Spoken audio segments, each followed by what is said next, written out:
ಇಂತೆನಲು ಕೇಳ್ದೋರಜಿಯು ಊರ್ವಜಿಗೂ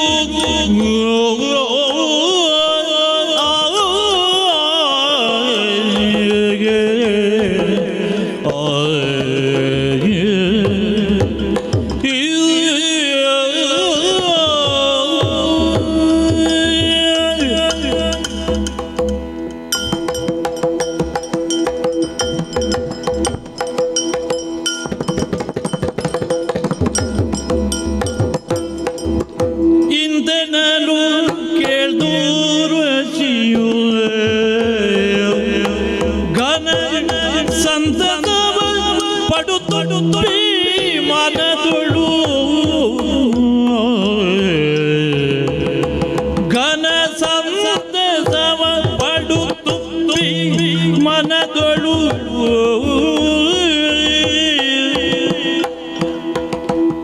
ಕಾಂತೆಯರ ಕರೆಸಿದಳು ಸದ್ಗುಣವಂತೆಯರನು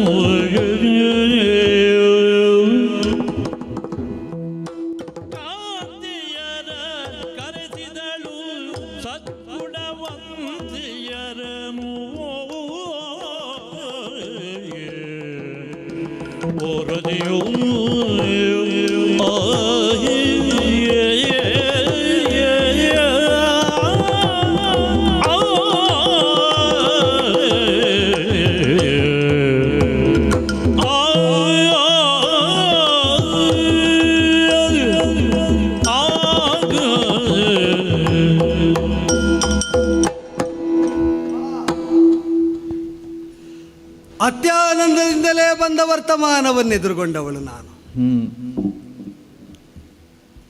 ಗಾಯಕ ಪ್ರಮುಖನೆನಿಸಿದಂತಹ ಚಿತ್ರಸೇನ ಬಂದಾಗ ವಿಸ್ಮಯವಾದದ್ದು ಸತ್ಯ. ಪ್ರದರ್ಶನಾನಂತರದಲ್ಲಿ ನನ್ನನ್ನೇ ಕಾಣುವುದಕ್ಕೆ ಬಂದಂತಹ ಅವ ತಂದ ವರ್ತಮಾನ ಏನು ಅಂತ ಕುತೂಹಲದಿಂದಲೇ ಎದುರುಗೊಂಡ್ರು. ದೇವರಾಜ ನಿರೂಪವನ್ನು ಅವನು ಸೊಗಸಾಗಿ ಮಂಡಿಸಿದ ಕಾಲದಲ್ಲಿ ಕೇಳಿ ಪುಳಕಿತಾನಂದ ಗಾತ್ರಳಾದವಳು. ದೇವಗಣಿಕಾನೀಕದಲ್ಲಿ ಊರ್ವಶಿ ನಾಮಕಳಾದಂತಹ ನನಗೆ ಇರುವ ಪ್ರಾಮುಖ್ಯ ಅದನ್ನು ಅರಿತವಳೇ ನಾನು. ನಮ್ಮ ವ್ಯಾಪ್ತಿ ಏನು, ನಮ್ಮ ಮಿತಿ ಏನು ಎರಡನ್ನೂ ಅರಿಯದಿದ್ದರೆ ಸಮರ್ಪಕವಾಗಿ ಕರ್ತವ್ಯ ನಿರ್ವಹಣೆ ಮಾಡುವುದಕ್ಕಾಗುವುದಿಲ್ಲ ಎಂಬುದನ್ನು ಅರಿತೇ ಇದು ತನಕ ಶೋಭನಾಕಾರಿಯಾದಂತಹ ನಾನು ದೇವಮರ್ಯಾದೆಯ ಒಳಗೇ ವ್ಯವಹರಿಸ್ತಾ ಕೀರ್ತಿಭಾಜನಳಾದದ್ದು. ಹೊರಗಿನಿಂದ ನೋಡುವವರಿಗೆ ಒಂದು ಸ್ವಾತಂತ್ರ್ಯ ಸ್ವಚ್ಛಂದತೆ ತಾನಾಗಿ ನೆಲೆಯಾಗಿದೆ ಇವರ ಬದುಕಿನ ಪರಿಪಾಠದಲ್ಲಿ ಅಂತ ಕಾಣ.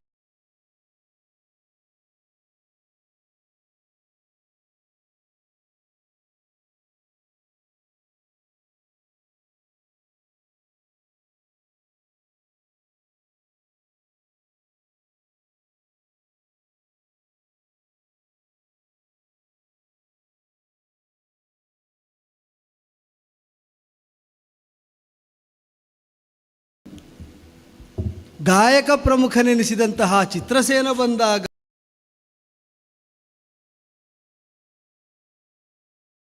ಪರಿಮಿತಿ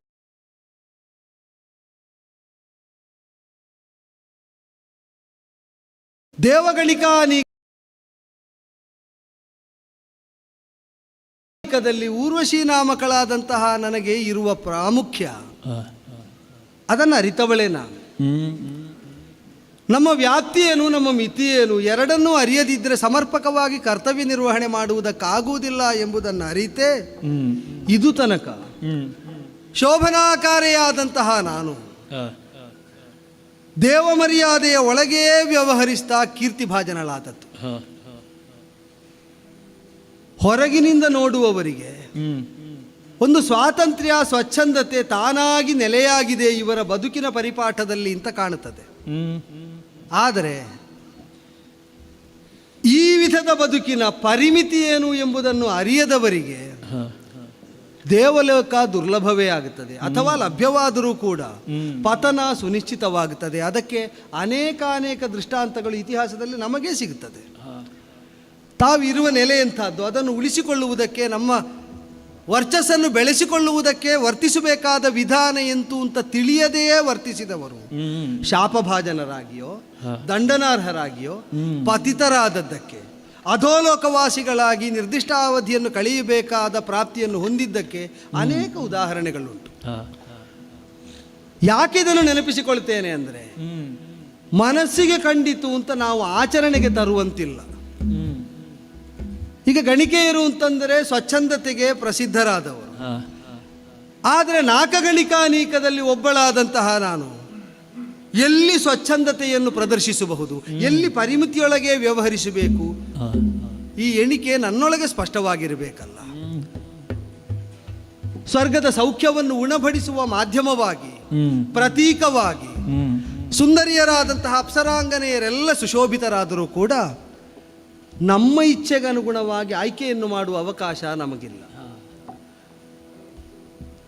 ಹಾಗಾಗಬೇಕು ಅಂತಾದರೆ ಪೂರ್ವ ನಿರ್ಣೀತವಾದಂತಹ ಪ್ರಣಯಾದಿ ಪ್ರಕರಣಗಳಲ್ಲಿ ಅಪೂರ್ವವಾಗಿ ಅಂಥದ್ದು ಕಾಣಬಹುದಾದರೂ ಅದಕ್ಕೂ ನಮಗಿರುವ ಸ್ವಾತಂತ್ರ್ಯ ಮಿತವಾದದ್ದೇ.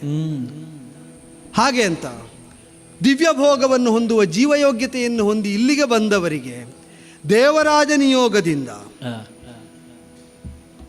ನಾವು ಒದಗಬೇಕು, ತೆರೆದುಕೊಳ್ಳಬೇಕು. ಅವರು ಸುಖ ಉಣ್ಣುವಂತೆ ಮಾಡಿ ನಾವು ನಮ್ಮದಾದ ಸುಖವನ್ನು ಆ ಪರಿಮಿತಿಯ ಒಳಗೆ ಕಂಡುಕೊಳ್ಳಬೇಕು. ಈ ಅರಿವಿದ್ದದ್ದರಿಂದಲೇ ಸದ್ಯ ಭೂಜಾತರಲ್ಲಿ ಶ್ರೇಷ್ಠರಾದ ಕ್ಷತ್ರಿಯರು ಅಂತ ಮಾನ್ಯರಾದಂತಹ ಪಾಂಡವ ಪಂಚಕರಲ್ಲಿ ಮಧ್ಯಮನೆನಿಸಿದ ಪಾರ್ಥನಾಮಕನಾದ ಮಹಾನುಭಾವ ವಿಶಿಷ್ಟವಾದಂತಹ ಪರಶಿವಾನುಗ್ರಹದಿಂದ ಸಂಪುಷ್ಟನಾಗಿ ದೇವಲೋಕಕ್ಕೆ ದೇವವರೂಥವನ್ನಡರಿ ನಕ್ಷತ್ರ ವೀಥಿಯಲ್ಲೇ ನಡೆತಂದ ಕಾಲದಲ್ಲಿ ಎಲ್ಲರೂ ಅವನ ಗುಣಗಣಗಳನ್ನು ಮಾನಿಸಿದವರೇ, ವೈಶಿಷ್ಟ್ಯವನ್ನು ಗುರುತಿಸಿದವರೇ. ಮುನಿಮನೀಷಿಗಳಿಂದ ತೊಡಗಿ ದೇವ ಪ್ರಮುಖರೆಲ್ಲರೂ ಮಾನಸಮ್ಮಾನಗಳಿಂದ ಅವನನ್ನು ಅಲಂಕರಿಸಿದವರೇ. ಯಾಕೆ? ದೇವರಾಜನಾದ ಸುರಪತಿಯ ಪೀಠದಲ್ಲಿ ಅರ್ಧಾಸನವನ್ನು ಅಲಂಕರಿಸಿದ ಅವನ ಶೋಭೆಯನ್ನು ಕಂಡು ಬೆರಗು ಒಡೆದವರೇ. ಲೋಕದಲ್ಲಿ ಸಾಮಾನ್ಯವಾಗಿ ವಿಸ್ಮಯಕ್ಕೆ ಹೇತುವಾಗಬಹುದಾದದ್ದು ನಮಗೆ ಈ ಲೋಕದಲ್ಲಿ ಸಾಮಾನ್ಯ ಅಂತ ಕಾಣುತ್ತದೆ. ಅಸಾಮಾನ್ಯರ ಲೋಕ ಇದಾದದ್ದೇ ಕಾರಣ. ಆದರೆ ಅಸಾಮಾನ್ಯರಿಗೆ ಅಸಾಮಾನ್ಯ ಅಂತ ಕಾಣುವ ಸಾಧನೆಯನ್ನು ಮಾಡಿ ಇಷ್ಟೆತ್ತರವನ್ನು ಪಾಂಚಭೌತಿಕವಾದ ಶರೀರದಲ್ಲಿರುವಾಗಲೇ ಪ್ರಾಪಿಸಿಕೊಂಡಂತಹ ಪಾರ್ಥನೆಂಬಾತನ ಸ್ಫುರದ್ರೂಪವನ್ನು ಕಂಡು ಅವನ ಸಾಧನೆಗೆ ಬೆರಗು ಬಡೆದು ಅವನಲ್ಲಿ ನಾನೂ ಕುತೂಹಲಿಯಾಗಿದ್ದವಳೆ. ಕುತೂಹಲದ ಹಂತಕ್ಕೆ ಅದನ್ನು ಪರಿಮಿತಗೊಳಿಸಬೇಕು ಎಂಬ ಎಚ್ಚರ ಇದ್ದದ್ದರಿಂದ ಅವಕಾಶ ಸಿಕ್ಕಾಗ ಅವನ ಗೌರವಾರ್ಥ ಆಯೋಜಿಸಿದಂತಹ ನಾಟ್ಯ ಕಾರ್ಯಕ್ರಮದಲ್ಲಿ, ನರ್ತನ ಕಾರ್ಯಕ್ರಮದಲ್ಲಿ ಪಾಲ್ಗೊಂಡವಳು ಹೌದು. ಅದನ್ನು ಮೀರಿ ನಾನು ಮುನ್ನಡೆದವಳಲ್ಲ. ಆದರೆ ದೈವಾನುಗ್ರಹ ಹೀಗೂ ಒದಗಿ ಬರ್ತದೆ ಅಂತ ಚಿತ್ರಸೇನ ಬಂದು ಆಡಿದಾಗಲೇ ಗೊತ್ತು. ದೇವರಾಜನೇ ಕಳುಹಿಕೊಟ್ಟಿದ್ದಾನೆ. ಪಾರ್ಥ ಮಹಾಶಯನ ಪಾದ ಸೇವೆಯನ್ನು ಮಾಡುವ ಸುಯೋಗ ಇಂದು ನಿನಗೆ ಪ್ರಾಪ್ತವಾಗಿದೆ.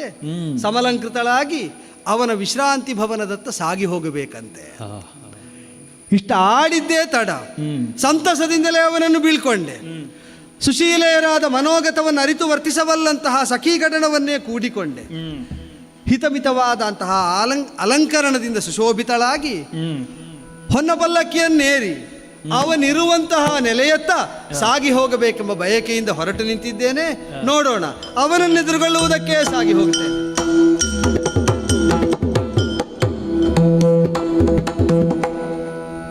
ನರ ಮಲಗಿರುವಲ್ಲಿ ಗೈದಿ ಕರವನೋ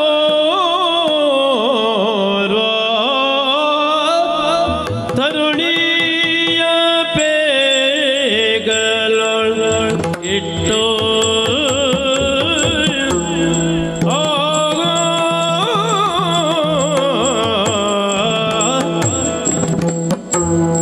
ನರ ಮಲಗಿರುವಲ್ಲಿ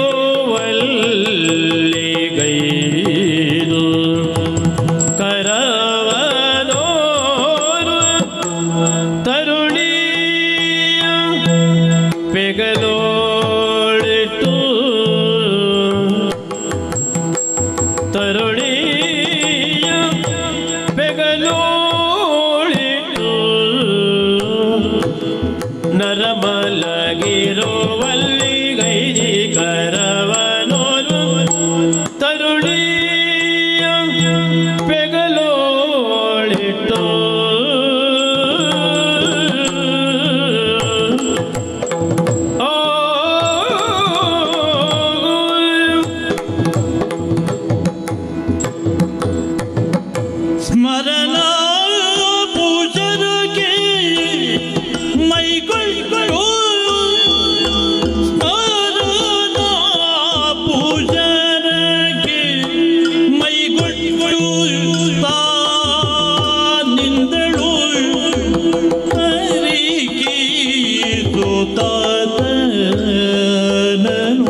ಮರಮಲಗಿರುವಲ್ಲಿ ಗೈರಿ ಕರವನು ತರುಣಿಯ ಬೆಗಲೊಳಿಟ್ಟು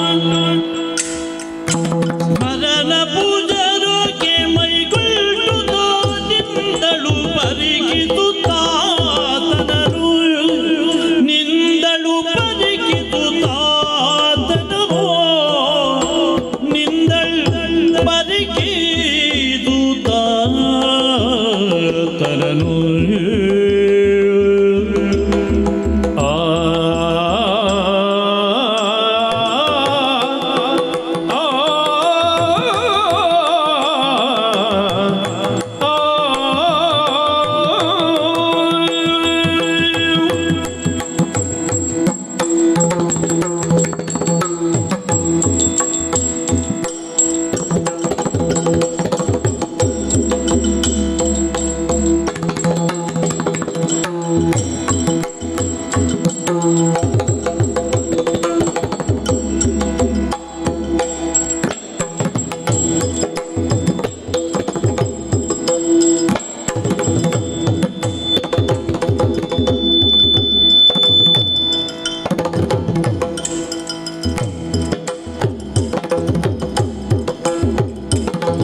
ಸ್ಮರಣ ಪೂಜಾಗೆ ಮೈಗೊಟ್ಟು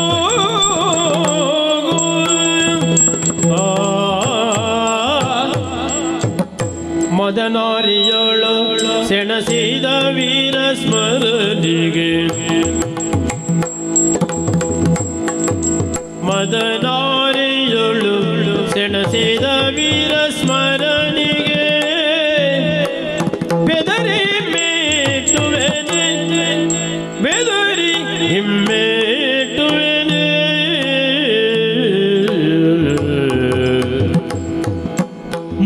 ಮದನಾರಿಯೋಳು ಸೆಣಸಿದ ವೀರ ಮರನಿಗೆ ಬೆದರಿಗಿಮ್ಮೆಗೆಟ್ಟುವನೇ ವೀರ ಬೆದರಿಗಿಮ್ಮೆಟ್ಟುವನೇ ಬದಲೊಂದ ನರಿಯದೆ ಸುಖ ನಿದ್ರೆಯಿಂದಿರ್ಪ ಬದಲೊಂದ ನರಿಯದೆ ಸುಖ ನಿದ್ರೆಯಿಲ್ದಿರ್ಪ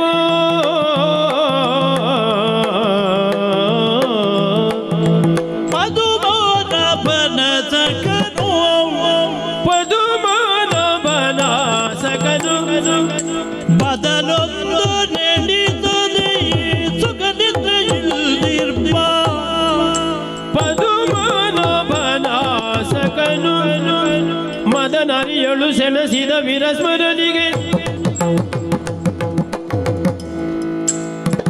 ಬೆದರಿ ಮೇಟುವನೇ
ಮದನಾದಿಯೊಳು ಸೆಣಸಿದ ವೀರ ಮರನಿಗೆ ಬೆದರಿಗೆ ಮೆಟ್ಟುವನೇ, ಬೆದರಿಗೆ ಮೆಟ್ಟುವನೇ.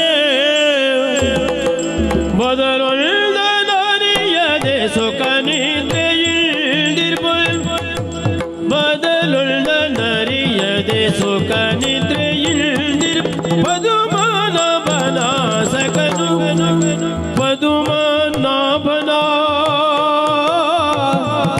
ಸಕನು.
ಸುಖನಿದ್ರೆಯಿಂದೀಪ ಪದುಮನಾಭನ ಸಕನು.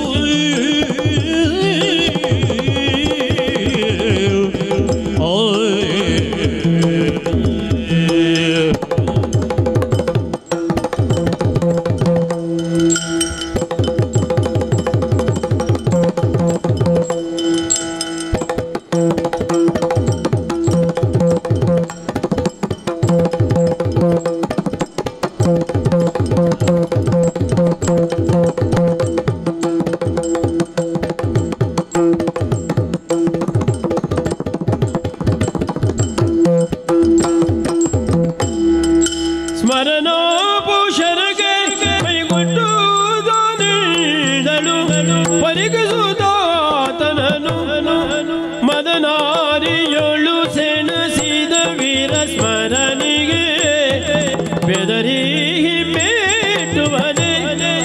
ಬದಲೊಂದನರಿಯದೆ ಸುಖ ನಿದ್ರೆಯಿಂದಿರ್ಪ ಪದುಮನಾಭನ ಸಕನು, ಪದುಮನಾಭನ ಸಕನು.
ಬದಲುಳ್ದನರಿಯದೆ ಸುಖ ನಿದ್ರೆಯಿಂದಿರ್ಪ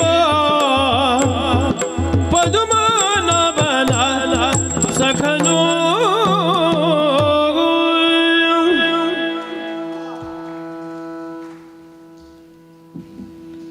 ಬರುವಾಗಲೇ ಹೊರಬಾಹೆಯಲ್ಲೇ ಜೊತೆಗಿದ್ದ ಅನೇಕರನ್ನು ನಿಲ್ಲಿಸಿ ಬಂದೆ. ಆಪ್ತರೆನಿಸಿದಂತಹ ಬೆರಳೆಣಿಕೆಯ ಮಂದಿಯನ್ನೇ ಸೇರಿಸಿಕೊಂಡು ಬಂದು ಒಳಮನೆಯನ್ನು ಸೇರಿದ ಕಾಲದಲ್ಲಿ ಅನಿರ್ಬಂಧಿತವಾದಂತಹ ಪ್ರವೇಶ ಸಿದ್ಧಿಸಿದ್ದ. ಹೌದಾದರೂ ಪಲ್ಲಂಗದಲ್ಲಿ ಪವಡಿಸಿದ ಪಾರ್ಥ ಮಹಾಶಯನ ಆ ರೂಪವನ್ನು, ಕಾಂತಿಯನ್ನು, ವರ್ಚಸ್ಸನ್ನು ನೋಡ್ತಾ ಬೆರಗು ಒಡೆದು ಸಖಿಯ ಹೆಗಲಲ್ಲಿ ಕೈಯಿರಿಸಿ ನೋಡ್ತಾ ಇದ್ದು ಬಿಟ್ಟೆ.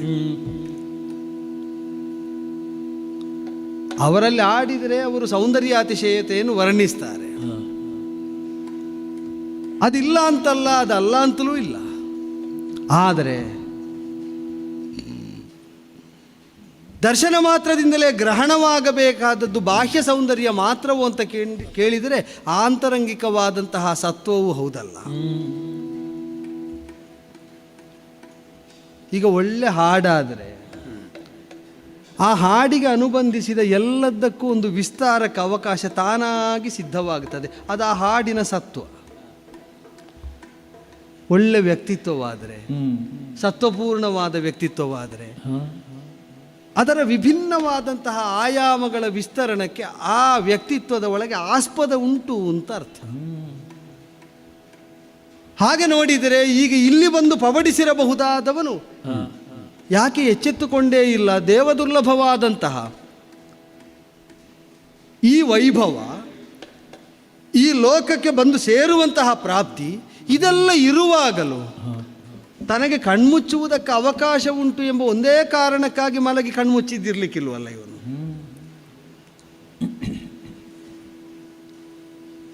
ಬಹುಶಃ ಈ ಹಿಂದೆ ನಡೆಸಿದ ಕಾದಾಟ, ಇಂದ್ರಕೀಲಕ ನಾಮಕವಾದ ಪ್ರದೇಶದಲ್ಲಿ ಪರಶಿವನ ಜೊತೆಗೆ ನಡೆಸಿದಂತಹ ಕಾದಾಟ, ಅದರ ಆಯಾಸ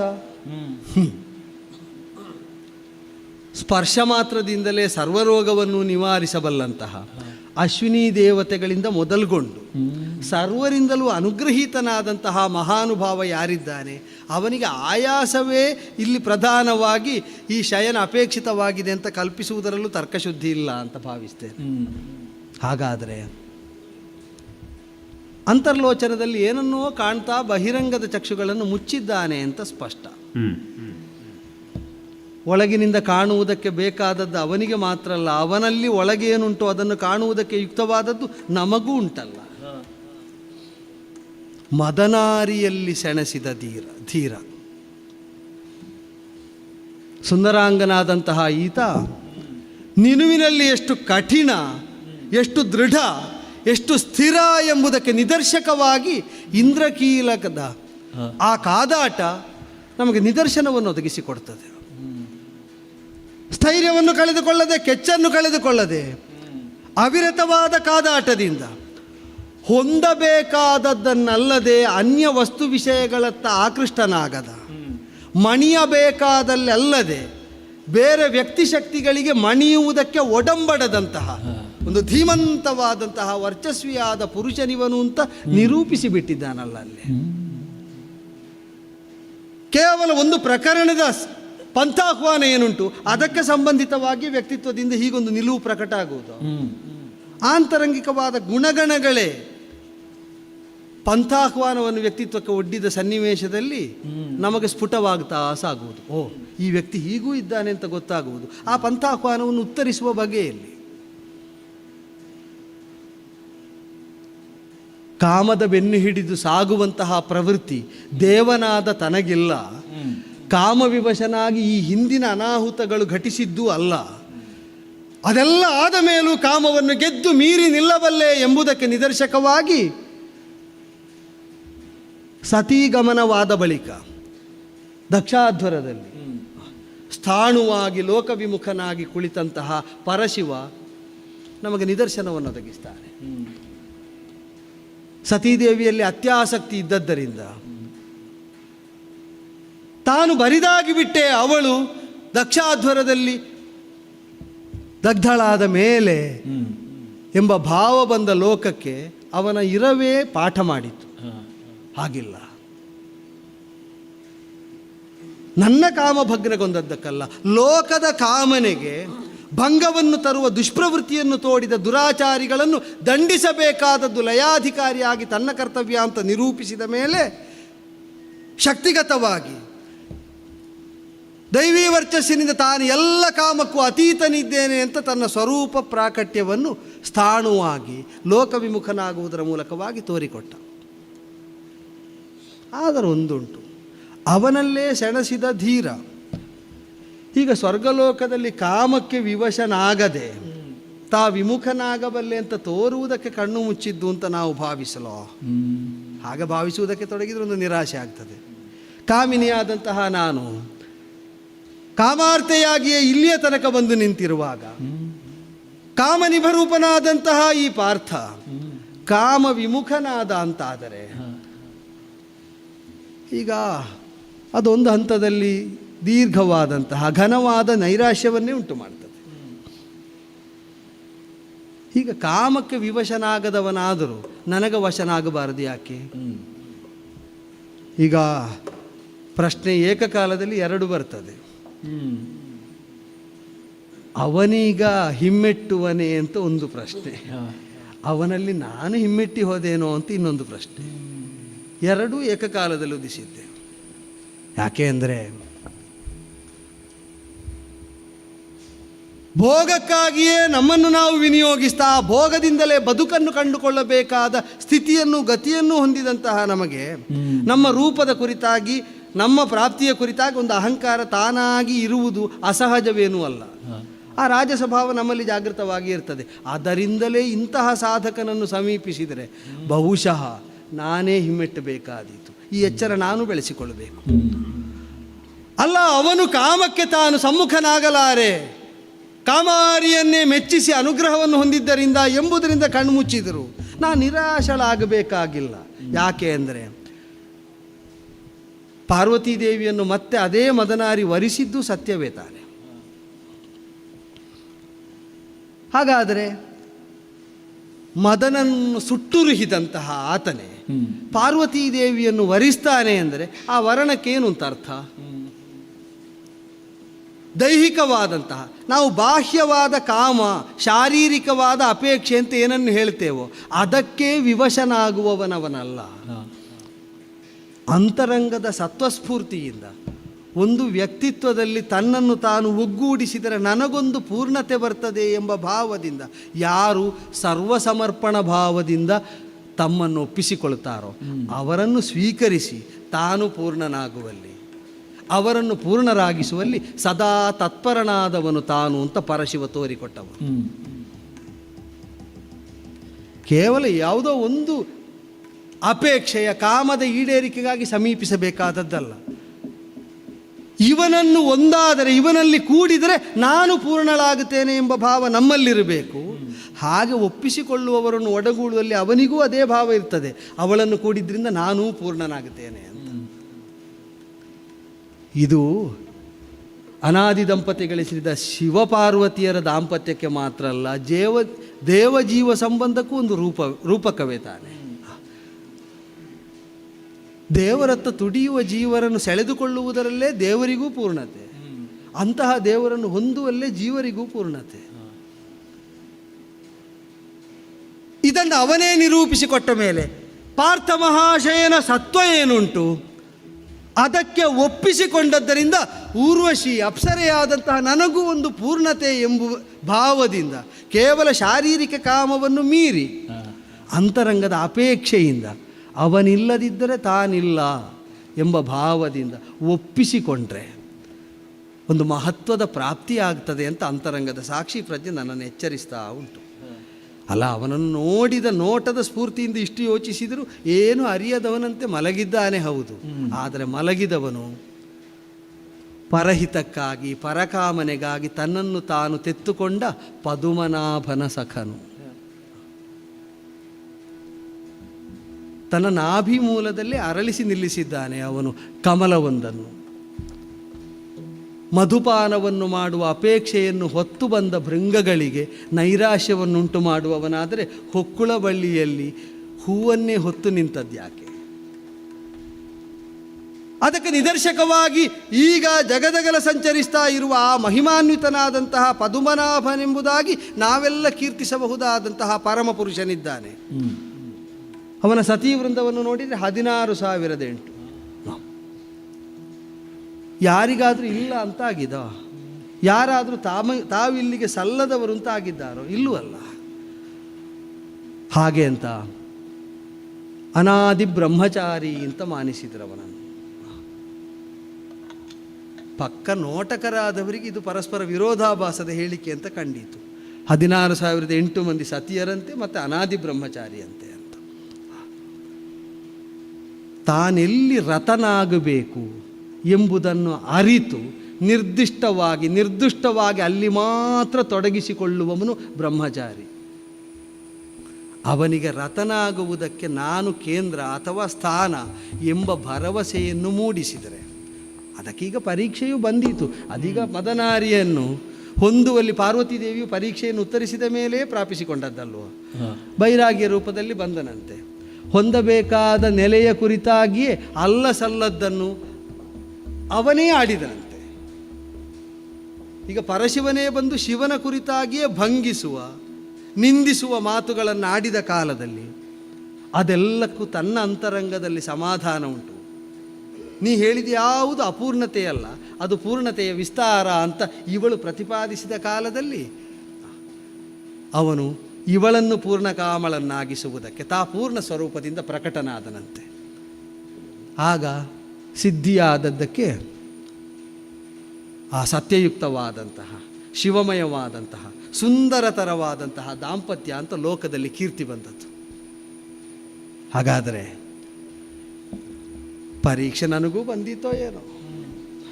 ತಾನಾಗಿ ಆಸಕ್ತನಾಗದೆ ದೇವರಾಜನಿಂದ ಕಳುಹಲ್ಪಟ್ಟವಳಿಗೆ ಅಲ್ಲ, ಇವ ಪರೀಕ್ಷಿಸಿದರೆ ಹೇಗೆ ಪರೀಕ್ಷಿಸ್ಯಾನು, ಎಷ್ಟು ಪರೀಕ್ಷಿಸ್ಯಾನು, ಆ ಕೌತುಕ ನನ್ನಲ್ಲೂ ಉಂಟು. ಬೇಡ, ಅದೇ ಹೌದಾದರೆ ಇವರೆಲ್ಲ ಯಾಕೆ ಒಟ್ಟಿಗಿರು, ನೀವು ಹಿಂದೆ ಹೋಗಿ, ನಾ ಒಬ್ಬಾಕೆಯೇ ಇಲ್ಲಿರ್ತೇನೆ. ಇಲ್ಲಿಯ ತನಕ ಬಂದದ್ದು ಒಳಿತು. ರೋಚಕವಾದದ್ದರಲ್ಲಿ ಹಂಚಿಕೊಳ್ಳಬಹುದಾದ ಅನುಭವ ಇದ್ದರೆ ಹೊರ ಬಂದ ಮೇಲೆ ಆಡ್ತೇನೆ. ಅದಲ್ಲ, ಸ್ವಾಂತ ಸ್ಫೂರ್ತಿಯನ್ನುಂಟು ಮಾಡುವಂತಹ, ಆತ್ಮಜಾಗೃತಿಗೆ ಹೇತುವಾಗಬಲ್ಲಂತಹ, ನಾ ಮಾತ್ರ ರಮಿಸಬಲ್ಲದ್ದಾದರೆ ಅಸೂಯೆ ಪಡಬೇಡಿ. ಬದುಕಿನ ಯೋಗ ಎಂಬ ಭಾವದಿಂದ ಅವನನ್ನು ಸೇವಿಸಿ ಕೃತಾರ್ಥಳಾಗುತ್ತೇನೆ. ನೀವು ಮರಳಿ ಹಾಗೆಯೇ ಇವ ಹೇಳುವ ತನಕ ಕಾಯುವುದೇ ತಪಸ್ಸಾಗಿ ಹೋಯ್ತಲ್ಲ. ಆಗಲಿ ಮದನಾರಿಯ ಸ್ಮರಣೆ ಬಂದದ್ದರಿಂದ ಪಾರ್ವತಿ ದೇವಿ ತಪ್ಪಿಸಿದ್ದಾಳಂತೆ. ಅಷ್ಟು ದೀರ್ಘಾವಧಿ ಬೇಕಾಗಲಿಕ್ಕಿಲ್ಲ. ಪರಶಿವಾನುಗ್ರಹ ಇದ್ದದ್ದರಿಂದ ಬೇಗನೆ ಕರುಣೆಯನ್ನು ತೋರಿಯಾನು ಎಂಬ ನಿರೀಕ್ಷೆಯಿಂದ ತಾಂಡವದಿಂದ ಲೋಕಕ್ಕೆ ತೃಪ್ತಿಯನ್ನುಂಟು ಮಾಡುವ, ಲೋಕದ ನಲಿವಿಗಾಗಿ ಆನಂದ ನಟನ ಪ್ರಕಾಶ ನೆನೆಸಿದಂತಹ ಅವನ ಅನುಗ್ರಹವನ್ನು ಹೊಂದಿದವನಿಗೆ ಪ್ರಿಯವಾಗುವಂತೆ ಮೃದು ಮಧುರವಾಗಿ ನೂಪುರ ಧ್ವನಿಯನ್ನು ಘಲ್ಲೆನ್ನಿಸುತ್ತಾ ಇತ್ತಿಂದತ್ತ ಅತ್ತಿಂದಿತ್ತ ಪ್ರತೀಕ್ಷೆಯ ಪಥಗತಿಯಲ್ಲಿರ್ತೇನೆ. ನೋಡೋಣ.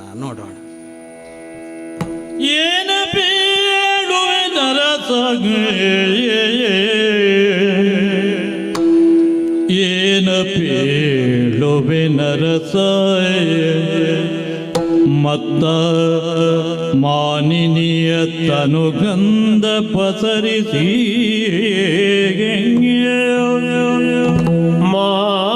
ಮಾಲಿನಿಯ ತನುಗಂಧ ಪಸರಿಸಿ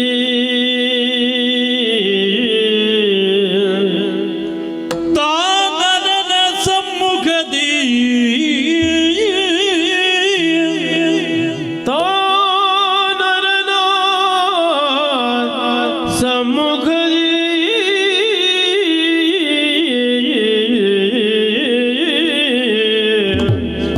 ನರನ ಸಮ್ಮುಖದಿ ಅಳಿದುದು ನಿದ್ರೆ ನಿಮಿಷದಲ್ಲಿ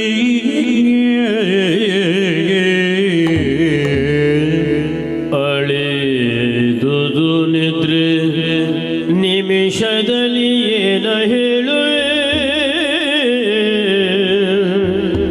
ಮಾನನಿಧಿ ಪರಿಮಳವಿದೆತ್ತಣದೇದಿ ಅಚ್ಚರಿಯೂ ಅಚ್ಚರಿಗೂ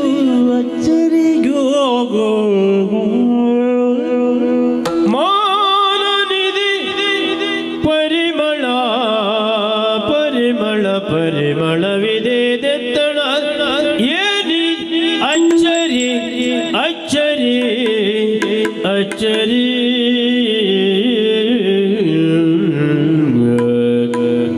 ಏನು ತವಳ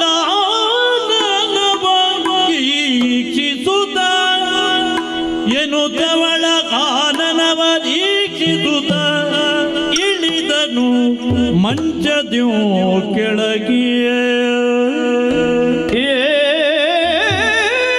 ಏನಿದಚ್ಚರಿಯನು ದಲವ ಆನನವ ಈಕ್ಷಿಸುತ್ತಲಿಳಿದನು ಮಂಚದಿಲ್ ಇಳೆಗೆ ಇಳೆಗೆ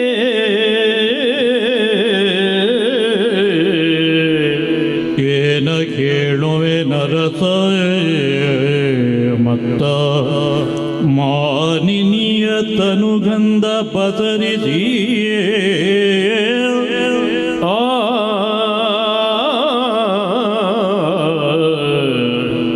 ಆ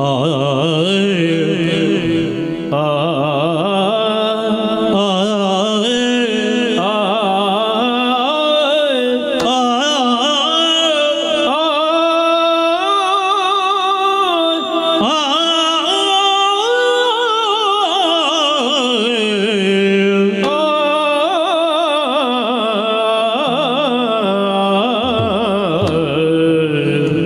ಏನ ಬೇಳುವೆ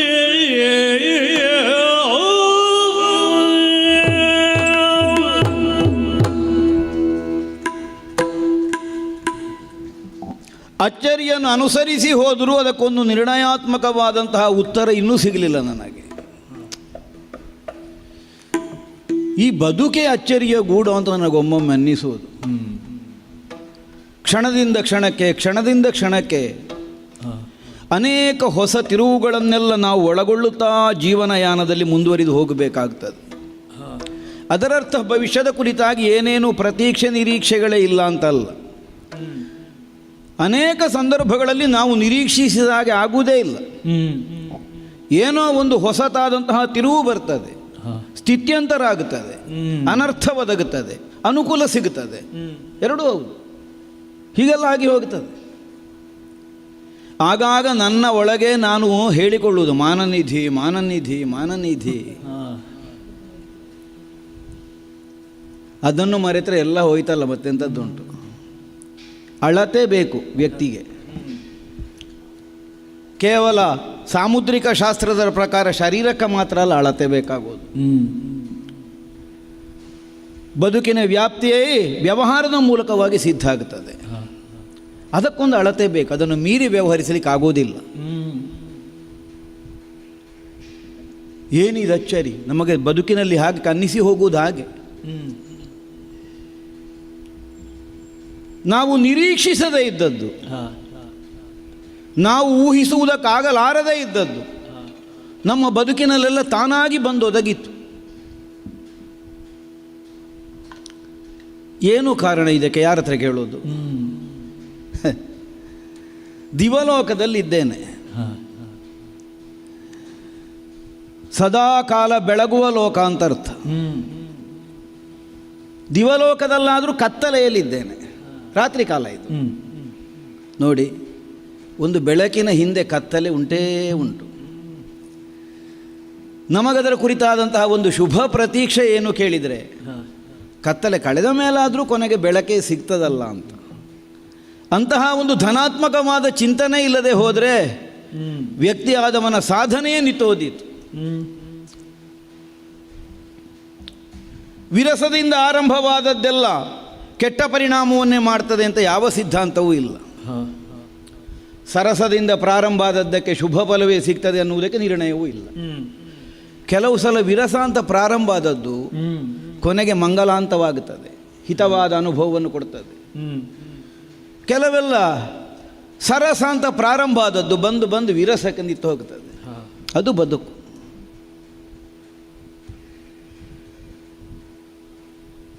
ನರೋತ್ತಮ, ಹೀಗೆ ಪ್ರಪಂಚದಲ್ಲಿ ಗುರುತಿಸಬಹುದಾದ ಒಂದು ಅರ್ಹತೆ ಬಂತು ಪಾಂಡವ ಮಧ್ಯಮನಾದಂತಹ ಪಾರ್ಥನಿಗೆ. ನರೋತ್ತಮ ಅಂದರೆ ಉತ್ತಮ ನರ ಅಂತ ಮಾತ್ರ ಅರ್ಥ. ನರರ ಸೀಮೆಯನ್ನು ಮೀರಿದಂತಹ ಒಂದು ಪಾತ್ರತ್ವ ಸಿದ್ಧವಾಗಿದೆ ಅಂತ ಅದಕ್ಕೆ ಅರ್ಥವ್ಯಾಪ್ತಿ ಅಲ್ಲ. ನರರಲ್ಲಿ ಉತ್ತಮ ಅಷ್ಟೇ. ನರರಲ್ಲೇ ಉತ್ತಮರನ್ನಿಸಿಕೊಂಡವರು ತಮ್ಮ ಪಾತ್ರತ್ವ ಯೋಗ್ಯತೆಯ ಮೂಲಕವಾಗಿ ಮತ್ತೆ ದೇವರನ್ನಿಸಿಕೊಳ್ತಾರೆ. ಅದಾಮೇಲಿನ ಪ್ರಶ್ನೆ. ಆದರೆ ಈಗ ಕೇವಲ ನರನಾಗಿಯೇ ನಾನು ಉಳಿದವ.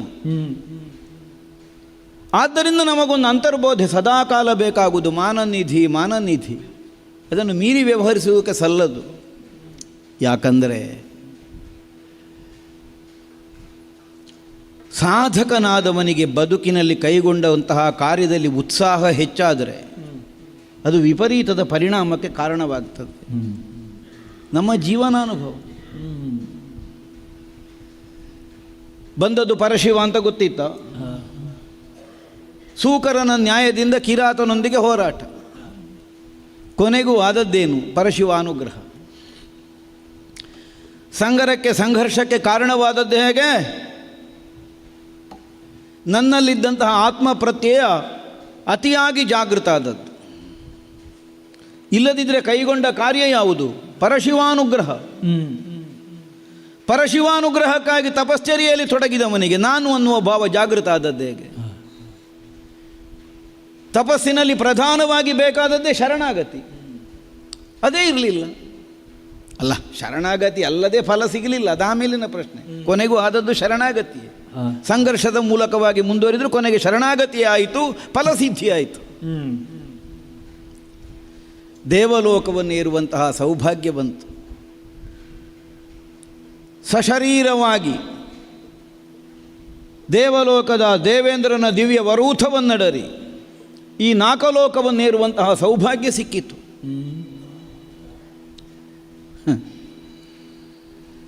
ಪರಿಮಳವಿದೆತ್ತಣ. ವ್ಯವಹಾರದ ದೃಷ್ಟಿಯಿಂದ ಪರಿಮಳ ಅಂದರೆ ನಾಸಿಕಕ್ಕೆ ಬರುವುದು ಅಂತ ಮಾತ್ರ ಅರ್ಥ. ಆದರೆ ಆಧ್ಯಾತ್ಮಿಕವಾದಂತಹ ದೃಷ್ಟಿಯಿಂದ ನೋಡಿದರೆ ಅದಕ್ಕೆ ವಾಸನ ಅಂತ ಹೆಸರು. ವಾಸನ ಅಂದರೆ ಈ ಜನ್ಮದ್ದು ಅಂತ ಅರ್ಥ ಅಲ್ಲ, ಮೊದಲನ ಜನ್ಮದ್ದು ಅಂತ ಅರ್ಥ, ಪೂರ್ವಜನ್ಮಗಳದ್ದು. ಇದು ಎಲ್ಲಿಯ ವಾಸನಾ ಬಲಪ್ಪ ನನಗೆ? ಕೇವಲ ಭೂಲೋಕದಲ್ಲಿ ಬದುಕಬೇಕಾದ ಒಬ್ಬ ಮನುಷ್ಯ ದೇವಲೋಕವನ್ನು ಏರಿದ್ದು ಮಾತ್ರ ಅಲ್ಲ, ಸುಧರ್ಮಾಸನದಲ್ಲಿ ಅರ್ಧಾಸನವನ್ನು ಅಲಂಕರಿಸುವ ಅವಕಾಶ. ಇದು ಈ ಜನ್ಮದ ಪುಣ್ಯಫಲ ಅಲ್ಲಲ್ಲ. ಎಲ್ಲಿಯೋ ವಾಸನಾ ಬಲ ಇರಬೇಕು, ಮೊದಲನದ್ದು ಪರಿಮಳದ್ದು. ಅದು ಬಂದದ್ದು ಅರ್ಧಾಸನದಲ್ಲಿ ಕುಳಿತುಕೊಳ್ಳುವ ಅವಕಾಶ. ಮಾತ್ರ ಅಲ್ಲ, ದೇವಯೋಗ್ಯವಾದಂತಹ ಆತಿಥ್ಯ, ಆದರ, ಉಪಚಾರ ಎಲ್ಲ ಇಲ್ಲಿ ನಮಗೆ ಒದಗುತ್ತದೆ. ಆದರೆ ಒಂದು ಸಂದಿಗ್ಧ ಏನು? ದೇವಲೋಕದ ಉಪಚಾರ ನಮಗೆ ಸಿಗುತ್ತದೆ, ಸ್ವೀಕರಿಸುವ ನಾನು ಮನುಷ್ಯನೇ ಅಲ್ವೋ? ನಾನು ದೇವರಾಗಲಿಲ್ಲಲ್ಲ, ನಾನು ಮನುಷ್ಯನೇ. ಇಲ್ಲದೇ ಇದ್ದರೆ ನಾನಿಲ್ಲಿ ಕಣ್ಣು ಮುಚ್ಚಿ ಮಲಗಲಿಕ್ಕುಂಟು. ಇಲ್ಲಿರುವವರೆಲ್ಲ ಅನಿಮಿಷರು, ಕಣ್ಣು ಮುಚ್ಚದೇ ಇದ್ದವರು. ನಾನು ಮಾತ್ರ ಒಬ್ಬ ಕಣ್ಣು ಮುಚ್ಚಿ ಮಲಗುವ ಇರುವುದು. ಆದರೆ ನಿದ್ದೆ ಆವರಿಸುವುದಿಲ್ಲ. ಯಾಕೆ ಆವರಿಸುವುದಿಲ್ಲ? ಬಹುಶಃ ದೇವಲೋಕದಲ್ಲಿ ನಾನಿದ್ರೂ ನನ್ನ ಅಂತರಂಗದಲ್ಲಿರುವಂತಹ ಭಾವ ಸಾಧಿಸಬೇಕಾದದ್ದು ಬಹಳ ಇದೆ. ಅದನ್ನು ಹೊಂದುವಲ್ಲಿ ಯಾವ ಕ್ಷಣದಲ್ಲಿಯೂ ಹೆಜ್ಜೆ ತಪ್ಪಕೂಡದು ಅನ್ನುವಂತಹ ವಿವೇಕ ನಮ್ಮಲ್ಲಿ ಸ್ಥಾಯಿಯಾಗಿ ಉಳಿದಿರಬೇಕಾಗ್ತದೆ. ಈ ನಿರೀಕ್ಷೆ ಇರುವುದರಿಂದ ಸ್ವರ್ಗವೇ ಆಗಲಿ, ಇದು ನಮ್ಮ ನೆಲ ಅಲ್ಲಲ್ಲ, ನಮ್ಮ ನೆಲ ಅಲ್ಲದೇ ಇರುವುದರಿಂದ ಇಲ್ಲಿ ನಮಗೆ ಯಾವುದೋ ಒಂದು ಅಪರಿಚಿತವಾದಂತಹ ಭಾವ ಕಾಡ್ತಾ ಉಂಟು ಅಂತರಂಗಕ್ಕೆ. ಇದು ಪರಿಚಿತ ಆಗಲಿಲ್ಲ ನಮಗೆ. ಆದ್ದರಿಂದ ಆತಂಕ, ಉದ್ವಿಗ್ನತೆ, ನಿದ್ದೆ ಬರುವುದಿಲ್ಲ. ಬಾರದಿರುವುದೇ ಒಳ್ಳೆಯದು. ಯಾಕೆ? ಎಲ್ಲಿಯಾದರೂ ನಾವು ಮೈ ಮರೆತೆವು ಅಂತಾದರೆ, ಆಮೇಲೆ ಕಾರ್ಯದ ಮರೆಯೂ ಬಂದರೆ, ಉದ್ದೇಶ ಭಂಗವೂ ಆದರೆ, ನನ್ನ ಕುರಿತಾಗಿ ನಮ್ಮವರಿಸಿಕೊಂಡಂತಹ ನಿರೀಕ್ಷೆ ಎಲ್ಲ ಹಾಳಾಗಿ ಹೋಗ್ತದಲ್ಲ. ತಪಸ್ಸಿನೋಪಾದಿಯಲ್ಲಿ ಬದುಕನ್ನು ಸಾಗಿಸುತ್ತಾ ಇದ್ದಾರೆ ನನ್ನ ಅಣ್ಣಂದಿರು, ತಮ್ಮಂದಿರು. ಕೇವಲ ಅರ್ಜುನನೊಬ್ಬನದ್ದು ಮಾತ್ರ ತಪಸ್ಸಲ್ಲ. ಅರ್ಜುನನ ತಪಸ್ಸಿಗೆ ಫಲವದಗುವಲ್ಲಿ, ಪರಿಣಾಮ ಸಿದ್ಧವಾಗುವಲ್ಲಿ ಅವರದ್ದಾದಂತಹ ಶುಭ ಹಾರೈಕೆಯೂ ಉಂಟು. ತಪಸ್ಸಿನೋಪಾದಿಯಂತಹ ಅವರ ಜೀವನದ ನಿರ್ಣಯಗಳು ಉಂಟು. ಮುಂದೊಂದು ದಿನ ನಾವು ಹೊಂದಬೇಕಾದದ್ದನ್ನು ಹೊಂದಬೇಕು ಅಂತಾದರೆ ಈಗ ಅದಕ್ಕೆ ಬೇಕಾದದ್ದನ್ನು ಹೊಂದಬೇಕು. ಈ ನಿರ್ಣಯದಿಂದ ದೇವಲೋಕದ ತನಕ ನಾನು ಪಯಣಿಸಬೇಕಾಗಿ ಬಂದದ್ದು.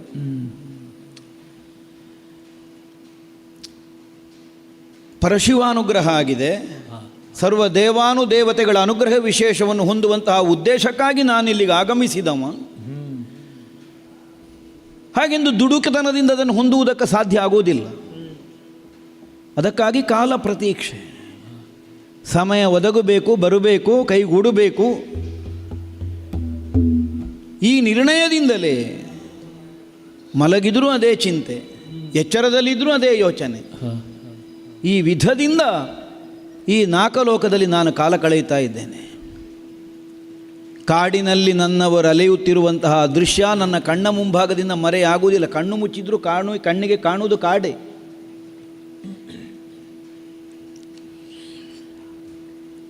ಆದ್ದರಿಂದ ಅದೆಲ್ಲ ಸಂಕಟಗಳು ದೂರವಾಗುವಂತಹ ಒಂದು ಶುಭ ಮುಹೂರ್ತ ಬರಲಿ, ಈ ನಿರೀಕ್ಷೆ. ಏನಿದು? ಒಂದು ಕ್ಷಣಕ್ಕೆ ಮೈ ಮರವೇ ಬಂದು ಹೋಗಿತ್ತು, ನಿದ್ದೆ ಬಂದಿತ್ತು ಅಂತ. ಎಚ್ಚರ ಇದ್ದಾಗಾಯ್ತಲ್ಲ. ಯಾಕೆ ಎಚ್ಚರ ಆಯಿತು? ಎಂಥದ್ದೋ ಕಿವಿಗೆ ಇಂಪಾದಂತಹ ಸ್ವರ ಕೇಳಿಸ್ತದೆ, ನಾಸಿಕಕ್ಕೆ ಹಿತವಾದಂತಹ ಪರಿಮಳವೂ ಬರ್ತದೆ. ಎತ್ತಣ ಪರಿಮಳ ಇದು. ದೇವಲೋಕಕ್ಕೆ ಬಂದ ಮೇಲೆಯೇ ದಿವ್ಯಗಂಧ ನಮಗೆ ನಿತ್ಯವು. ನಾಸಿಕಕ್ಕೆ ಹಿತವಾಗುವ ಪರಿಮಳ ಇದು. ಆದರೆ ಮತಿಗೆ ಹಿತ ಆಗದೇ ಇದ್ದ ಪರಿಮಳ ಆಗಿರಬೇಕು. ಇಲ್ಲದಿದ್ದರೆ ಎಚ್ಚರಾಗುವುದಕ್ಕಿಲ್ಲ. ಹಿತವಾದ ಅನುಭವ ಒದಗಿ ಬಂದ ಕಾಲಕ್ಕೆ ನಿದ್ದೆ ಆವರಿಸಿದಂತಹ ವ್ಯಕ್ತಿಗೆ ನಿದ್ದೆ ಗಾಢವಾಗುತ್ತಾ ಹೋಗಬೇಕು, ಎಚ್ಚರಾಗಲಿಕ್ಕಿಲ್ಲ. ಮತಿಗೆ ಪ್ರತ್ಯಾಮ್ನಾಯ ಬಂದ ಕಾಲಕ್ಕೆ ಎಚ್ಚರ ಆಗುತ್ತದೆ. ಹಾಗಿದ್ರೆ ಮೂಗಿಗೆ ಪರಿಮಳ ಆದರೂ ಮತಿಗೆ ಪರಿಮಳವಾದ ಪರಿಮಳ ಅಲ್ಲ, ಇದು ಹಿತದ ಪರಿಮಳ ಅಲ್ಲ ಅನ್ನುವುದು ಸ್ಪಷ್ಟವೇ. ಆಕ್ಷೇಪ ಕಾರಣವಾದದ್ದು ಅನ್ನುವಂತಹ ಧ್ವನಿಯಿಂದಲ್ಲ ನಾನು ಯೋಚಿಸಿದ್ದು. ಅಂತೂ ಮತಿ ಒಪ್ಪಿಕೊಳ್ಳುವುದಕ್ಕೆ ಸಾಧ್ಯವಾಗದೇ ಇದ್ದಂತಹ ಒಂದು ಗಂಧ ಎಲ್ಲಿಂದ ಬಂತಿದು? ಗೆಜ್ಜೆನಾದವು ಎಲ್ಲ. ಆ ಕುರಿತಾದ ಆಸಕ್ತಿಯೇ ನಮಗೆ ಇರಲಿಲ್ಲ ಅಂತ ಅರ್ಥ ಅಲ್ಲ. ಆದರೆ ಏನಿದ್ರೂ ಯೋಧನ್ಯಾಯನ ಕ್ಷತ್ರಿಯೋಚಿತವಾದಂತಹ ವಿದ್ಯೆಗಳಲ್ಲೇ ಆಸಕ್ತಿ ಇದ್ದದ್ದು ಇಷ್ಟರವರೆಗೆ. ಈಗ ಮೊನ್ನೆ ದೇವಲೋಕಕ್ಕೆ ಬಂದ ಮೇಲೆ ನಮಗೂ ಕಾಣಲಿಕ್ಕೆ ಪ್ರಾರಂಭ ಆಗಿದೆ, ಒಮ್ಮೆ ಗೆಜ್ಜೆ ಕಟ್ಟಿದ್ರೆ ಆದೀತು ಅಂತ. ಗೆಜ್ಜೆಯ ಬಗ್ಗೆ ಒಂದು ಆಸಕ್ತಿ. ಅಂದರೆ ಕಾರಣ ಇಷ್ಟೇ, ಗೆಜ್ಜೆ ಕಟ್ಟಿ ನರ್ತಿಸುವವರ ನೈಪುಣ್ಯವನ್ನು ನಾನು ಮನಸಾರೆ ಅನುಭವಿಸಿದ್ದೆ ಈ ದೇವಲೋಕದಲ್ಲಿ. ಅದರ ಮೇಲೆ ನಮಗನ್ನಿಸಿದ್ದು ಒಮ್ಮೆ ನಮಗೂ ಕಟ್ಟಿ ಕುಣಿದ್ರೆ ಆದೀತೋ ಕಡೆಗೆ, ಹಾಗೆ ಅನ್ನಿಸಿದ್ದು. ಬಹುಶಃ ಈಗ ಗೆಜ್ಜೆಯ ಕುರಿತಾಗಿ ನನ್ನ ಆಸಕ್ತಿ ಹೆಚ್ಚಾಗಿದೋ ಅಂತ. ನನ್ನ ಹೆಜ್ಜೆಯ ಗತಿಯೇ ಬದಲಿತ ಹೇಳಲಿಕ್ಕಾಗುವುದಿಲ್ಲ. ದೇವಲೋಕ ಅಲ್ಲ, ಆಸಕ್ತಿ ಮೂಡಿದ್ದೌದು. ಎಲ್ಲಿಯ ತನಕದ ಆಸಕ್ತಿ ಹೀಗೆ ಅನುಕೂಲ ಆದರೆ ಒಂದು 4 ಹೆಜ್ಜೆ ಕಲಿತೇ ಹೋಗಬೇಕು ಅಂತ ಉಂಟು ನನಗಿಲ್ಲ. ಅಂತಹ ಆಸಕ್ತಿ, ತೀವ್ರವಾದ ಆಸಕ್ತಿ ಮೂಡಿದೆ. ಎಲ್ಲಿಂದ ಇದು? ಓ, ಇದ್ಯಾರು? ಅಯ್ಯಯ್ಯೋ, ಕನಸಲ್ಲಲ್ಲ, ಎಚ್ಚರವೇ. ಶಿವಶಿವನೇ, ಅವಳೇ ಅಲ್ವ? ವಾಸವನ ಸಭೆಯಲ್ಲಿ ಸಕಲರ ಚಿತ್ತಾಕರ್ಷವನ್ನು ಮಾಡುವಂತಹ ಸಾಮರ್ಥ್ಯವನ್ನು ಮೆರೆಯಿಸಿ ನನ್ನ ಚಿತ್ತವನ್ನು ಕ್ಷಣಕಾಲ ತನ್ನತ್ತ ಸೆಳೆದಿಟ್ಟುಕೊಂಡಂತಹ ಬಲೆ ಊರ್ವಶಿ ಇಲ್ಲಿ. ಅಯ್ಯಯ್ಯೋ,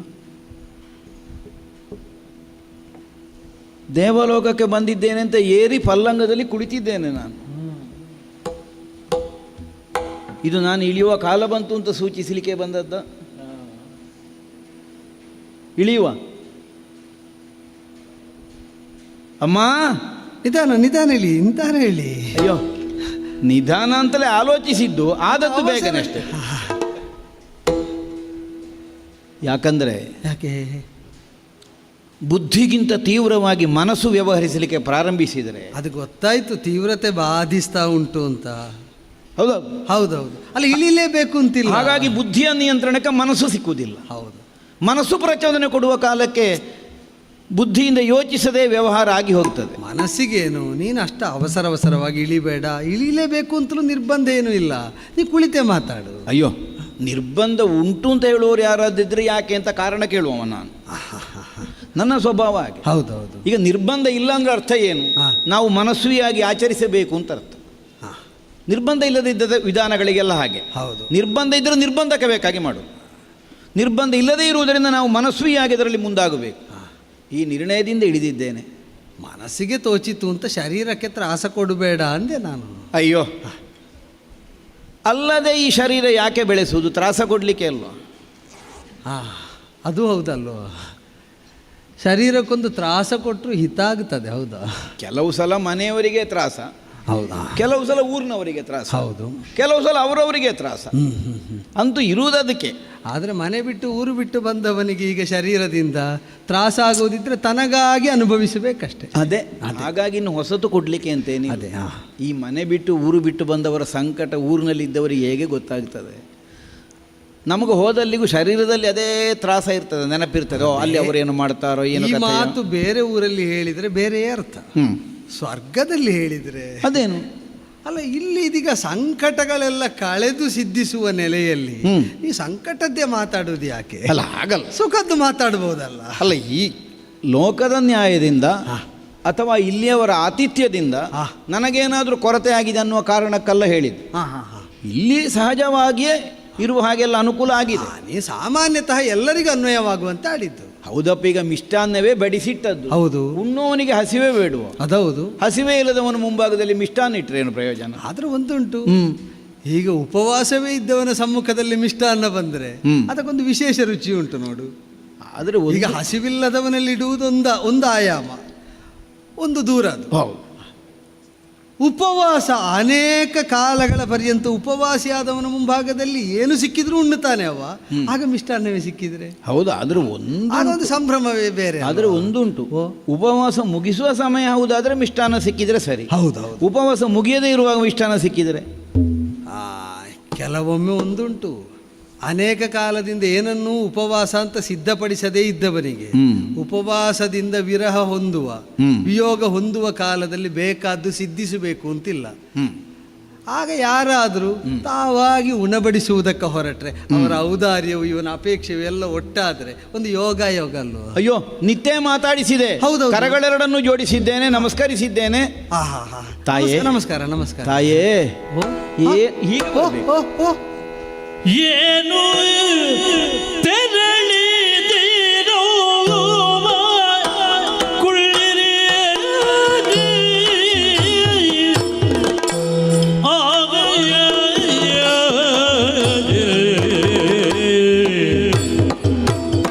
ಅಮ್ಮ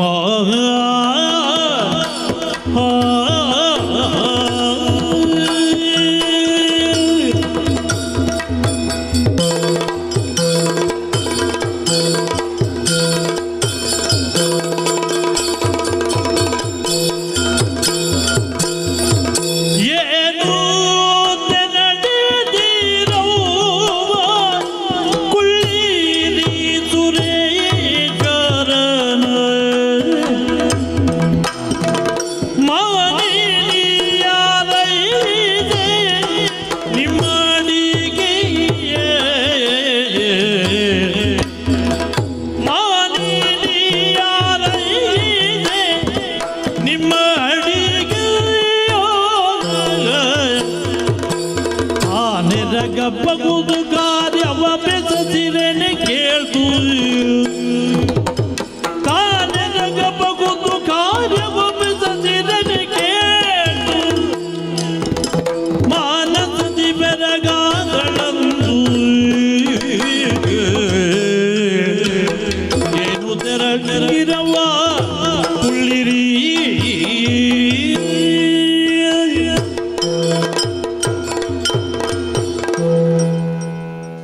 ಅವ್ವ. ಹೀಗೆ ಬರಬೇಕು. ಅಲ್ಲ ಬರೋಣ, ಅದಕ್ಕೆ ಬರಬೇಕು ಅಂತ ಹಾಗೆಲ್ಲ ಕರೀಬೇಕಾ? ಮತ್ತೆ ಹೇಗೆ? ಅಲ್ಲ ಹೀಗೆ ಯಾಕೆ ಅಂತ. ಹಾಗೆ ಆಗಬೇಕು. ಹೇಗಾದರೂ ಹೀಗೊಂದು ಆಗಬಾರ್ದಿತ್ತು ಅಂತ. ಅಯ್ಯೋ ಅಯ್ಯೋ, ನಮಗೆ ಇರುವಂತಹ ಸಂಸ್ಕಾರ ಹಿನ್ನೆಲೆಯ ಅಲ್ಲಿ ಆ ಸಂಬೋಧನೆ ಬಂದದ್ದು. ಆ ಲೋಕದಲ್ಲಿ ಈಗ ಹಾಗೆ ಕರೀಬೇಕಾದರೆ ನಿರ್ದಿಷ್ಟವಾಗಿ ಒಂದು ಆಯಾಮದಲ್ಲಿ ಮಾತ್ರ ಪ್ರಯೋಗ ಆಗುವ ಸಂಬೋಧನೆ ಅಲ್ಲ. ಅಲ್ಲ ಅಲ್ಲ ಅಲ್ಲ. ಅದೀಗ ಹೆಣ್ಣು ಮಕ್ಕಳು ಯಾರನ್ನಾದರೂ ಹಾಗೆ ಕರೆಯುವುದು ಅಭ್ಯಾಸ ಅಲ್ಲೋ. ಸಣ್ಣ ಮಗುವನ್ನಾದರೂ ಏನಮ್ಮ ಅಂತಲೇ ಮಾತಾಡಿ. ಸರಿ ಸರಿ, ನೀನು ಏನಮ್ಮ ಅಂತಲೇ ಮಾತಾಡಿ. ಸರಿ ಸರಿ ಸರಿ. ಒಂದು ಸಣ್ಣ ಮಗುವನ್ನಾದರೂ ಹಾಗೆ ಮಾತಾಡಿಸುವ ಸಂಸ್ಕಾರ ನಮ್ಮದು. ಸರಿ ಸರಿ ಸರಿ ಅಲ್ವಾ? ಸರಿ ಸರಿ. ಮತ್ತೀಗ ನಮ್ಮ ಗೌರವಕ್ಕೆ ಪಾತ್ರರಾದವ್ರನ್ನ ಹಾಗಲ್ಲದೆ ಬೇರೆ ಮಾತಾಡಿಸ್ಲಿಕ್ಕೆ ಹೌದಪ್ಪ, ಅಭ್ಯಾಸ ಬಲ ಅದು. ಒಳ್ಳೆ ಅಭ್ಯಾಸ ಅದು ಆಗಲಿ, ಆ ಲೋಕದಲ್ಲಿ ಒಳ್ಳೆ ಅಭ್ಯಾಸ ಅದು. ಹೀಗೆ ಬರಬೇಕು. ಆಗಲಿ ಆಗಲಿ ಆಗಲಿ.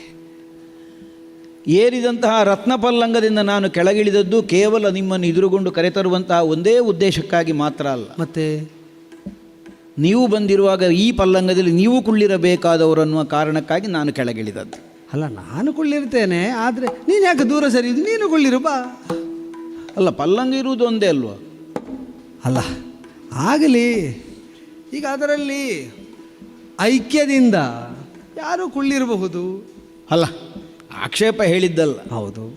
ಈಗ ಒಂದೇ ಪಲ್ಲಂಗದಲ್ಲಿ ಕುಳಿತುಕೊಂಡದ್ದರಿಂದ ಏನಾಗುವುದಕ್ಕೂ ಇಲ್ಲ. ಅಥವಾ ದೂರ ದೂರ ಇದ್ದಾರೆ ಅಂದ ಮಾತ್ರಕ್ಕಾಗಿ ಅವರ ಮನಸ್ಸು ಸ್ವಚ್ಛವಾಗಿ ಉಂಟು ಅಂತಲಲ್ಲ ಅಲ್ವಾ? ಹೌದೌದು.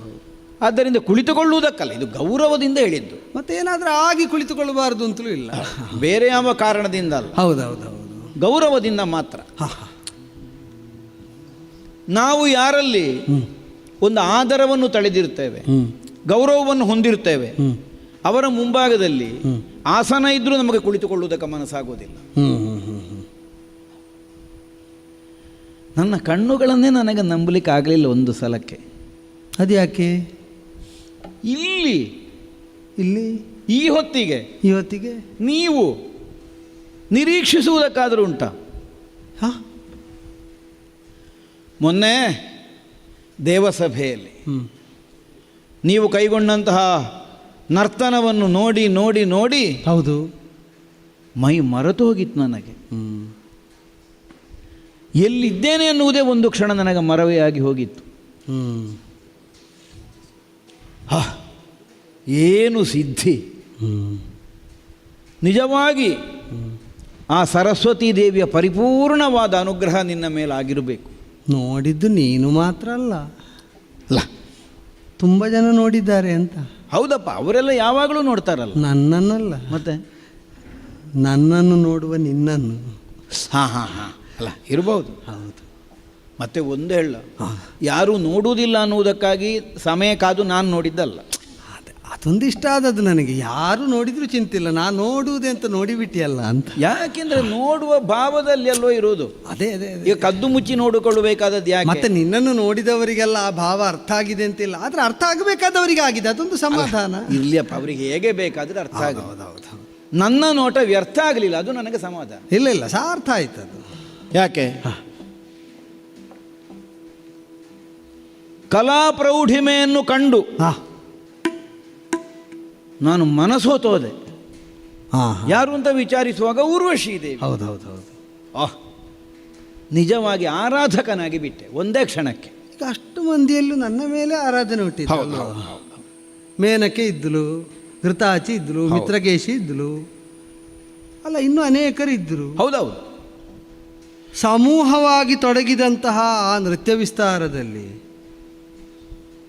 ಹಾಗೆ ಏನು ನೋಡಿದೆ ಅಂತಲೂ ಗೊತ್ತಾಗಲಿಲ್ಲ. ಅಲ್ಲ, ಈಗ ಅವರು ನರ್ತನ ವಿದ್ಯೆಯಲ್ಲಿ ನಿನಗೆ ತುಲ್ಯರೋ, ನಿನಗಿಂತ ಕಡಿಮೆಯೋ, ಅಲ್ಲ ನಿನಗಿಂತ ಹೆಚ್ಚೋ, ಇದೆಲ್ಲ ಎಲ್ಲ ವಿದುಷಿಯರೇ ಅಲ್ಲ. ಹೌದು ಹೌದಪ್ಪ, ಕೆಲವರೆಲ್ಲ ಅವರೇ ಹೇಳಿಕೊಳ್ಳುವುದು. ಅಲ್ಲಲ್ಲ, ಇಲ್ಲಿ ಉಳಿದವರು ಹೇಳಿದ್ದನ್ನು ನಾನು ಆಡಿದ್ದು. ಅಲ್ಲ, ಯಾಕೆಂದರೆ ಅದು ಒಂದು ಗೊತ್ತುಂಟ ನಿನಗೆ, ಅವರವರೇ ಹೇಳಿಕೊಂಡವರು ಅವರ ವರ್ತುಲವನ್ನು ಬಿಟ್ಟು ಹೊರಗೆ ಬರುವುದೇ ಇಲ್ಲ, ಬಂದರೆ ಯಾರು ಹೇಳುವುದೂ ಇಲ್ಲ. ಆದರೆ ಒಂದುಂಟು, ಏನು, ಇನ್ನೊಬ್ಬರು ಹೇಳಬೇಕನ್ನುವಂತಹ ಉದ್ದೇಶಕ್ಕಾಗಿಯೇ ನಿರೀಕ್ಷೆ ಮಾಡದೇ ಇದ್ದವರು ಹೌದು ಸಹಜವಾಗಿ ಗುರುತಿಸಲ್ಪಡ್ತಾರೆ. ಹೌದಲ್ಲ, ಗುರುತಿಸಲ್ಪಡ್ತಾರೆ. ಹೌದು. ಬಹುಶಃ ಉರ್ವಶಿ ದೇವಿಯ ಹುಟ್ಟಿನ ಹಿನ್ನೆಲೆಯನ್ನು ಪರಿಭಾವಿಸಿ ನನಗೆ ತಿಳಿದ ಮತಿಯಲ್ಲಿ ನಾನು ತೀರ್ಮಾನಕ್ಕೆ ಬಂದದ್ದು. ಹಾಂ ಹಾಂ ಹಾಂ. ಅವರದ್ದೆಲ್ಲ ವಿದ್ಯಾಗರ್ವವನ್ನು ಇಳಿಸುವುದಕ್ಕಾಗಿ ಹುಟ್ಟಿಕೊಂಡವಳಂತೆ ನೀನು. ಹಾಂ, ಜನನದ ಹಿನ್ನೆಲೆ. ಓ, ನೀ ಭಾಳ ಹಿಂದೆ ಯೋಚನೆ ಮಾಡಿದ್ವಿ. ಓಹೋ, ನಾವೆಲ್ಲ ಹಿಂದೆ ಯೋಚನೆ ಮಾಡಿಯೇ ಮಾತಾಡೋದು. ಆಗಲಿ ಆಗಲಿ ಆಗಲಿ, ಮುಂದೆ ನೋಡಿಯೇ ಮಾತಾಡ್ತೀಯಲ್ಲ. ಅವರ ಗರ್ವಾಪಹಾರವನ್ನು ಮಾಡುವುದಕ್ಕಾಗಿಯೇ ಹುಟ್ಟಿದವಳು. ಆಗಲಿ ಆಗಲಿ ಆಗಲಿ. ಈಗ ಹುಟ್ಟಿನ ಹಿನ್ನೆಲೆಯಲ್ಲಿರುವಂತಹ ಸಂಕಲ್ಪವೇ ಅಷ್ಟು ಶುದ್ಧ. ಹ್ಞೂ ಹ್ಞೂ ಹ್ಞೂ ಹ್ಞೂ. ತೀರ ಅಸಹಜ ಅಂತ ಆಕ್ಷೇಪ ಮಾಡಲಿಕ್ಕೂ ಇಲ್ಲ. ಇಲ್ಲ ಇಲ್ಲ ಇಲ್ಲ. ಅವರಿಗಿರಬಹುದಾದಂತಹ ಒಂದು ವಿದ್ಯೆಯ ಕುರಿತಾಗಿ, ಸಿದ್ಧಿಯ ಕುರಿತಾಗಿ ಹ್ಞೂ ಹ್ಞೂ ಹ್ಞೂ. ಸ್ವಲ್ಪ ಆದರೂ ಆತ್ಮ ಪ್ರತ್ಯಯ ಬೇಕೇ. ಹ್ಞೂ ಹ್ಞೂ ಹ್ಞೂ. ಇಲ್ಲದಿದ್ದರೆ ಆ ಸಾಧನೆಗೆ ಮೌಲ್ಯ ಇಲ್ಲ. ಹ್ಞೂ ಹ್ಞೂ. ಸ್ವಲ್ಪ ಬೇಕು, ಹೌದೌದು. ಆದರೆ ಹೆಚ್ಚಾಗಕೂಡದು, ಅಷ್ಟೇ ಇರೋದು. ಈಗ ಸ್ವಲ್ಪ ಬೇಕು ಎಂಬುದಕ್ಕೆ ಈಗ ಇಲ್ಲಿದ್ದವರಿಗೆ ಪ್ರತಿಯಾಗಿ ಒಂದು ಪ್ರತಿಸೃಷ್ಟಿಯಂತೆ ಉಗಮಿಸಿದವಳಾದಳು ಮತ್ತು ಬಂದು ಸೇರಿದ್ದು ಇಲ್ಲಿಗೆ ನೋಡು. ಹೌದೌದೌದು. ಆದ್ದರಿಂದ ಈ ವೃತ್ತಿಯಾಗಲಿ ಅವರ ಪ್ರವೃತ್ತಿಯಾಗಲಿ ನಿಷಿದ್ಧವೂ ಅಲ್ಲ, ನಿಂದ್ಯವೂ ಅಲ್ಲ. ಅಲ್ಲಿಗೆ ಸಮರ್ಪಕ ಅಲ್ಲ ಅಂತ ಬಿಟ್ಟರೆ ಅದನ್ನು ಮುನ್ನಡೆಸುವ ಹೊಣೆಯನ್ನು ನನಗೇ ಹೊರಿಸಿ ನನ್ನವರು, ನನಗೆ ಸಂಬಂಧಿಸಿದವರು, ನನ್ನ ಉಗಮಕ್ಕೆ ಕಾರಣದಲ್ಲಿದ್ದವರು ಇಲ್ಲಿಗೆ ಕಳುಹಿಕೊಡು. ಹೌದಪ್ಪ, ಅದು ಎರಡು ಕಾರಣ ಇರ್ತದೆ. ಹಾಂ, ಒಂದು, ನಿತ್ಯ ನೀನು ಅವರೊಟ್ಟಿಗೆ ಇದ್ರೆ ಮತ್ತೆ ಅವರಿಗೆ ತಲೆಗೆ ಏರ್ಲಿಕ್ಕಿಲ್ಲ. ನಿನ್ನನ್ನು ನೋಡ್ತಾ ಇರುವಾಗ ಸಾಧ್ಯ ಆಗ್ತದೆ. ಆಗ ಒಂದು ಸಮತೋಲನವನ್ನು ಕಾಯ್ದುಕೊಳ್ಳಿಕ್ಕೆ ಬರ್ತದೆ. ಇನ್ನೊಂದು, ನಿನಗೂ ಒಂದು ಸತ್ವ ಪರೀಕ್ಷೆ ಮಾಡಿದಾಗ ಆಗ್ತದೆ. ಇವರೊಟ್ಟಿಗೆ ಸೇರಿದಾಗ ಸಹವಾಸ ದೋಷದಿಂದ ನಿನಗೂ ಇನ್ನೆಲ್ಲಿಯಾದರೂ ಹಾಗೆ ಆಗಿ ಹೋಗ್ತದೋ, ಆದರೆ ಹಾಗೆ ಆಗಲಿಲ್ಲ ಅನ್ನುವುದು ನಿನ್ನದ್ದಾದಂತಹ ಪ್ರದರ್ಶನದ ಮೂಲಕವಾಗಿ ಸ್ಪಷ್ಟ ಆಯಿತು. ಮಾತ್ರ ಅಲ್ಲ, ಈಗ ಒಂದು ಪ್ರತೀಕ್ಷೆ ನಿರೀಕ್ಷೆಗಳಿಂದ ಯಾರು ಕಳುಹಿಕೊಡ್ತಾರೋ ಅವರ ಸೃಷ್ಟಿಯ ಸಾಮರ್ಥ್ಯ, ಅವರ ಸಂಕಲ್ಪದ ದಾರ್ಢ್ಯ ನನಗಿಂತ ಹೆಚ್ಚಾಗಿ ಅದೇ ಕೆಲಸ ಮಾಡ್ತದೆ ಅಂತ. ಇಲ್ಲಿ ಹೆಚ್ಚು ಏರುಪೇರು ಆಗದಂತೆ ಅದೇ ತಡೆಯುತ್ತದೆ. ಎಲ್ಲಿ ಹೇಗಿರಬೇಕು ಅಂತ ಅದೇ ನಿಯಂತ್ರಿಸ್ತದೆ ಅಂತ. ಅದೇ ನಮ್ಮನ್ನು ಆಡಿಸುವಂತಹ ಒಂದು ಚೈತನ್ಯ ಬೇರೆ ಇದೆ ಅನ್ನುವಂತಹ ಎಣಿಕೆ ಇದ್ದಲ್ಲಿವರೆಗೆ ನಾವು ಅಹಂಕಾರಿಗಳಾಗುವುದೇ ಇಲ್ಲ. ಹೌದು ಹೌದು ಹೌದು ಅಲ್ವಾ? ಆದ್ದರಿಂದ ಅವರಿಗಿಂತೆಲ್ಲ ಭಿನ್ನವಾಗಿ ಪ್ರತ್ಯೇಕವಾಗಿ ಬಹುಶಃ ಕಾಣುವಂತಹ ಒಂದು ಸ್ಥಿತಿ ಆದದ್ದಿರಬೇಕು ಅಂತ ನನ್ನ ಎಣಿಕೆ. ಆಗಲಿ ಆಗಲಿ, ನೀನು ನೋಡಿದ್ದಕ್ಕೆ ಆಕ್ಷೇಪ ಇಲ್ಲ, ಸಂತೋಷವೇ ಆದದ್ದು. ಯಥಾರ್ಥಕ್ಕಾದರೆ ನಿನ್ನನ್ನು ನೋಡಿ ಒಂದು ಅಭಿನಂದನೆಯನ್ನಾದರೂ ಹೇಳುವುದಕ್ಕೆ ಸಂದರ್ಭ ಇಲ್ಲದೆ ಹೋಯ್ತಲ್ಲ ಅಂತ ಬೇಸರ ಆಗಿತ್ತು. ನಿನ್ನ ಬೇಸರವನ್ನು ನೀಗುವುದಕ್ಕೂ ನಾನು ಬಂದದ್ದಕ್ಕೆಲ್ಲ ಸರಿ ಹೋಯ್ತು ನೋಡು. ಅಂತೂ ಸಂದರ್ಭ ಕೈಗೂಡಿತು. ಹೌದಲ್ಲ ಅಲ್ಲ, ರಾತ್ರಿ ಕಾಲ ಅದೇನು ಆಗಲಿ, ರಾತ್ರಿ ಅಭಿನಂದನೆ ಹೇಳಬಾರ್ದು ಅಂತಿಲ್ಲ. ಅದೇನಿಲ್ಲ, ಏನಿಲ್ಲ. ಹೌದು, ಅಂದ್ರೆ ಅಭಿನಂದನೆ ಅನ್ನುವ ಕೆಲಸವೇ ಬೆಳಕಿನದ್ದಲ್ವ. ಹೌದು, ಹಾಗಾಗಿ ರಾತ್ರಿಯನ್ನು ಬೆಳಗುವ ಕೆಲಸ ಅಲ್ವ. ಹಾಗಾಗಿ ಒಳ್ಳೆಯದೇ ಅದು. ಆಗಲಿ, ಬೆಳಗುವ. ಬಹುಶಃ ಯಾವುದೋ ಉದ್ದೇಶಕ್ಕಾಗಿ ಹೊರಟವರು ಈ ಒಂದು ಅರಮನೆಯನ್ನು ಸೇರಿದ್ದು ನನ್ನ ಸೌಭಾಗ್ಯ ವಶದಿಂದಲೇ ಇರಬೇಕು ಅಂತ ನಾನು ಭಾವಿಸ್ತೇನೆ. ಉದ್ದೇಶಕ್ಕ? ಹೌದೌದು. ಅದ್ಯಾಕೆ ಹಾಗೆ ತರ್ಕಿಸ್ತಿ? ಕಾರ್ಯ ಅವಸರ ಉಂಟು. ಸುರೇಶ್ವರನ ಮಾನಿನಿಯರಲ್ವಾ? ಹಾಗಿದ್ದರೆ ಅಲ್ಲ, ಅದಂದ ಮೇಲೆ ಬೇರೆ ಬೇರೆ ಉದ್ದೇಶಗಳಿರ್ತದೆ, ಬೇರೆ ಬೇರೆ ನಿರ್ಣಯಗಳಿರ್ತದೆ, ಬೇರೆ ಬೇರೆ ಕರ್ತವ್ಯಗಳಿರ್ತದೆ. ಹಾಗೆ ಯಾವುದೋ ಒಂದು ಕಾರ್ಯ ಅವಸರದಿಂದ ತೆರಳುವಾಗ ನನಗೊಂದು ಸಂದರ್ಶನದ ಸೌಭಾಗ್ಯವನ್ನು ಒದಗಿಸಿಕೊಟ್ಟದ್ದು ಬಹಳ ಇಷ್ಟ ಆಯಿತು. ಅಲ್ಲ, ನರನಾಗಿಯೇ ಮಾತಾಡ್ತಾ ಇದೆಯಲ್ಲೋ. ಹೌದು, ಸ್ವಲ್ಪ ಆ ನೆಲೆ ಬಿಟ್ಟು ಏರಿದ ನೆಲೆಯನ್ನು ಗಮನದಲ್ಲಿ ಇಟ್ಟು ನೀವು ವರ್ತಿಸಬೇಡುವ. ಹೌದಾ? ಸುರೇಶ್ವರನ ಮಾನಿನಿ ಅಂತ ನನ್ನನ್ನೇ ಹೇಳ್ತಿ. ಸುರಪೀಠ ವಿರಾಜಿತನಾದ ನಿನ್ನ ಅನುಭವವನ್ನು ವಿಸ್ಮರಿಸಿದವನಂತೆ ಮಾತಾಡ್ತಿ. ಆ ಎತ್ತರದಲ್ಲಿ ನೀನು ಇದ್ಯಪ್ಪ. ನೀ ಯಾಕೆ ಭ್ರಮೆಗೊಂಡು ಮಾತಾಡ್ತಾ ಇದ್ದಿ? ಎಲಲೆ ನಾರಾಯಣಿ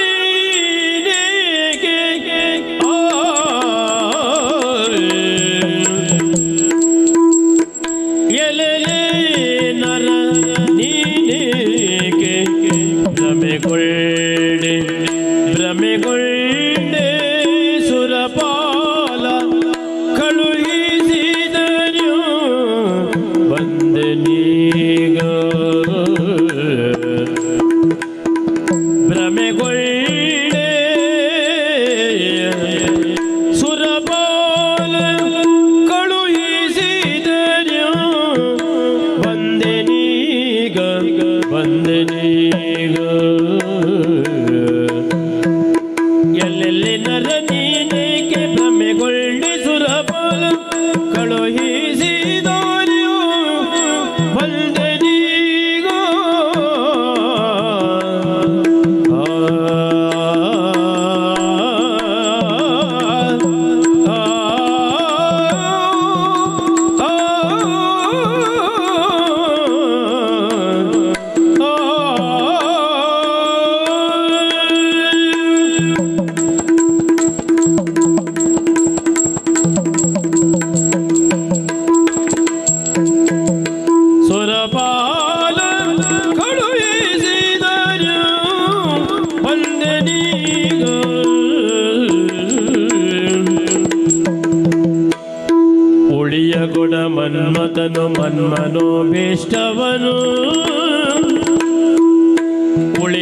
ಒಡ ಮನ್ಮಥನು ಮನ್ಮನೋಭೀಷ್ಟವನು ಸಲಿಸು ಸಲಿಸು ಅಭೀಷ್ಟವನು ಸಲಿಸು ಸಂಶಯವೇ ಅಭೀಷ್ಟವನು ಸಲಿಸು ಸಂಶಯವೇಕೆ ನಿನಗೆ ಸಲಿಸು ಸಂಶಯವೇಕೆ ನಿನಗೆ ಎಲ್ಲೆಲ್ಲರ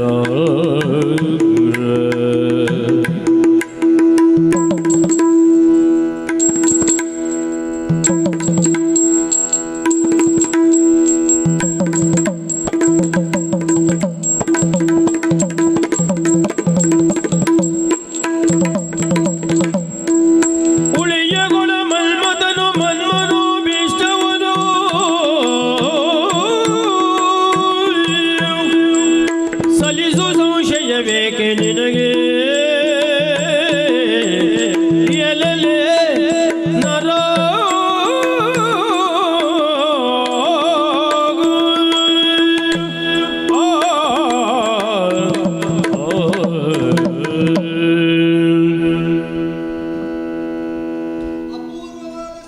ಹೊಂದಿ ಸ್ವರ್ಗತಲದ ತನಕ ಬಂದು ಸೇರಿದಂತಹ ನೀನು ಪ್ರತಿಯೊಂದನ್ನು ವಿಸ್ಮಯವೆಂಬಂತೆ ಬಗೆದು ನೋಡುತ್ತಾ ಸ್ವೀಕರಿಸ್ತಾ ಮುನ್ನಡೆದು ಬಂದದ್ದನ್ನು ಗಮನಿಸಿದವರ ಸಾಲಲ್ಲಿ ನಾನೂ ಇದ್ದೇನೆ ಪಾರ್ಥ. ಹೊಸದಾದದ್ದರಿಂದ ರೋಚಕವಾದದ್ದು ಎಲ್ಲವೂ ಆ ಕ್ಷಣದಲ್ಲೇ ಅರ್ಥ ಆಗ್ತದೆ ಅಂತಿಲ್ಲ, ಏನಿಲ್ಲ. ಆದರೆ ಕುತೂಹಲ ಮಾನಸಿಯಾಗಿ ಪ್ರತಿಯೊಂದನ್ನು ಅರಿಯುವಂತಹ ಒಂದು ಕಾಳಜಿಯನ್ನು ಹೊಂದಿ ನಕ್ಷತ್ರ ವೀಥಿಯಲ್ಲಿ ನಡೆತರುವಾಗ ಮಾರ್ಗದರ್ಶಕನಾಗಿ ಜೊತೆಗಿದ್ದ ಮಾತಲಿಯಿಂದ ತೊಡಗಿ ಸುರಸಭೆಯನ್ನು ಸುರಪನೇ ಪ್ರವೇಶಿಸುವಾಗ ಸ್ವಾಗತಿಸಿದಲ್ಲಿಂದ ತೊಡಗಿ ಸುರಪನ ಮಾರ್ಗ ನಿರ್ದೇಶನದಲ್ಲಿ ಮುನ್ನಡೆದು ಇಲ್ಲಿಗೆ ಬರುವಾಗ ಚಿತ್ರಸೇನನಲ್ಲಿಯ ತನಕ ಈಗ ಈ ವಿಶ್ರಾಂತಿ ಧಾಮಕ್ಕೆ ಕರೆತಂದದ್ದು ಅವನು. ಎಲ್ಲರಲ್ಲೂ ಕೇಳಿ ತಿಳಿದು ಇದನ್ನು ಅರಿತು ಅನುವರ್ತಿಸ್ತಾ ಜೊತೆಯಾಗಿ ಸಾಗುತ್ತಾ ಇದ್ದ ನಿನ್ನ ಮನೋಗತದ ಲಹರಿ ಹೇಗಿರಬಹುದು ಅಂತ ನಾ ಕಲ್ಪಿಸಬಲ್ಲೆ. ಪಕ್ಕನೆ ನಾವು ಒಂದು ಹೆಜ್ಜೆ ಮುಂದಿಟ್ಟರೆ ಅತಿಕ್ರಮಣ ಆಗುತ್ತದೆ, ಹಿಂದುಳಿದರೆ ಹಿಂಜರಿಕೆಯಾಗುತ್ತದೆ. ಈ ಭಾವದಲ್ಲಿ ಸ್ತಬ್ಧನಾಗುವಂತಹ ಒಂದು ನೆಲೆಯಲ್ಲಿ ನೀನಿದ್ದಿ ಅಂತ ನಿನ್ನ ಈ ಕಳವಳವನ್ನು ಇತ್ತಿಂದತ್ತ ಕೈ ಹಿಸುಕಿಕೊಂಡು ನೀನು ನಡೆದಾಡಿದ ಬಗೆಯನ್ನು ನನ್ನನ್ನು ಕಂಡ ಕ್ಷಣದಲ್ಲೇ ನಿನ್ನಲ್ಲಿ ಒಡಮೂಡಿದ ವಿಸ್ಮಯ, ಅದು ದಿಗಿಲಾಗಿ ಪರಿವರ್ತಿತವಾದ ವಿಧಾನ, ಅನಿರೀಕ್ಷಿತ ಅಲ್ವೋ? ಸ್ವಾಗತಿಸುವುದಕ್ಕೆ ನೀ ತೋರಿದ ತ್ವರೆ, ಉಪಚರಿಸುವ ವಿಧಾನವನ್ನು ಅರಿಯದೆ ನಿನ್ನೊಳಗಾದ ಗೊಂದಲ, ಇದೆಲ್ಲ ನೀ ಏನೋ ಒಂದು ಭ್ರಮೆಗೊಳಗಾಗಿದ್ದಿ ಅಂತ ನನಗೆ ಸಾರಿ ಸಾರಿ ಹೇಳ್ತಾ ಉಂಟು. ನಾಕಲೋಕಕ್ಕೆ ಏರುವಾಗ ನಾನು ರಥದಲ್ಲಿ ರಥಿಕ, ಹೌದೌದು, ಕರೆದೊಯ್ಯುವುದಕ್ಕೆ ಬಂದ ದೇವಸೂತನಾದ ಮಾತಲಿ ನಿಜವಾಗಿ ರಥಿಕನಿಗಿಂತ ಸೂತ ಕೆಳಗೆ, ಹೌದೌದು. ಆದ್ರೂ ನಮಗಮ ಪೂಜಾರ್ಹನೇ, ಹೌದೌದು. ಯಾಕೆಂದ್ರೆ ನಮ್ಮ ದೇವಯೋಗ್ಯತೆಯನ್ನು ಹೊಂದಿದ, ಆದ್ದರಿಂದ ನಾವು ಅವನಿಗೂ ಕೈಯೇ ಮುಗಿಯುವುದು. ಹೌದೌದು. ದೇವಲೋಕದಲ್ಲಿ ಈಗ ಸರಳ ಭಾಷೆಯಲ್ಲಿ ಹೇಳುವುದಾದ್ರೆ ಕಂಡ ಕಂಬಕ್ಕೂ ಕೈಯೇ ಮುಗಿಬೇಕು, ನಾವು ಭೂಲೋಕದವರಲ್ವ. ಹೌದು, ಆದರೆ ಒಂದುಂಟು, ಈಗ ದೇವಲೋಕ ಅಂತಲ್ಲ, ದೇವದೇವನೇ ಈಗ ಸಾರಥಿಯಾಗಿ ಕುಳಿತರು, ನಿಲ್ಲುವಾಗ ರಥಿಕನೇ ಮೇಲಲ್ವ. ಈಗ ಆ ಸ್ಥಾನದಲ್ಲಿ ಕರ್ತವ್ಯ ನಿರ್ವಹಣೆಗೆ ತೊಡಗಿದ ಮೇಲೆ ನಾನೀಗ ಅವರಿಗೆ ಅಂತ ಆಡಿದ್ದಲ್ಲ. ಹೌದೌದು. ಸುರಪಸೂತನಾದ ಮಾತಲಿಗಿರುವ ಮಹತ್ವವನ್ನು ನಾ ಅಲ್ಲಗಳೆಯುವುದೂ ಅಲ್ಲ, ಆದರೂ ನಮಿಸಿಯೇ ಆದರೂ ಏರಿ ನಿಲ್ಲಬೇಕಾದವನು ನೀನೇ ಅಂತ. ನೀನೇರುವುದಕ್ಕಾಗಿ ತಗ್ಗಿಸಿ, ರಥವನ್ನೂ ತಗ್ಗಿಸಿ, ತನ್ನನ್ನೂ ತಗ್ಗಿಸಿ ಇಳಿದು ಬಂದು ಕರೆ ತಂದವನು ಮಾತಲಿ ಅಂತ. ನಾನೀಗ ಮತ್ತೆ ನಮಸ್ಕರಿಸುವುದು ಯಾಕೆಂದ್ರೆ ನೀನು ಆಲೋಚನೆ ಮಾಡಿ, ಅಂದ್ರೆ ಯಾವ ಕಾಲಕ್ಕೂ ತಗ್ಗುವ ಸ್ಥಿತಿ ಬರಬಾರದು ಅನ್ನುವುದಕ್ಕೆ ಮೊದಲೇ ನಮಸ್ಕಾರ. ಇಲ್ಲ, ನಿನ್ನನ್ನು ಏರಿಸುವುದಕ್ಕೆ ಅಲ್ವ ನಾನು ಹೇಳಿದ್ದು. ನೀ ಭ್ರಮೆ ಬಿಡು, ಒಂದೊಂದಾಗಿ ಕಳಚುತ್ತಾ ಬರುವ.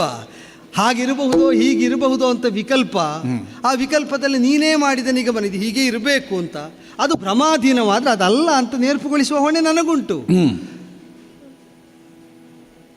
ಈಗ ನಾನು ಇಲ್ಲಿಗೆ ಬಂದದ್ದು ಅಯಾಚಿತವಾಗಿ ಅಂತ ನೀನು ಆಡಲಿಲ್ಲ, ಅನಿರೀಕ್ಷಿತವಾಗಿ ಅಂತ ಆಡಿದೆ. ಹೌದು, ನನಗ ನಿರೀಕ್ಷಿತ. ಈಗ ನೀನು ಯಾಚಿಸದ್ದಾಗಿದೆ ಅಂತಲ್ಲ, ಇನ್ನೊಂದು ಅರ್ಥದಲ್ಲಿ ನೀನೇ ಸೂಚಿಸಿದೆ. ಮನದೊಳಗೆ ಹಾಗೊಂದು ಯಾಚನೆ ಅಪೇಕ್ಷೆಯಾಗಿ ಒಡಮೂಡಿತ್ತಾದರೂ ಅದು ಸತ್ಯವಾಗುತ್ತದೆ ಎಂಬ ನಿರೀಕ್ಷೆ ನಿನಗಿರಲಿಲ್ಲ. ಈಗ ನೃತ್ಯ ವೈಭವವನ್ನು ಕಂಡು ಅದರಲ್ಲಿ ನನ್ನ ವೈದುಷ್ಯಕ್ಕೋ ನನ್ನ ಪ್ರಕಟಣೆಗೋ ಅಭಿವ್ಯಕ್ತಿಗೋ ಕಲಾತ್ಮಕತೆಗೋ ಮನಸೋತ ನೀನು ಆ ಮನಸೋತ ಸ್ಥಿತಿಯಲ್ಲಿ ಅಭಿನಂದನೆಯನ್ನು ನುಡಿಯಾಗಿಸಿ ಒಪ್ಪಿಸಬೇಕು ಅಂತ ಹಂಬಲಿಸಿದ್ದು ಸತ್ಯ ತಾನೆ. ಕಾರ್ಯಕ್ರಮದ ಮಧ್ಯದಲ್ಲಿ ಮತ್ತೆ ನಾನೊಂದು ಅಭಿನಂದನೆ ಹೇಳಿ ಸುಮ್ಮನೆ ನಿನಗೊಂದು ಮುಖಭಂಗ ಯಾಕೆ ಅಂತ ನಾನು ಅಲ್ಲಿ ಹೇಳಲಿಲ್ಲ. ಅರ್ಥ ಆಯಿತು. ಆಗಲಿ ಅದಕ್ಕೆ ಅವಕಾಶ ನಾವು ಮಾಡಿಕೊಟ್ಟದ್ದಲ್ವ. ಈಗ ಅದೇ ಅವಕಾಶ ಈಗ ಸೌಭಾಗ್ಯ ಸಿಕ್ಕಿತ್ತು ಅಂತ ನಾವು ಅಂದರೆ ನಾನು ಮಾಡಿಕೊಟ್ಟಿದ್ದೇನೆ ಅಂತಲ್ಲ. ಮತ್ತೆ ಈಗ ಸುರಸಭೆಯಲ್ಲಿ ಸರ್ವವನ್ನು ಆಯೋಜಿಸುವವನು ಯಾರು? ಅಲ್ಲ, ದೇವಲೋಕದಲ್ಲಿ ಲೋಕಪಾಲಕನನ್ನಿಸಿಕೊಂಡ ಅವನೇ, ಮತ್ತೆ ಎಲ್ಲವೂ ಅವನ ನಿಯತಿಗೊಳಪಟ್ಟೆ. ಈಗ ಆಯಾ ವಿಭಾಗದಲ್ಲಿ ನಿಯಂತ್ರಕರೆನಿಸಿದವರು ನಿರ್ದೇಶಕರೆನಿಸಿದವರು ಅನೇಕರಿದ್ದರೂ ಕೂಡ ಸರ್ವನಿಯಂತ್ರಕನಾಗಿರುವವನು ನಿಮ್ಮಲ್ಲಿ ಸಾರ್ವಭೌಮ ಅಂತ ಹೇಳ್ತೀರಲ್ಲ, ಹೌದು, ಆ ನೆಲೆಯಲ್ಲಿರುವವನು ಲೋಕಾಧ್ಯಕ್ಷನಾದಂತಹ ಸುರಪತಿ. ಆ ಸುರಪತಿಯೇ ನಿನ್ನ ಚಿತ್ತದ ಇಂಗಿತವನ್ನು ಅರಿತು ಅದಕ್ಕೆ ಅನುವಾಗುವಂತೆ ಸಾಗುವುದಕ್ಕೆ ಚಿತ್ರಸೇನನ ಮೂಲಕವಾಗಿ ನನ್ನನ್ನು ಇಲ್ಲಿಗೆ ಕಳುಹಿಕೊಟ್ಟಿದ್ದಾನೆ ಅಂತ.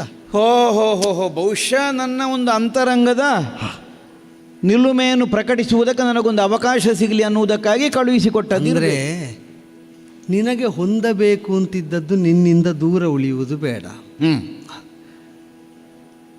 ನಿನಗೀಗ ಕೈಗೆಟಕಿಗೆ ಸಿಕ್ಕಿದ್ರೆ ಒಳ್ಳೆಯದು ಅಂತ ಇದ್ದದ್ದು ಕೈಗೆಟಕದ ತುತ್ತು ಅಂತ ಆಗುವುದು ಬೇಡ. ಅದು ಕೈಗೆಟಕಲಿ, ಅದು ಹೊಂದಲ್ಪಡಲಿ, ಒಂದು ಹೊಂದಾಣಿಕೆ ಒಡಮೂಡಲಿ. ಅವನ ಚಿತ್ತದಲ್ಲಿ ಮೂಡಿದಂತಹ ಕಾಮನೆ ಕಾಮಗಳು ಕಾಮಿನಿಯ ಕುರಿತಾಗಿ ಆದದ್ದರಿಂದ ಅದು ತಣೀಲಿ, ಇವಳು ಹೋಗಿ ಮಣೀಲಿ, ಅವನ ಪಾದ ಇವಳಿಗೆ ಸೇವ್ಯವಾಗಲಿ, ಇವಳ ಪಾದವನ್ನೇ ಅನುಲಕ್ಷಿಸಿ ಪಾದಾದಿಕೇಶಾಂತವಾಗಿ ನೆಟ್ಟ ದೃಷ್ಟಿಯನ್ನು ಕೀಲಿಸೀರಿಸಿದ ಅಲ್ಲಿಂದ ದೃಷ್ಟಿ ಕೀಳದಂತಹ ಪಾರ್ಥನ ಸ್ಥೈರ್ಯ ಅಲ್ಲೇ ವೃದ್ಧಿಯಾಗಲಿ. ನಾನು ಅದನ್ನೆಲ್ಲೂ ಹೇಳಿದ್ದು. ನೀನು ದೃಷ್ಟಿ ಇಟ್ಟದ್ದನ್ನು ನೋಡಿದ ನೋಟಕರು ಇನ್ನೂ ಕೆಲವರಿದ್ದಾರೆ. ಅದರಲ್ಲಿ ಇಂಗಿತಜ್ಞನಾದ, ಪರೇಂಗಿತಜ್ಞನಾದ, ಪುತ್ರೇಂಗಿತಜ್ಞನಾದಂತಹ ಸುರಪತಿಯೂ ಇದ್ದಾನೆ ಅಂದದ್ದು. ಹೌದೇ? ಹೌದಪ್ಪ. ಆದ್ದರಿಂದ ಪುತ್ರನ ಇಂಗಿತಜ್ಞನಾದಂತಹ ಪಿತಾ ಈಗ ಅದಕ್ಕೊಂದು ಅನುಕೂಲ ಮಾಡಿಕೊಟ್ಟು ಎಲ್ಲದಕ್ಕೂ ಒದಗಿಸಿಕೊಡೋಣ.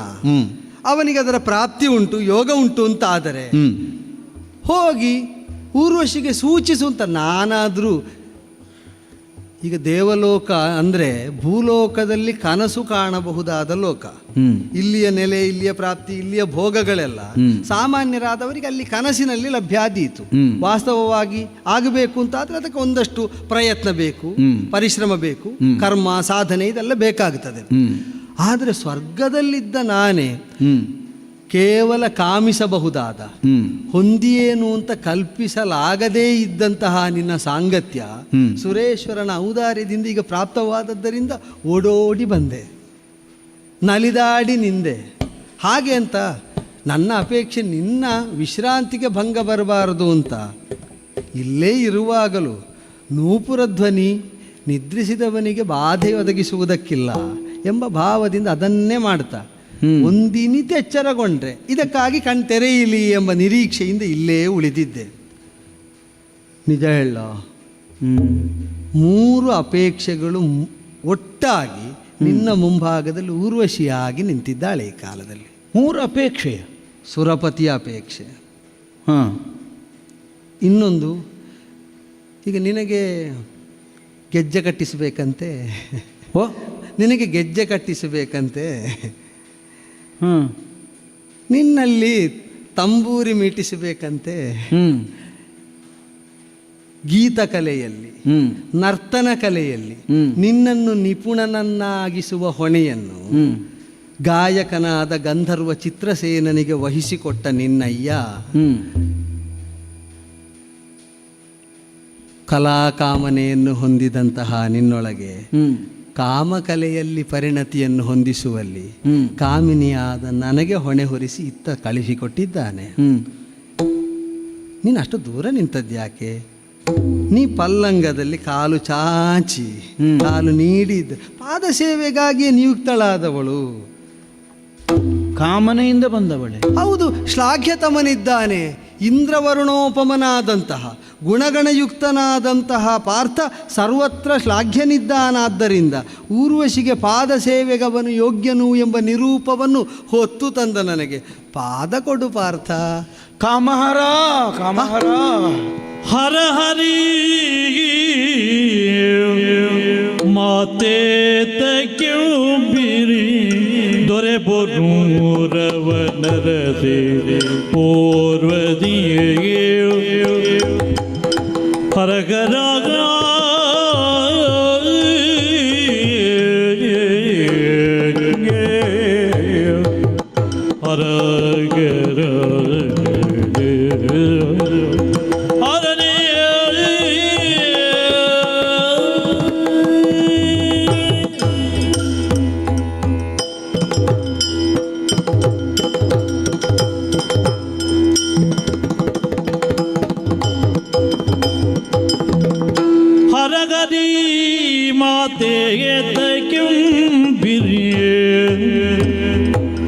ದೊರೆ ಪುರೋರವ ನರಸಿ ಪೂರ್ವದಿಗಿ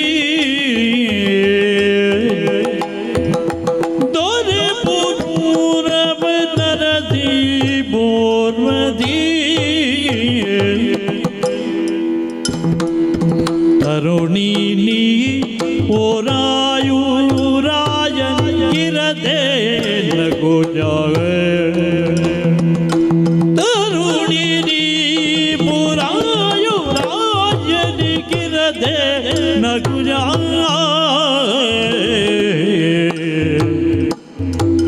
ಪರಗನಿ ಮಧ್ಯದ ಕೆಂಬಿರಿ ದೊರೆ ಪುರಾಣ ನರಸಿ ಪೂರ್ವದಿಗಿ ತರುಣಿನಿ ಪುರಾಯು ರಾಜನಿಗಿರದೆ ನಗು ಹರಕರ ಹರಕರ ಈ ಮಾದೇತ ಕೆಂಬಿರಿ ಹರಕರ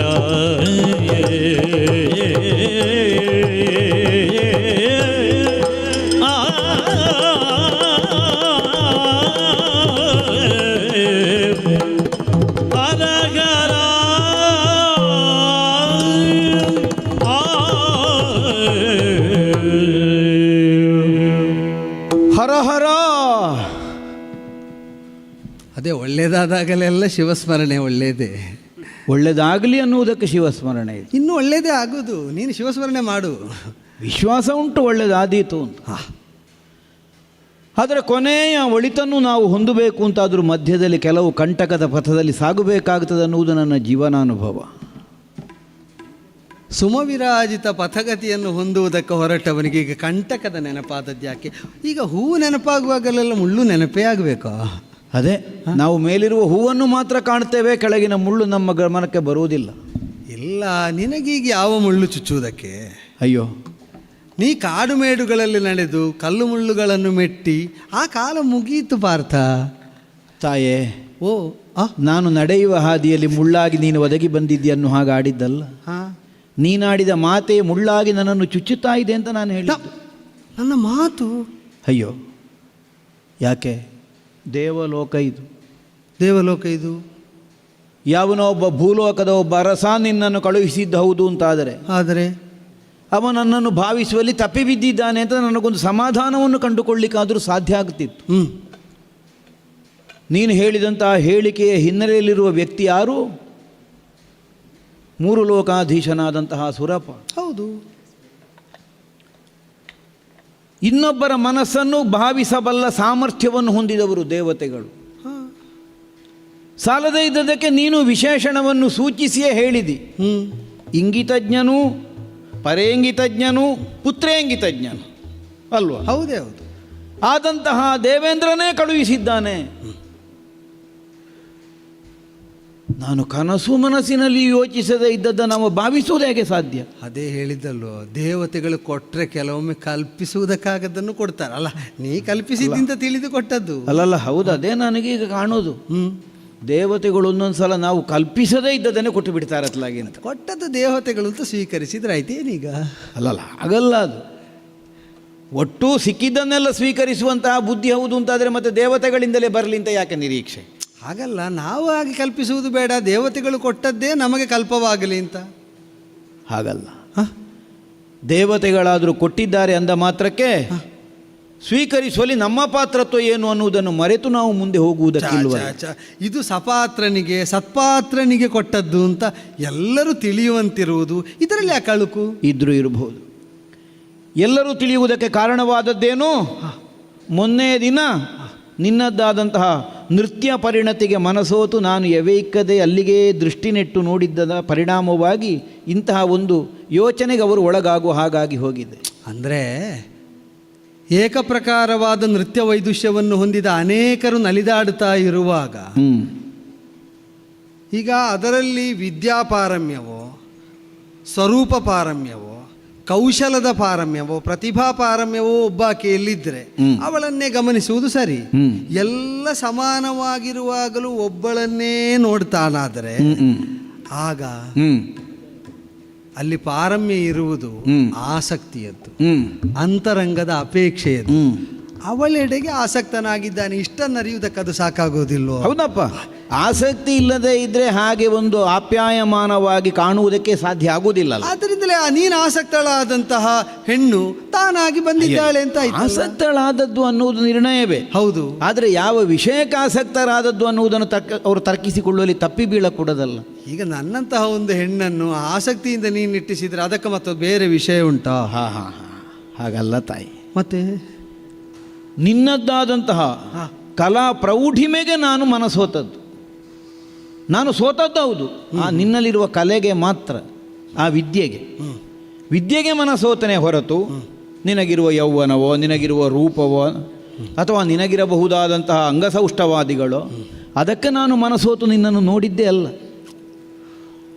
ಆದರೆ ಗ್ರಹಿಸೋರು ಏನು ಭಾವಿಸುವ ಹಾಗಾಯಿತು, ಅಪ್ರತಿಮವಾದಂತಹ ಸೌಂದರ್ಯವನ್ನೂ ಹೊಂದಿಯೇ ನೀನು ಇರುವವಳಾದ್ದರಿಂದ ಪಕ್ಕನೆ ಹೊರನೋಟಕ್ಕೆ ಏನನ್ನು ಕಾಣುತ್ತದೆ ಅದನ್ನೇ ದೃಷ್ಟಿಸುವಂತಹ ಮಂದಿಗಳೂ ಪ್ರಪಂಚದಲ್ಲಿ ಬಹಳ ಇರುವುದರಿಂದ ಒಳಗನ್ನು ಕಾಣುವಂತಹ ಗುಣವನ್ನು ಹೊಂದಿ ನೋಡಿದರೂ ಪಕ್ಕನೆ ತಪ್ಪು ಗ್ರಹಿಕೆಗೆ ಕಾರಣವಾಗಿ ಹೋಗ್ತದೆ. ಇವ ಹೊರಗಿನದ್ದನ್ನೇ ನೋಡ್ತಾ ಇದ್ದಾನೆ ಅಂತ. ಬಹುಶಃ ದೇವಸಭೆಯಲ್ಲಿಯೂ ಆದದ್ದು ಅದೇ ಇರಬೇಕು. ಇಲ್ಲದಿದ್ದರೆ ನಿನ್ನ ವಿಶೇಷಣವೇ ಈಗ ಬಿದ್ದು ಹೋಯ್ತಲ್ಲ. ಮಗನ ಇಂಗಿತವನ್ನು ಅರ್ಥ ಮಾಡಿಕೊಳ್ಳುವಲ್ಲಿ ಸಮರ್ಥನಾದ ದೇವೇಂದ್ರ ಹೌದಾದರೆ ಅವನಿಗೆ ಈ ಗ್ರಹಿಕೆ ಬರುವುದಕ್ಕೆ ಸಾಧ್ಯ ಇಲ್ಲ. ಯಾಕಂದರೆ ಮನಸ್ಸಿನಲ್ಲಿ ಅಂತಹ ಒಂದು ಯೋಚನೆ ಹಾದು ಕೂಡ ಹೋಗಲಿಲ್ಲ. ನನಗೆ ಯೋಚನೆ ಮಾಡುವುದು ಬಿಡು, ಮನಸ್ಸಿನೆಲ್ಲ ಯೋಚನೆ ಹಾದು ಹೋಗಲೇ ಇಲ್ಲ. ಅಲ್ಲ, ಸುರಪತಿಯ ಗ್ರಹಿಕೆಯನ್ನು ಹಾಗೆ ನಿವಾರಿಸುವುದಕ್ಕೆ ಬರುವುದಿಲ್ಲ. ನೀವು ಹುಟ್ಟಿದ ಮೇಲೆ ರಾಜನ್ಯ ಕುಲಜರಾದರು ಕಾಡಲ್ಲೇ ಹೆಚ್ಚಿದ್ದದ್ದಲ್ವಾ?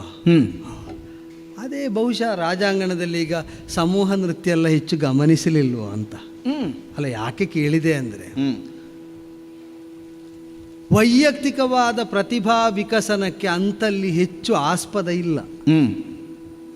ಅಂದರೆ ರಾಗ ಒಂದೇ, ತಾಳ ಒಂದೇ ಅಲ್ವೋ, ಕುಣಿಯಬೇಕಾದ ಪದಗತಿಯೂ ಕೂಡ ಹೆಚ್ಚು ಕಡಿಮೆ ಒಂದೇ ತೆರನಾದದ್ದು. ಇಲ್ಲಿಯ ನರ್ತಕಿಯರಿಗಿರುವ ಪರಿಣತಿಯೂ ಸಮಾನ ಪ್ರಕಾರವಾದ. ಈಗ ಅದರಲ್ಲಿ ನೀನು ಕಲಾ ಕೌಶಲಕ್ಕೆ ಮರುಳಾದದ್ದೇ ಹೌದು ಅಂತ ಆದರೆ ಎಲ್ಲರದ್ದನ್ನು ನೋಡಿ ಆಗಬೇಡುವೋ? ನಿನ್ನ ನೋಟ ಹೇಗಿತ್ತು ಗೊತ್ತುಂಟು? ನನಗೆ ಇವಳನ್ನು ನೋಡಿದರೆ ಸಾಕು ಎಂಬಂತಿತ್ತು. ನಾನು ಗಮನಿಸಿದ್ದೇನೆ, ಹೇಳುವುದಕ್ಕಾಗಲಿಲ್ಲ. ಅದನ್ನೇ ಸುರಪತಿಯು ಗಮನಿಸಿದ. ಇವಳು ಸಾಕು ಅಂತ ನೋಡಿದರೆ ಉಳಿದವರಲ್ಲಿದ್ದ ವಿಶೇಷವೇ ಇವಳಲ್ಲಿರುತ್ತ. ಉಳಿದವರಲ್ಲೂ ಇದನ್ನು ಆಸ್ವಾದಿಸುವ ಅವಕಾಶ ಇರುವಾಗಲೂ ಇವಳನ್ನು ನೋಡಿದರೆ ಸಾಕು ಅಂತ ನೀನು ನಿರ್ಣಯಿಸಿ ದೃಷ್ಟಿಯನ್ನು ಅಲ್ಲೇ ನೆಟ್ಟದ್ದು ನೋಡಿದಾಗ ಅದು ತಾನಾಗಿ ಇವಳು ತನಗೆ ಬೇಕು ಎಂಬ ಅರ್ಥವನ್ನು ಅರಿಯಬಲ್ಲವರಿಗೆ ಒದಗಿಸಿಕೊಡುತ್ತದೆ.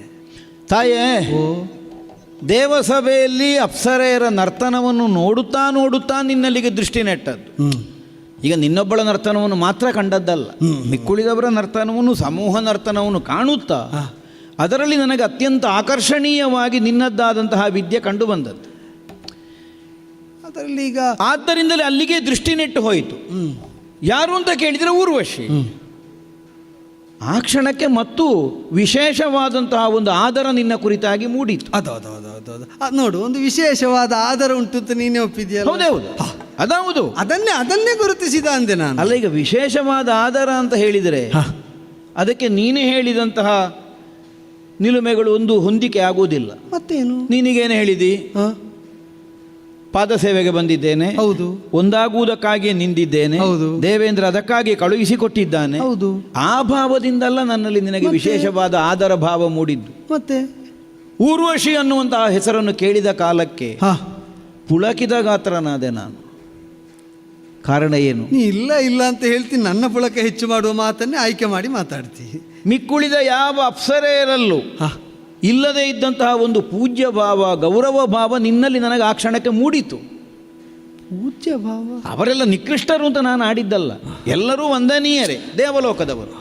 ಆದರೆ ವಿಶೇಷವಾಗಿ ನಿನ್ನಲ್ಲಿ ಯಾಕಂತಹ ಒಂದು ಪೂಜ್ಯ ಭಾವ? ನೀನೊಂದು ಆಲಂಕಾರಿಕವಾಗಿ ಹೇಳಿದ್ದು, ನಾನು ಸೌಂದರ್ಯೋಪಾಸಕ ಅಂತ. ಅದರಿಂದಲ್ಲ ಪೂಜ್ಯ ಭಾವ, ಗೌರವ ಭಾವ ಅಂತ. ಸೌಂದರ್ಯವನ್ನು ಉಪಾಸಿಸುವುದು ತಪ್ಪಲ್ಲ, ಅದು ತುಂಬ ಒಳ್ಳೆಯ ರಸಿಕತನ. ಸೌಂದರ್ಯವೇ, ಕೇವಲ ನಿನ್ನ ಹೊರಗಿನ ದೇಹದ ಸೌಂದರ್ಯ ಅಲ್ಲ, ಮತ್ತೆ ನಿನ್ನ ಮನಸ್ಸಿನ ಸೌಂದರ್ಯ. ಮನಸ್ಸಿನ ಸೌಂದರ್ಯ ಅಲ್ಲ, ನೀನು ತಿಳಿದ್ರೆ ಒಳ್ಳೆಯದೇ, ಆದರೆ ಸಾಂಗತ್ಯ ಸಾಮೀಪ್ಯಗಳಿಲ್ಲದೆ ಮನಸ್ಸಿನ ಸೌಂದರ್ಯ ಅಂತ. ಅಯ್ಯೋ, ನನ್ನೊಂದಿಗೆ ಸಾಂಗತ್ಯ ಇಲ್ಲದೇ ಇದ್ರೆ ಏನು? ನಾನು ಕೇಳಿದ್ದರಲ್ಲಿ ನನಗೆ ವಿಶ್ವಾಸ ಉಂಟು. ನೀ ಕೇಳಿದ್ದು ಹೌದಪ್ಪ. ನಮ್ಮ ಮನೆತನಕ್ಕೆ ನೀನು ಮನಸ್ಸಿನ ಸೌಂದರ್ಯದ ಮೂಲಕವಾಗಿ ಕೊಡಮಾಡಿದಂತಹ ಕೊಡುಗೆ ಯಾವ ಕಾಲಕ್ಕೂ ನಾವು ಮರೆತು ಬಿಡುವುದಕ್ಕಿಲ್ಲ, ಅಷ್ಟು ಹಿರಿದಾದದ್ದು. ಮನೆತನಕ್ಕೆ ಕೊಡುಗೆ ಅಂದರೆ ನೀನು ಹೇಳುವುದು? ತಾಯೇ, ನಮ್ಮ ಮಾತೃಸ್ಥಾನವೇ ನೀನು. ಓ ಪುಣ್ಯಾತ್ಮ, ನೀನು ಹೋಗಿ ಎಲ್ಲಿ ತಂದು ನಿಲ್ಲಿಸಿದೆ ನನ್ನನ್ನು?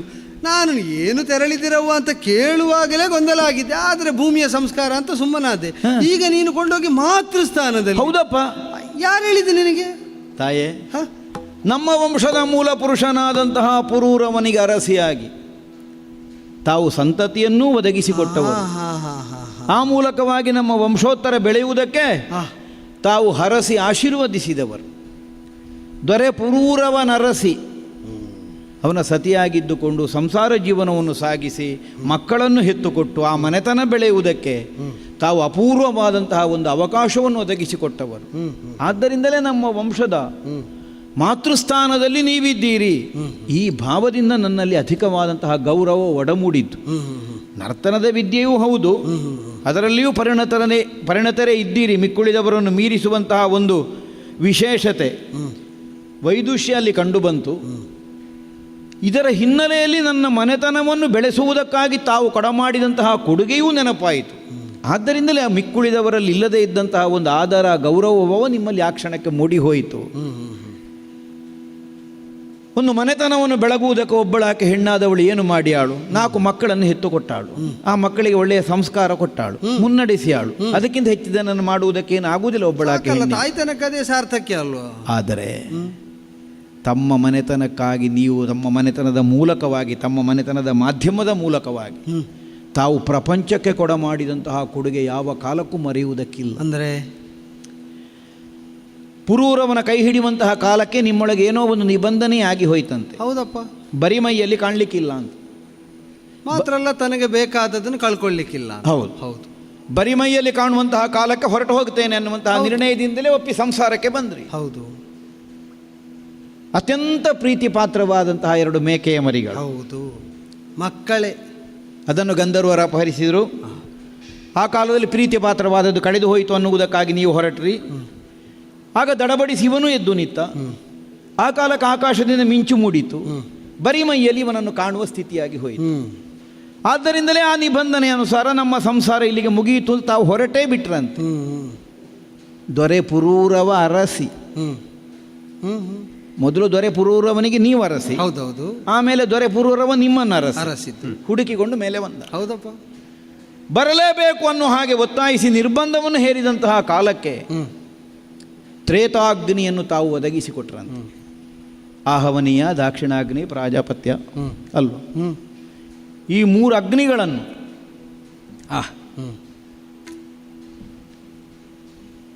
ಅಗ್ನಿ ಪರಿಚರ್ಯೆಯ ಮೂಲಕವಾಗಿ ಜೀವನ ಸಾರ್ಥಕ್ಯವನ್ನು ಹೊಂದುವಂತಹ ಒಂದು ಅವಕಾಶ ಚಂದ್ರವಂಶದವರ ಮೂಲಕವಾಗಿ ಪ್ರಪಂಚಕ್ಕೆ ಕೊಡಮಾಡಿದಂತಹ ತಾಯಿ ತಾವು ಹೆತ್ತುಕೊಟ್ಟ 4 ಮಂದಿ ಮಕ್ಕಳು ದೊಡ್ಡದಲ್ಲ ಅಂತ ಹೇಳಿದ್ದಲ್ಲ ನಾನು, ಅದೇ ಹೌದಲ್ಲ, ಅದು ಮನೆತನ ಬೆಳಗುವುದಕ್ಕೆ. ಇದು ಕೇವಲ ಚಂದ್ರವಂಶ ಬೆಳಗುವುದಕ್ಕಲ್ಲ, ಭೂಲೋಕವೇ ಬೆಳಗುವುದಕ್ಕೆ ಕಾರಣವಾಗುವ ಹಾಗೆ ತ್ರೇತಾಗ್ನಿಯನ್ನೂ ತಾವು ಒದಗಿಸಿಕೊಟ್ಟು ಇದನ್ನು ಆರಾಧಿಸಿಕೊಂಡು ಬಾ ಹೀಗೆ ತಾವು ಸೂಚನೆಯನ್ನು ಕೊಟ್ಟರಂತೆ. ಈಗ ಯಾವನೇ ಒಬ್ಬ ಗೃಹಸ್ಥನಾದವನಿಗೆ ಅಗ್ನಿ ಪರಿಚರ್ಯೆಯನ್ನು ಮಾಡುವಂತಹ ಒಂದು ಅವಕಾಶ ಒದಗಿ ಬರುವುದು ಯಾವಾಗ? ತಾನು ಗೃಹಸ್ಥನಾಗಿ ಉಳಿದಿದ್ದಾಗ. ಹಾಗಿದ್ರೆ ಪ್ರಪಂಚಕ್ಕೆ ಗಾರ್ಹಸ್ಥ್ಯವನ್ನು ಕೊಟ್ಟಂತಹ ಮಹಾ ಒಂದು ಸನ್ನಿಧಾನ ತಾವು. ಆ ಪೂಜ್ಯ ಭಾವದಿಂದ ನಿಮ್ಮನ್ನು ನಾನು ನೋಡಿದರೆ ತಾವು ಹೇಳ್ತೀರಿ, ಅಯ್ಯಯ್ಯೋ ಶಿವಶಿವನೇ ಆಡಬಾರದು ತಾಯಿ, ಅಂಥದ್ದನ್ನೆಲ್ಲ ಆಡಬೇಡಿ, ನನ್ನ ತಾಯಿಯ ಸ್ಥಾನದಲ್ಲಿದ್ದೀರಿ ನೀವು. ನಿನ್ನ ಸಂಕಟ ಸಂಕೋಚ ನನಗೆ ಅರ್ಥ ಆಗ್ತದೆ, ಆದರೆ ಅದನ್ನು ನೀ ವ್ಯಕ್ತಪಡಿಸುವುದಕ್ಕೆ ಪಾಡುಪಡುವುದು ನೋಡಿ ನಗು ಬರ್ತದೆ. ನಿನಗೇನು ಹುಚ್ಚಿಡ್ದಿದ? ತರುಣಿ ಮಾನವನು ಸಲಿಸದ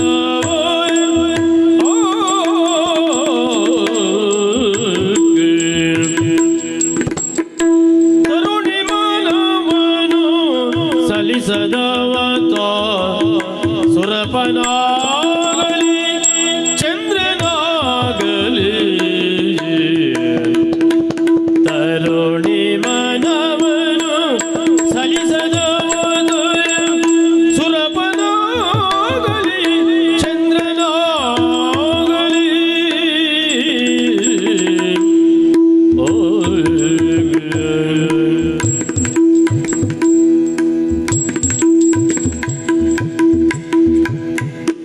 ಕುರಿಕಣ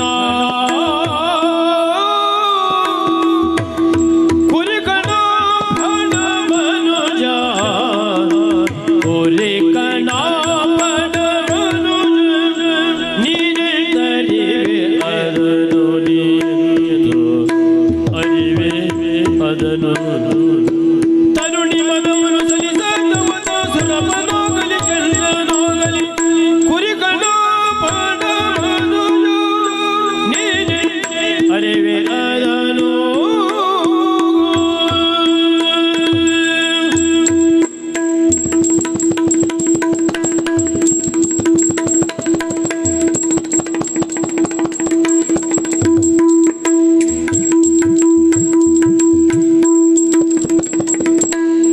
ಕುರಿಕಣ ಫಲ ಮನುಜನೇ ಅರಿವೆ ಅದನು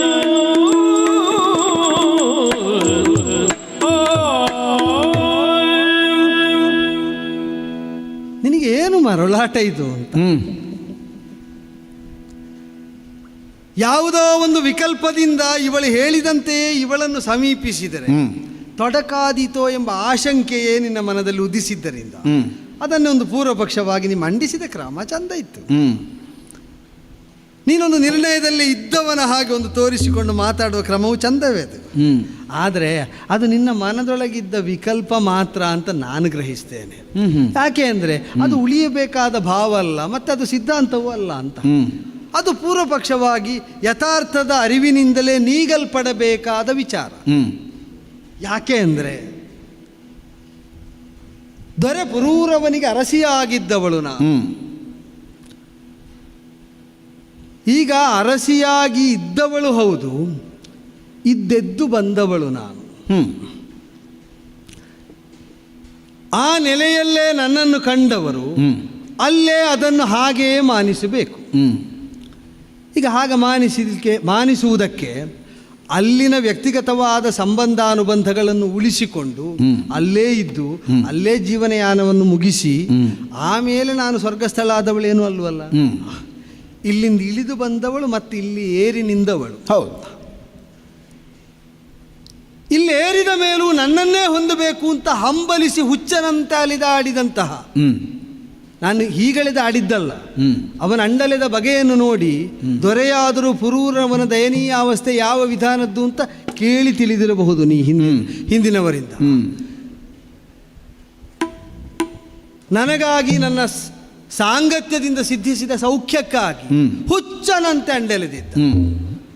ಆ ಬಳಿಕ ತ್ರೇತಾಗ್ನಿಗಳನ್ನು ಉಪಾಸಿಸುವುದರ ಮೂಲಕವಾಗಿ ಮನುಜ ಕುಲಕ್ಕೊಳಿತ ಆಗುವ ಮಾರ್ಗವನ್ನು ತೋರಿಕೊಟ್ಟೆ ಅಂತ. ಇದಿಷ್ಟನ್ನ ಅರಿತವನು ಈಗ ನೀನು ನನ್ನನ್ನು ಬೇಡ ಅಂತ ಹೇಳುವುದು ಹೇಗಾಯ್ತು ಗೊತ್ತುಂಟು?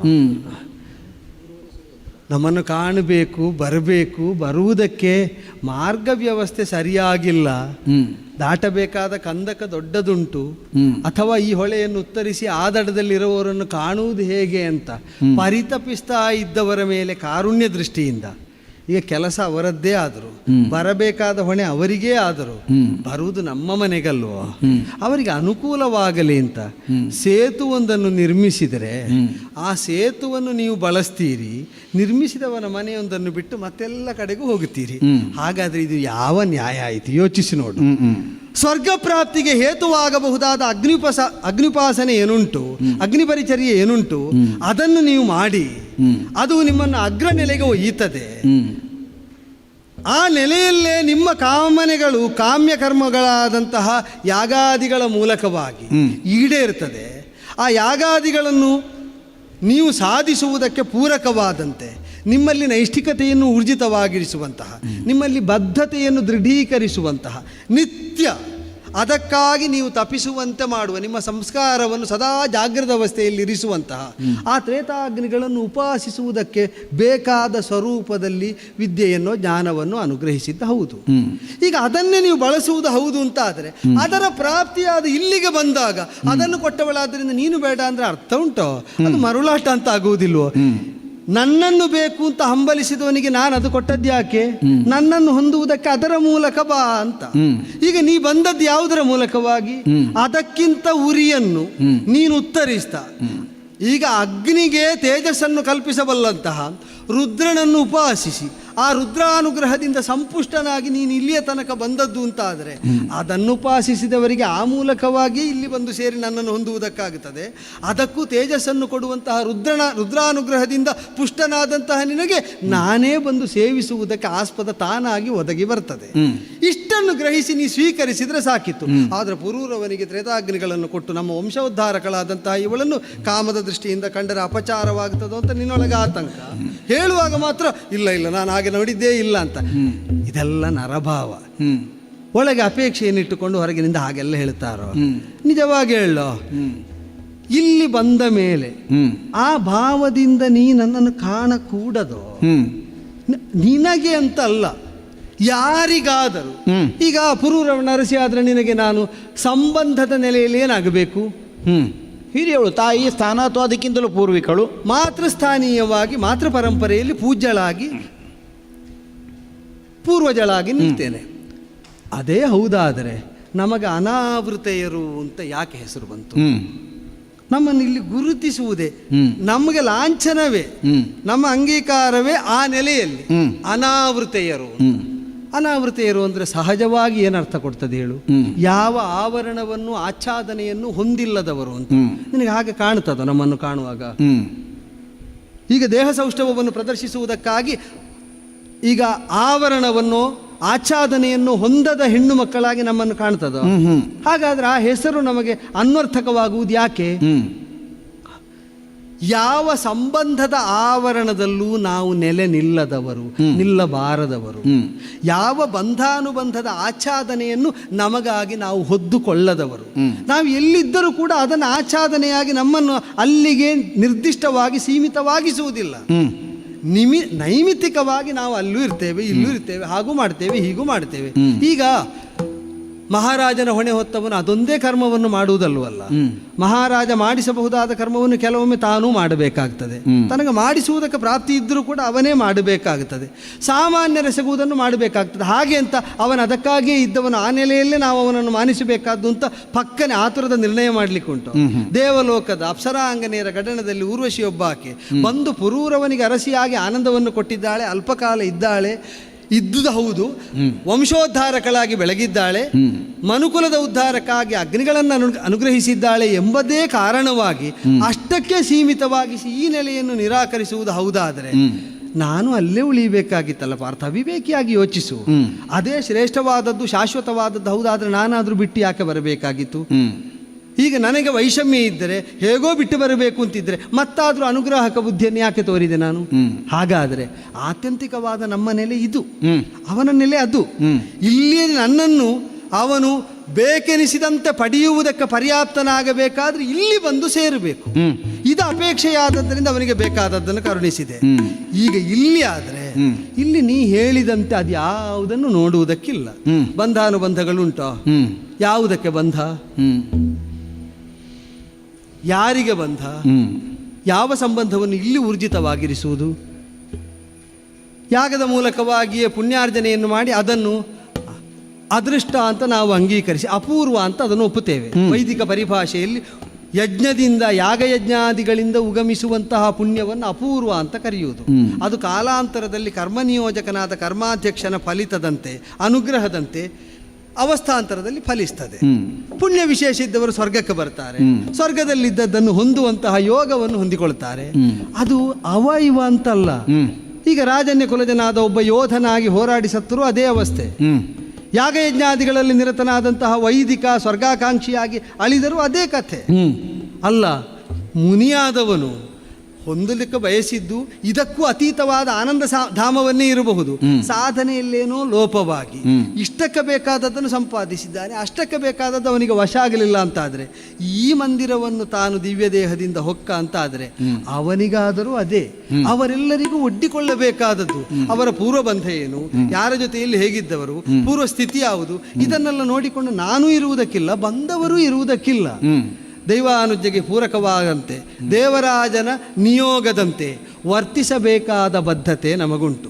ಇದು ನನ್ನದಾದರೆ, ಈಗ ಮನುಜ ವರ್ಗಕ್ಕೆ ಸೇರಿದಂತಹ ನಿನ್ನದ್ದಾದರೂ ನೋಡು. ನೀನು ಯಾವ ಅವಸ್ಥೆಯಲ್ಲಿದ್ದರು, ಹೇಗಿದ್ದರು, ಕಾಮಾರ್ಥಳಾಗಿ ಬಂದವರನ್ನು ಧಿಕ್ಕರಿಸುವುದಕ್ಕೆ ನಿಮಗಾದರೂ ಈಗ ಆ ನೆಲೆಯಿಂದ ಅವಕಾಶ ಉಂಟು? ಕಾಮಾರ್ಥಳಾಗಿ ಬಂದವಳು, ಅವಳಿಗೆ ಬೇಕಾದ ಅಪೇಕ್ಷೆ ಏನು ಅಂತ ಬಾಯಿದರೆಯಾಗಿ ಶಾರೀರಿಕವಾಗಿ ಸೂಚಿಸಿದ ಮೇಲೂ ಕೂಡ ಅವಳನ್ನು ಧಿಕ್ಕರಿಸುವುದಕ್ಕೆ ನಿನ್ನಂತಹ ಧೀಮಂತರಿಗಾದರೂ ಎಲ್ಲಿ ಅವಕಾಶ ಉಂಟು? ಯೋಚನೆ ಮಾಡು. ಹಾಗೊಂದು ವೇಳೆ ಇಷ್ಟು ತಿಳಿದ ಮೇಲೂ ಅದನ್ನು ನಿರಾಕರಿಸಿದ ಅಂತಾದರೆ, ಅದನ್ನು ಮೀರಿ ನಡೆಯುವುದಕ್ಕೆ, ಅದನ್ನು ಉಲ್ಲಂಘಿಸಿ ಅವಳನ್ನು ನಿರಸನಗೊಳಿಸುವುದಕ್ಕೆ ಯತ್ನಿಸಿದ ಅಂತ ಆದರೆ, ತನ್ನ ವ್ಯಕ್ತಿತ್ವವನ್ನು ಬೆಳೆಸಿದ್ದು ಹೇಗಾಗುತ್ತದೆ ಅಂದರೆ ತನ್ನ ನಾಶಕ್ಕೆ ಅಂತಲೇ ಆಗುತ್ತದೆ. ಈಗ ಕುರಿಯೊಂದನ್ನು ಬೆಳೆಸುವುದು ಯಾಕೆ ಅಂತ ಅದಕ್ಕೆ ಗೊತ್ತಿರುವುದಿಲ್ಲ. ಅದರಿಂದ ಹೊಂದಬಹುದಾದ ಪರಮ ಪ್ರಯೋಜನ ಏನು ಅಂತ ಅರಿತವರೇ ಅದನ್ನು ಬೆಳೆಸ್ತಾರೆ. ಈಗ ದೇಹವನ್ನು ಈ ಭಾವದಿಂದ, ಇಷ್ಟು ಸೌಷ್ಠವದಿಂದ, ಇಷ್ಟು ಸ್ವರೂಪಬದ್ಧತೆಯಿಂದ, ಇಷ್ಟ ಆಳಂಗದಿಂದ, ಇಷ್ಟು ಸುಭಗವಾದ ವಿಧಾನದಲ್ಲಿ ಬೆಳೆಸಿದ ನೀನು ಇದರ ಪ್ರಯೋಜನ ಯಾವುದು ಅಂತ ಅರಿಯದೇ ಅನ್ಯರಿಗಾಗಿ ಅದನ್ನು ವಿನಿಯೋಗಿಸಿದೆ ಅಂತಾದರೆ ಒಂದು ಇಲ್ಲ, ನರನಾದವನಿಗೆ ಆ ಉಪಮೆ ಎಲ್ಲ ಹೊಂದುವುದಿಲ್ಲ. ಆಗ ನೀನು ಆಗಬೇಕಾದವನು ಅಲ್ಲ. ಆದ್ದರಿಂದ ನಿನ್ನ ನೆಲೆಯಲ್ಲಿ ಕಾಮಾರ್ಥಳಾದ ನನ್ನನ್ನು ಸ್ವೀಕರಿಸುವುದು ಸರಿ. ಅಪ್ಸರಾಂಗನೆಯ ನೆಲೆಯಲ್ಲಿ ಸ್ವರ್ಗೀಯನಾದಂತಹ ನಿನ್ನನ್ನು ಸೇವಿಸುವುದೂ ಸರಿ. ಹಿಂದೆ ಭೂತಲದಲ್ಲಿ ನಾನು ಬಂದದ್ದರಿಂದ ನಿಮ್ಮವರಿಗೆ ಏನಾಗಿದೆ ಎಂಬುದು ಇಲ್ಲಿ ಪರಿಗಣನೆಗೆ ವಿಷಯವಾಗುವುದಿಲ್ಲ. ಬಂದು ಸೇರಿದವರು ಯಾವ ಮಾರ್ಗದಲ್ಲೇ ಬಂದಿರಲಿ, ಗಮ್ಯ ಇದಾದ ಮೇಲೆ ಸಂಗಮವೇ ವಿಹಿತವಾದದ್ದು. ಆದ್ದರಿಂದ ಅವಿಹಿತ ಮಾತಾಡಬೇಡ ತಾಯೇ. ನಿನ್ನ ಮಾತುಗಳನ್ನು ಆಲಿಸಿದರೆ ನನಗೀಗ ಹಾಗೆ ಅನ್ನಿಸ್ತದೆ. ಏನಂತ? ಈಗ ಕುರಿಯನ್ನು ಬೆಳೆಸಿದಾಗೆ ನನ್ನನ್ನು ದಾರಿ ಬದಲಿಸಲಿಕ್ಕೆ ನೀನು ಮಾತಾಡ್ತಾ ಇದ್ದೀನಿ. ನಿನ್ನನ್ನು ನೀರು ಬೆಳೆಸಿದ್ದು ನಿರರ್ಥಕ ಆಗ್ತದೆ ಅಂತ ನಾನು ಹೇಳಿದ್ದು. ಇಂಥ ಗಂಭೀರವ್ವ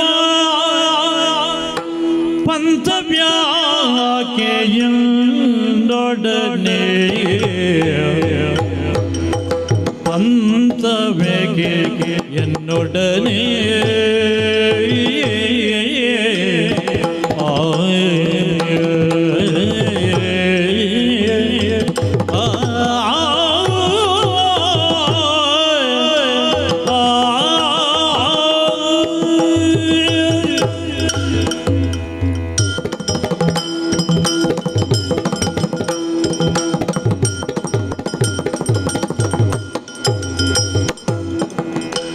ಇಂಥ ಗಂಭೀರವ್ವ ಪಂಥವೇಕೆ ಎನ್ನೊಡನೆ ಪಂಥವೇಕೆ എന്നൊടനെ ಅಂತರಂಗ ಶುದ್ಧವಾಗಿ ಇಂದೆಂಬೆ ಮೊಡನೆ ಅಂತರಂಗ ಶುದ್ಧವಾಗಿ ಇಂದೆಂಬೆ ಮೊಡನೆ ಇಂದೆಂಬೆ ಮೊಡನೆ ನಿಮ್ಮೊಡನೆ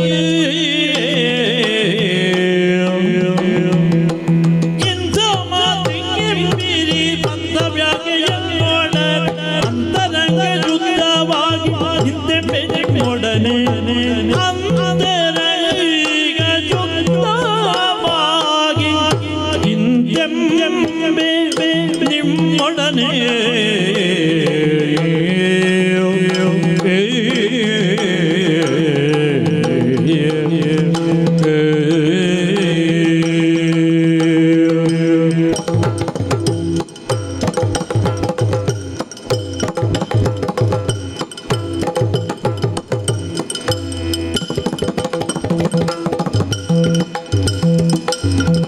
ಮನುಜ ದೇಹ ಬಿದು ಸದ್ಧರ್ಮದಿ ನಡೆವುದೇ ಮಗೆ ನೀತಿ ಮನುಜ ದೇಹ ಬಿದು ಸದ್ಧರ್ಮದಿ ನಡೆವುದೇ ಮಗೆ ನೀತಿ ತಾನು ನಿಲ್ಲುವ ತನಕವಾದರೆ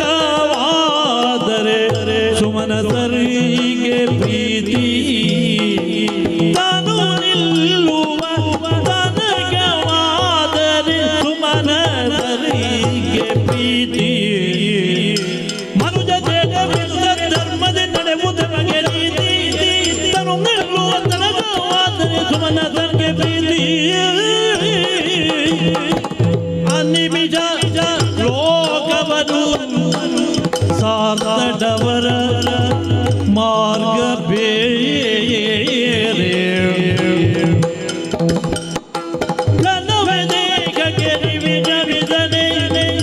ಸುಡುವೆ ಎಂದಳು ನೀರೇ ಸುಡುವೆ ಎಂದಳು ನೀರೇ ಇಂಥ ಮಾತೇತಕ್ಕೆಂಬಿರೆ ಅಂತ ಬೇಕೆ ಎನ್ನೊಡನೆ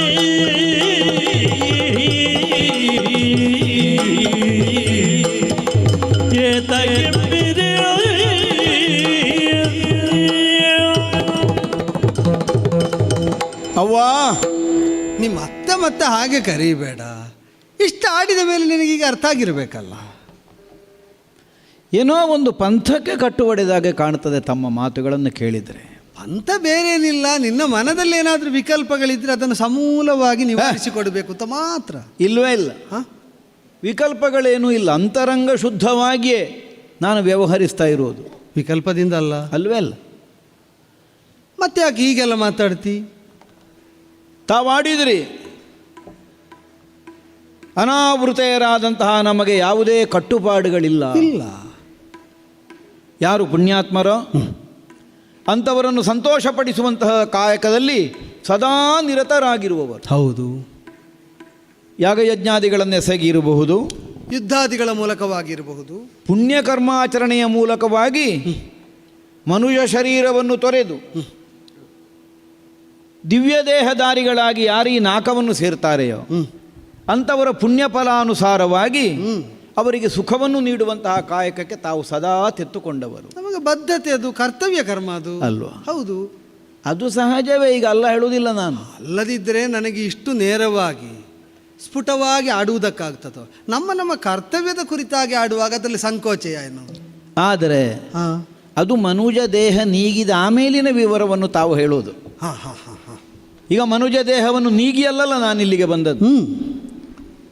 ಈ ದೇಹಕ್ಕೆ ಮೃತಿ ಬಂದು ಆಮೇಲೆ ದಿವ್ಯ ದೇಹವನ್ನು ಧಾರಣೆ ಮಾಡಿ ನಾನಿಲ್ಲಿಗೆ ಬಂದದ್ದಾದರೆ ಆ ಕಾಲಕ್ಕೆ ನೀವು ಹೇಳಿದ್ದು ಸರಿ.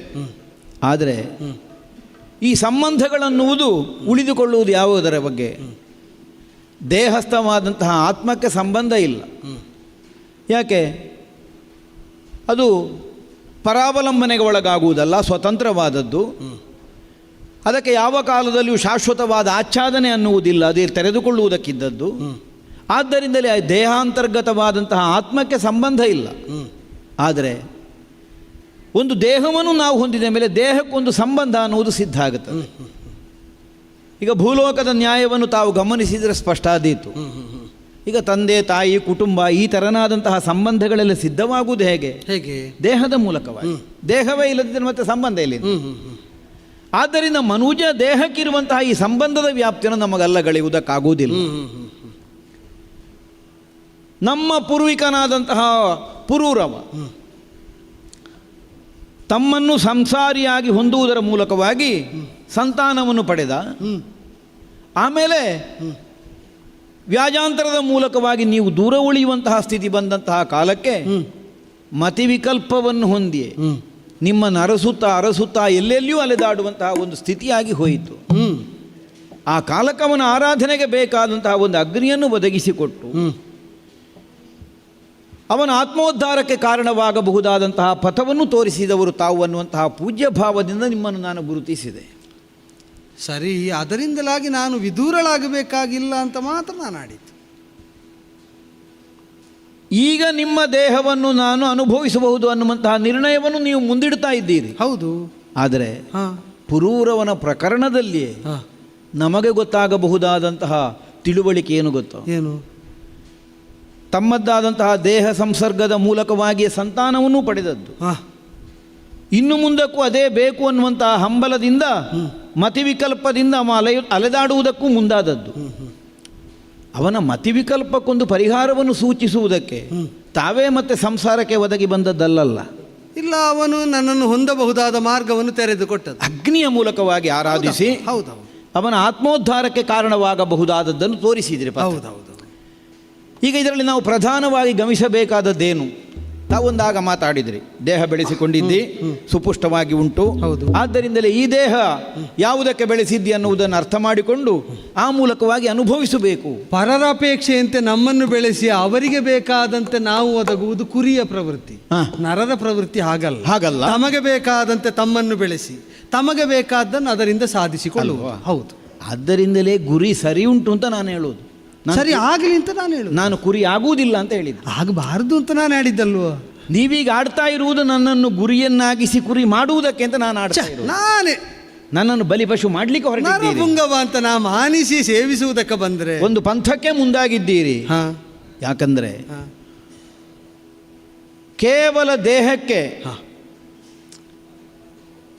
ಪರಸ್ಪರಾಲಿಂಗನದ ಮೂಲಕವಾಗಿಯೋ ಸಂಬಂಧದ ಮೂಲಕವಾಗಿಯೋ ಒದಗಿ ಬರಬಹುದಾದಂತಹ ಸುಖ ಶಾಶ್ವತವಾದದ್ದಲ್ಲ. ಪಾರಲೌಕಿಕವಾದಂತಹ ಒಂದು ಪಾರಮ್ಯವನ್ನು ಹೊಂದಬೇಕು ಅಂತಾದರೆ ಆತ್ಮೋದ್ಧಾರಕ್ಕೆ ಕಾರಣವಾಗಬಹುದಾದಂತಹ ಕರ್ಮವೇ ವ್ಯಕ್ತಿಯಾದವನಿಗೆ ಪ್ರಧಾನವಾಗುತ್ತದೆ ಅನ್ನುವ ಆಶಯ ಪುರೂರವನ ಪ್ರಕರಣದಲ್ಲಿ ನನಗೆ ಕಾಣುವುದು. ಕೇವಲ ದೇಹ ಸಂಬಂಧದಿಂದಲ್ಲ, ಸಂತಾನ 4 ಮಂದಿ ಮಕ್ಕಳನ್ನು ಪಡೀಬಹುದು. ಆದರೆ ಅದೇ ಆತ್ಮೋದ್ಧಾರಕ್ಕೆ ಕಾರಣವಾಗಬಹುದಾದಂಥದ್ದು ಬೇರೆ ಉಂಟು. ಅದು ಪಿತೃಋಣದಿಂದ ಮುಕ್ತನಾಗುವುದಕ್ಕೆ ಸಾಧ್ಯ ಆಗ್ತದೆ. ಆತ್ಮಋಣದಿಂದ ಮುಕ್ತನಾಗಬೇಕು ಅಂತಾದರೆ ಆತ್ಮೋದ್ಧಾರಕ್ಕೆ ಕಾರಣವಾಗುವ ಹಾಗೆ ಅಗ್ನಿ ಆರಾಧನೆಯ ಮೂಲಕವಾಗಿ ವ್ಯಕ್ತಿಯಾದವನು ಉತ್ಕರ್ಷವನ್ನು ಕಂಡುಕೊಳ್ಳಬೇಕು.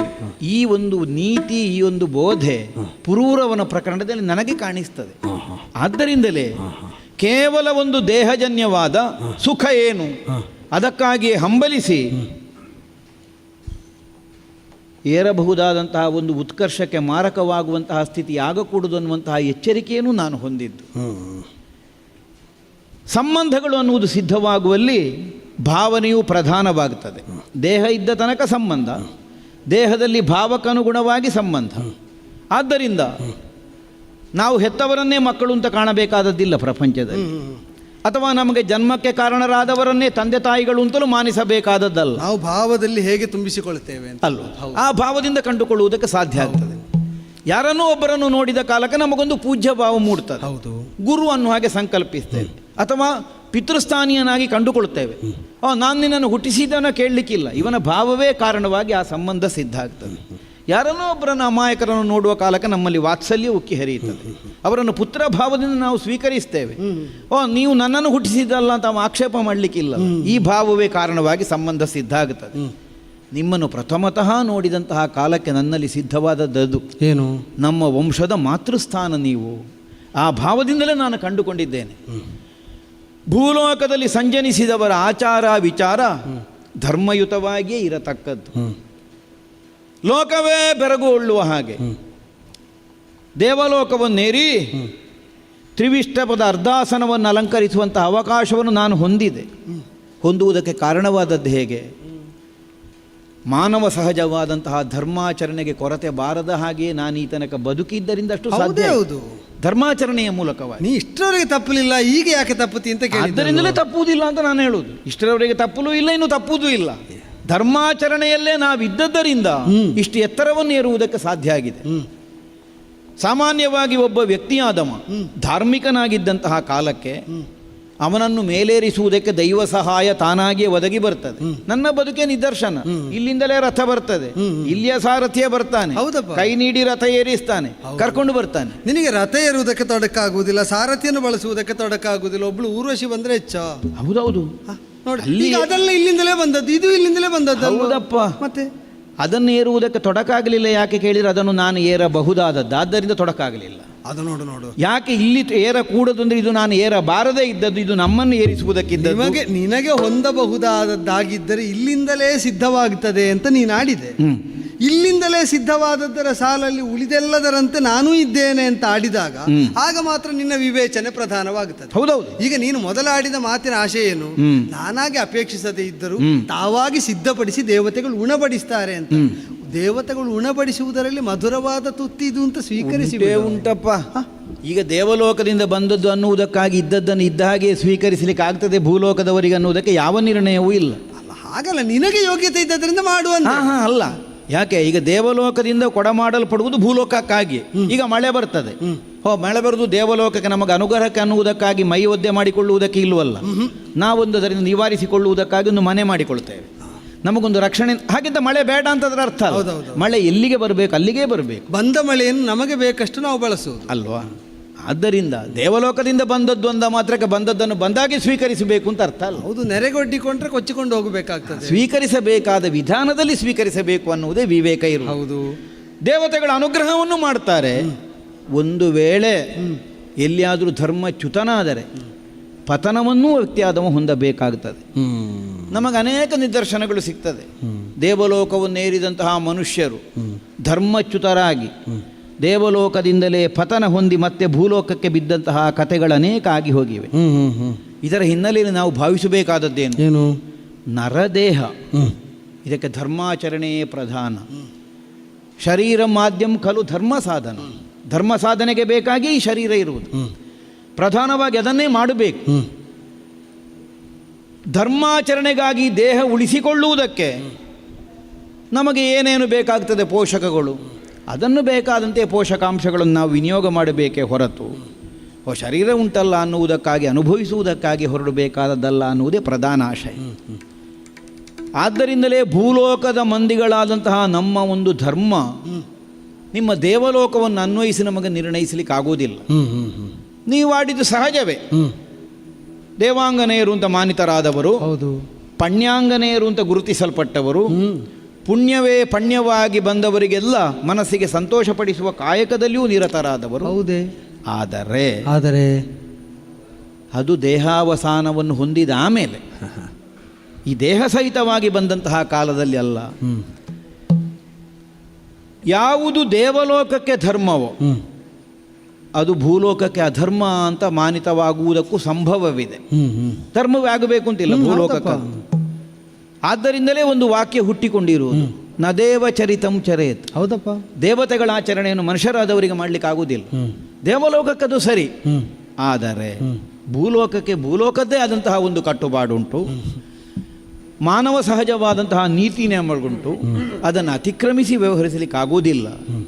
ಸದ್ಧರ್ಮದಲ್ಲಿ ನಾವೀ ತನಕ ಸಾಗಿದ್ದರ ಪರಿಣಾಮವಾಗಿಯೇ ನಮಗೂ ಒಂದು ಪುಣ್ಯ ಸಿದ್ಧವಾಗಿ ನಾವೀ ನಾಕವನ್ನು ಏರುವ ಹಾಗಾಗಿದೆ. ಆದ್ದರಿಂದಲೇ ಅದನ್ನು ಮೀರುವಂತಹ ಸ್ಥಿತಿ ಬರುವುದು ಬೇಡ. ಇದು ಅಂತರಂಗ ಶುದ್ಧವಾಗಿ ನಿನ್ನಲ್ಲಿ ನಾನು ಕೇಳಿಕೊಳ್ಳುತ್ತಾ ಇರೋದು. ನಾನು ಹೇಳುವುದೇ ನೀನು ದೇವರಂತೆ ಮಾತಾಡಬೇಡ, ಮನುಷ್ಯರಂತೆ ಮಾತಾಡು ಅಂತ. ಹಾ ಹಾ ಹಾ ಹಾ. ನೀನೀಗ ದೇವಲೋಕಕ್ಕೆ ಏರಿದಾಗ ದೇವಲೋಕದ ಎತ್ತರದಲ್ಲೇ ನಿಮ್ಮ ಧರ್ಮಶ್ರದ್ಧೆಯನ್ನಿರಿಸಿಕೊಂಡು ಮಾತಾಡುವುದು ಕೇಳಿದ್ರೆ ಈಗ ನಾನು ಹೇಳಬೇಕು, ಹರ ಹರ ಹರ ಹರ ಸತ್ಸರ್ವ ಪದದಿ ನಡೆವ ಪುರುಷರು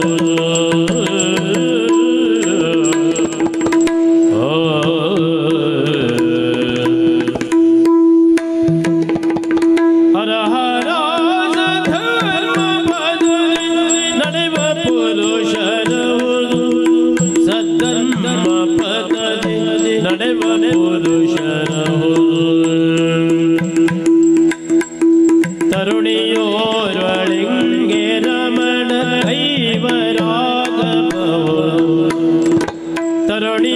ತರುಣಿಯೋರೊಳಗೆ ರಮಣ ಐವರಾಗಬಹುದು ರಮಣ ಐವರಾಗಬಹುದು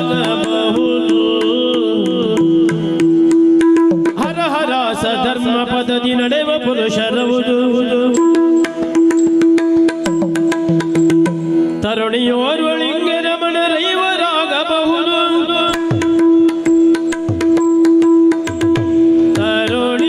ತರುಣಿಯೋರ್ವಳಿಗೆ ರಮಣ ಐವರಾಗಬಹುದು ಹರ ಹರ ಹರ ಹರ ಹರ ಹರ ಸಧರ್ಮ ಪಥದಿ ನಡೆವ ಪುರುಷರು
ಸುರಲೋಕಕ್ಕೆ ಬರಲು ಬಂದು ಪರಮ ಸತ್ವ ನಿನಗೆ ಸುರಲೋಕಕ್ಕೆ ಬರಲು ಬಂದು ಪರಮ ತತ್ವ ನಿನಗೆ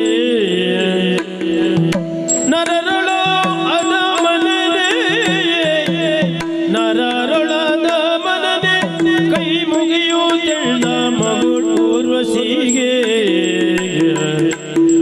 ಸುರಲೋಕಕ್ಕೆ ಬಂದು ಪರಮ ಸತ್ವ ನಿನಗೆ ನರರೊಳದ ಮನೆ ಕೈ ಮುಗಿಯುವುದೆಲ್ಲ ಉಸಿಗೆ ನರರೊಳದ ಮನೆ ಕೈ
ನಡೆಯುತ್ತ ಮಗುಳುರ್ವಶಿಗೆ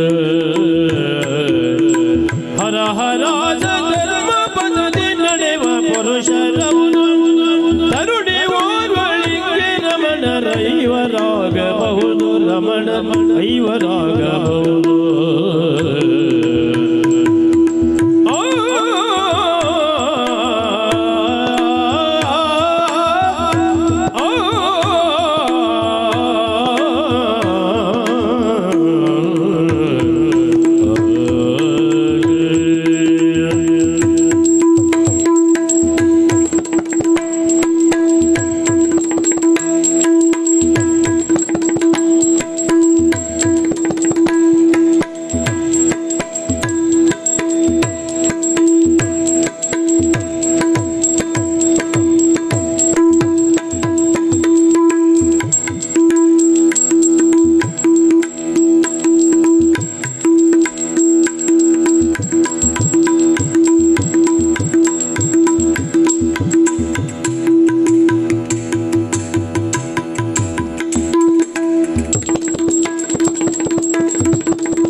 ಅಮ್ಮ, ಮನದಲ್ಲಾವುದೋ ಸಂಕೋಚವನ್ನಿರಿಸಿಕೊಂಡು ವಿಕಲ್ಪಗಳನ್ನಿರಿಸಿಕೊಂಡು ತೋರಿಕೆಗಾಗಿ ತನ್ನ ನಿರ್ಣಯ ಇದು ಅಂತ ನೀ ಆಡ್ತಾ ಇದ್ದಿ ಅಂತ ನಾ ಅನುನಯದಿಂದಲೇ ಆ ಎಲ್ಲ ಶಂಕೆಗಳನ್ನು ನಿವಾರಿಸ್ತೇನೆ ಅಂತ ಹೊರಟ್ರೆ ಅಂತರಂಗ ಶುದ್ಧವಾಗಿ ದೃಢವಾದ ನಿರ್ಣಯವನ್ನೇ ಮಾತಾಗಿಸ್ತಾ ಇದ್ದೇನೆ, ವಿಕಲ್ಪ ಇಲ್ಲ ಅಂತ ಆಡ್ತಿ. ಹೌದು, ಅದೇ ಹೌದಾದರೆ ಆ ಸಂಕಲ್ಪದ ಶುದ್ಧತೆಯನ್ನೇ ನಾನು ಪ್ರಶ್ನಿಸಬೇಕಾಗ್ತದಲ್ಲ. ಈಗ ನೀನು ಅಷ್ಟ ಆಡುವ ಹಾಗೆ ನಿಮ್ಮ ನಡೆಯಾದರೂ ಉಂಟೋ ಅಥವಾ ಈ ಪ್ರಕರಣವಾದರೂ ಉಂಟೋ? ಮನುಜ ದೇಹವನ್ನು ಹೊಂದಿದ ಮೇಲೆ ಸದ್ಧರ್ಮಚಾರಿಗಳಾಗಿರಬೇಕು. ಅಷ್ಟು ಹೇಳಬೇಕು ಅಂತ ಆದರೆ ಈಗ ಪಶುಪತಿಯಲ್ಲಿ ಕಾದಾಟ ಮಾಡಿದಾಗ ನೀವು ಹೊಂದಿದ್ದು ಐಹಿಕ ಲಾಭಕ್ಕೆ ಪೂರಕವಾದದ್ದೋ ಪಾರಲೌಕಿಕ ಪ್ರಾಪ್ತಿಗೆ ಹೇತುವಾಗಬಹುದಾದದ್ದು? ಐಹಿಕ ಲಾಭಕ್ಕೆ. ಹೌದಲ್ಲ? ಅಂದರೆ ಪಶುಪತಿಯೇ ಒಲಿದು ನಿಂತ ಕಾಲದಲ್ಲೂ ಪಾಶುಪತವೇ ಮೊದಲಾದ ಅಸ್ತ್ರಗ್ರಾಮಗಳನ್ನು ಯಾಕೆ ದೇವಾನುದೇವತೆಗಳ ಅನುಗ್ರಹ ಮಾಡ್ತಾರೆ ಅಂತ ಹೊರಟು ನಿಂತ ಕಾಲದಲ್ಲೂ ಕೂಡ ಅಂತರ್ಧಾನಾಸ್ತ್ರವನ್ನು ಕುಬೇರನಿಂದಲೋ, ವರುಣಪಾಶವನ್ನು ವರುಣನಿಂದಲೋ, ಯಮನಿಂದ ದಂಡವನ್ನು, ವಜ್ರಾದಿ ಆಯುಧಗಳನ್ನು, ವಜ್ರಾಸ್ತ್ರಾದಿ ಆಯುಧಗಳನ್ನು ಇಂದ್ರನಿಂದಲೋ ನೀವು ಸ್ವಯಂ ಹೊಂದಬೇಕು ಅಂತ ಆದರೆ ಇದೆಲ್ಲವೂ ಈಗ ಪಾರಲೌಕಿಕವಾದಂತಹ ಪ್ರಾಪ್ತಿಗೆ ಹೇತುವಾದದ್ದಲ್ಲೂ ಅಲ್ಲ. ಪರೋಕ್ಷವಾಗಿ ಹೌದು, ಕ್ಷಾತ್ರೋಚಿತವಾದಂತಹ ಕರ್ಮಕ್ಕೆ ಆ ಮೂಲಕವಾಗಿ ಆಮೇಲೆ ಪಾರಲೌಕಿಕವಾದದ್ದು. ಈಗ ಅದೇ ಹೌದು ಅಂತಾದ್ರೆ ಈಗ ವಿಶ್ವಾಮಿತ್ರಾದಿಗಳು ಪಶುಪತಿಯನ್ನೇ ಪರಮತಪದ ಮೂಲಕವಾಗಿ ಒಲಿಸಿಕೊಂಡು ಅಸ್ತ್ರಗ್ರಾಮಗಳನ್ನು ಸಂಪಾದಿಸಿದ್ದು ಕಾಲಾಂತರದಲ್ಲಿ ನಮಗೆ ನಿದರ್ಶನವಾಗಿ ಸಿಗುತ್ತದೆ. ಹೌದೌದು. ಆ ಬಳಿಕ ಮಾಡಿದ ವಿಶ್ವಾಮಿತ್ರನ ಸಾಧನೆಯನ್ನು ಗಮನಿಸಿದವರು ಏನು ಹೇಳಿದರು? ಪಶುಪತಿಯಿಂದ ಜ್ಞಾನಬೀಜವನ್ನೇ ಅನುಗ್ರಹವಾಗಿ ಹೊಂದಬೇಕಾಗಿತ್ತು ಬಿಟ್ರೆ ಭೋಗ ಪ್ರಪಂಚದ ಲಾಲಸೆಯನ್ನು, ಕಾಮನೆಯನ್ನು, ದ್ವೇಷವನ್ನು ಉದ್ದೀಪಿಸುವಂತಹ ಅಸ್ತ್ರಗ್ರಾಮಗಳನ್ನು ಹೊಂದಿದ ಅವನು ಅದರ ಮಿತಿಯನ್ನು ಅರಿತ ಅಂತ ಆಡಿದರು. ಅಂದರೆ ಈಗ ನೀವೆಲ್ಲ ಪಾರಲೌಕಿಕವಾದ ದೃಷ್ಟಿಯನ್ನೇ ಇರಿಸಿಕೊಂಡು ಮಾಡುವ ಪ್ರತಿಯೊಂದು ಕರ್ಮದಲ್ಲೂ, ಇಡುವ ಒಂದು ಹೆಜ್ಜೆಯಲ್ಲೂ, ಆಡುವ ಒಂದೊಂದು ನುಡಿಯಲ್ಲೂ ಧರ್ಮವನ್ನೇ ಸಾಧಿಸಬೇಕು ಅಂತ ಹೊರಟದ್ದಾದ್ರೆ ಇಷ್ಟೆಲ್ಲ ಐಹಿಕವಾದ ಪ್ರಾಪ್ತಿಗೆ ಹೇತುವಾಗ ಅಸ್ತ್ರಗಳೆಲ್ಲ ನಿಮಗೆ ಯಾಕೆ ಬೇಕು? ಹಾಗಾದ್ರೆ ನಿಮಗೂ ಭೋಗ ಪ್ರಪಂಚದ ಲಾಲಸೆ ಉಂಟು, ನಿಮಗೂ ಭೋಗ ಪ್ರಪಂಚದಲ್ಲಿ ಅಪೇಕ್ಷೆ ಉಂಟು. ಹಾಗಾದ್ರೆ ಅದರೊಳಗೆ ಈಡೇರಿಸಿಕೊಳ್ಳಬಹುದಾದ ಭೋಗವೋ ಇದು? ಅದು ಮಾತ್ರ ಪ್ರಶ್ನೆಯಾಗುತ್ತೆ. ಯಾಕಾಗುವುದಿಲ್ಲ ಅಂತ ನಾನು ಯೋಚಿಸುವುದು. ಈಗ ನಮಗೆ ಈ ದೇಹದಿಂದ ಸಿಗಬಹುದಾದ ಪ್ರಾಪ್ತಿ ಮಾತ್ರ ಸಾಕು ಅಂತ ನಿನಗೆ ನೀ ಪರಿಮಿತಿಯನ್ನು ಹಾಕಿದ್ದು ಹೌದಾದರೆ ಸ್ವರ್ಗ ಗಮನಕ್ಕೆ ನೀನು ಹೇಗೆ ಒಪ್ಪುವುದಕ್ಕಾಗ್ತದೆ? ಸ್ವರ್ಗಾದಿ ಗಮನಕ್ಕಾದ್ರೂ ನಿರ್ಬಂಧವನ್ನು ಹಾಕಬೇಡುವ. ತನ್ನ ಈ ದೇಹಕ್ಕೆ ಸಮ್ಮತವಾದದ್ದಲ್ಲ, ಸಾಮಾನ್ಯ ಸಂದರ್ಭತ್ವೇನ ಅದು ಅಂಗೀಕಾರ ಯೋಗ್ಯವಾದದ್ದಲ್ಲ. ಪಾಂಚಭೌತಿಕವಾದಂತಹ ಪಾರ್ಥಿವ ಶರೀರಕ್ಕೆ ಸ್ವರ್ಗ ಗಮನ ಸಿದ್ಧಿ ಇಲ್ಲ, ತೈಜಸ ಶರೀರಕ್ಕೆ ಮಾತ್ರ. ಈ ಸ್ವರ್ಗದಲ್ಲಿ ಸುಗಮ ಸಂಚಾರ ಸಾಧ್ಯ ಅಂತ ಆದರೆ ತೈಜಸತ್ವ ಸಿದ್ಧಿಸದೇ ಇರುವಂತಹ ಸ್ಥಿತಿಯಲ್ಲಿ ಪಾರ್ಥಿವ ಪಂಥದಲ್ಲೇ ನಡೆಯಬೇಕಾದ ಪಾರ್ಥಿವಾಂಶಯುಕ್ತವಾದ ಪಾಂಚಭೌತಿಕ ಶರೀರವನ್ನು ಹೊಂದಿದ ಪಾರ್ಥನಾಮಕನಾದ ನೀನು ದೇವವರೂತ ಬಂತು ಅಂತ ಅಡರುವುದಕ್ಕೆ ಹೇಗೆ ಸಾಧ್ಯ? ಯೋಚನೆ ಮಾಡು. ಗೌರವದಿಂದ ನೀನು ನಮಸ್ಕಾರ ಮಾಡಿ ಏರಿದಿರಬಹುದು, ಏರಬಹುದಾದ ನೆಲೆಯೋ ಗೌರವದಿಂದಲೇ ಸ್ನೇಹಾದರಗಳನ್ನಿರಿಸಿ ಅಪ್ಪನ ಅನುಜ್ಞೆ ಅಂತ ನೀ ಮಾನಿಸಿದೆ ಅದನ್ನು. ಯೋಚನೆ ಮಾಡು. ಮಾತಲಿಯಂತಹ ಶ್ರೇಷ್ಠವಾದ ತನ್ನ ವೃತ್ತಿಯಲ್ಲಿ ಪಾರಮ್ಯವನ್ನು ಹೊಂದಿದ ಒಂದು ಸಾರಥಿಯ ಸರ್ವೋಚ್ಚ ಸ್ಥಿತಿಯನ್ನು ಅಂಗೀಕರಿಸಿಯೂ ಅವನನ್ನು ಸಾರಥಿಯಾಗಿಸಿಕೊಂಡು ನೀನು ರಥಿಕರ ಸ್ಥಾನದಲ್ಲಿ ವಿರಾಜಿತನಾಗಿ ದೇವಪಥದಲ್ಲಿ ನಡೆತಂದು ಮುನ್ನಡೆದೆ. ಹಾಗಾದರೆ ನಿನ್ನ ಅನುಕೂಲಕ್ಕೆ ವಿಶೇಷ ಪ್ರಾಪ್ತಿ ಅಂತ ಆಗುವಾಗ ಅಷ್ಟನ್ನು ನೀ ಸ್ವೀಕರಿಸಿದವನು ಏಕದೇಶ ನ್ಯಾಯೇನ. ಊರ್ವಶಿ ಬಂದಾಗ ಮಾತ್ರ ಸ್ವರ್ಗ ನಮಗೆ ಪಾಂಚಭೌತಿಕವಾದ ಶರೀರದಲ್ಲಿ ಸಲ್ಲ ಅಂತ, ಮತ್ತೆ ಉಳಿದಂತೆ ಸ್ವರ್ಗ ಎಲ್ಲವೂ ಕೂಡ ಪಾಂಚಭೌತಿಕವಾದ ಶರೀರದಲ್ಲಿ ಸಲ್ಲದೇ ಇದ್ದ ವಿಷಯ ಅಲ್ವೋ? ಹಾಗಾದರೆ ಒಂದು ಯೋಚನೆ ಮಾಡಿ ನೋಡು. ವಿಶೇಷವಾದ ಪ್ರಕರಣದಲ್ಲಿ ನರರೇ ಪೂರ್ವದಲ್ಲಿ ಬಂದಿದ್ದಾರೆ ಎಂಬುದು ಒಂದು ಪೂರ್ವ ಪಕ್ಷ ಉಂಟು. ಆ ನೆಲೆಯಿಂದಲೇ ಬಂದದ್ದು ಅಂತ ಕೇಳಿದರೆ ನೀನು ಹಾಗೆ ಬಂದದ್ದು ಅಲ್ಲ ಅಂತ ಯೋಚನೆ ಮಾಡು. ನರರಾದವರು ನಿರ್ದಿಷ್ಟ ಕಾರ್ಯಾರ್ಥಿಗಳಾಗಿಯೇ ಸ್ವರ್ಗಕ್ಕೆ ಬಂದರೆ ಆ ಸ್ವರ್ಗ ಅವರನ್ನು ಸ್ವೀಕರಿಸ್ತದೆ ಆ ಕಾರ್ಯಕ್ಕೆ ಸಂಬಂಧಿಸಿ ಮಾತ್ರ. ಉಳಿದಂತೆ ಭೋಗ ವಸ್ತುಗಳ ಲಾಲಸೆಯಾಗಲಿ ಅನೇಕ ವಿಧವಾದ ವ್ಯಾಮೋಹಗಳಾಗಲಿ ಅವರ ಪತನಕ್ಕೆ ಹೇತುವಾಗ್ತದೆ. ಪೂರ್ವ ನಿದರ್ಶನಗಳುಂಟು. ಆದರೆ ನಿನ್ನನ್ನು ಭರಿಸುವ ಮೊದಲು ಇಂದ್ರನಾಡಿದಂತಹ ಮಾತೇನು ಅಂತ ನೀನೇ ನೆನಪಿಸಿಕೊ. ಈಗ ನೀನು ಪರಗತಿಯನ್ನು ಹೊಂದಿದ್ದಿ. ಸಾಕ್ಷಾತ್ ಪರಾಂ ಸಿದ್ಧಿಮನುಪ್ರಾಪ್ತ ಸಾಕ್ಷಾತ್ ದೇವಗತಿಂ ಗತಃ. ಪರಾತ್ಪರನಾದಂತಹ ಪರಮೇಶ್ವರನ ಅನುಗ್ರಹದ ಮೂಲಕವಾಗಿ ಪರಾತ್ಪರವಾದಂತಹ ಒಂದು ಸಿದ್ಧಿಯನ್ನು ನೀ ಹೊಂದಿದ್ದರಿಂದ ಸಾಕ್ಷಾತ್ ದೇವಗತಿಯನ್ನು ಹೊಂದಿದೆ ಅಂತ ಹೇಳುತ್ತಾ ನಿನ್ನನ್ನು ಅನುಗ್ರಹ ಮಾಡಿ ಈ ದೇವಲೋಕಕ್ಕೆ ಕರೆತಂದು ನಿನಗೆ ಕೊಡಬೇಕಾದ್ದನ್ನಲ್ಲಿ ಇಲ್ಲೇ ಕೊಡ್ತೇನೆ ಅಂದರೆ ಮೊದಲು ಸ್ಥಾಪಿಸಿದ್ದು ನೀನು ಇಲ್ಲಿ ಬಂದು ಬೇಕಾದದ್ದನ್ನು ಪಡೆಯುವ ಜೀವಯೋಗ್ಯತೆಯನ್ನು ಸಂಪಾದಿಸಿದ್ದಿ. ಅದು ದೇವತ್ವದ ನೆಲೆಗೆ ತುಲ್ಯವಾದದ್ದು. ಹೀಗೆ ನಿರೂಪಿಸಿದ ಮೇಲೆ ನಿನ್ನನ್ನು ದೇವಲೋಕ ಕರೆತಂದು, ಇಲ್ಲದಿದ್ದರೆ ಯಮನಿಗೋ ವರುಣನಿಗೋ ಕುಬೇರನಿಗೋ ಅಲ್ಲೇ ಕೊಡುವುದಕ್ಕಾಗುವುದನ್ನು ಇಂದ್ರನಿಗೋ ಅಲ್ಲೇ ಪ್ರದಾನ ಮಾಡುವುದಕ್ಕಾಗುತ್ತಿರಲಿಲ್ಲ.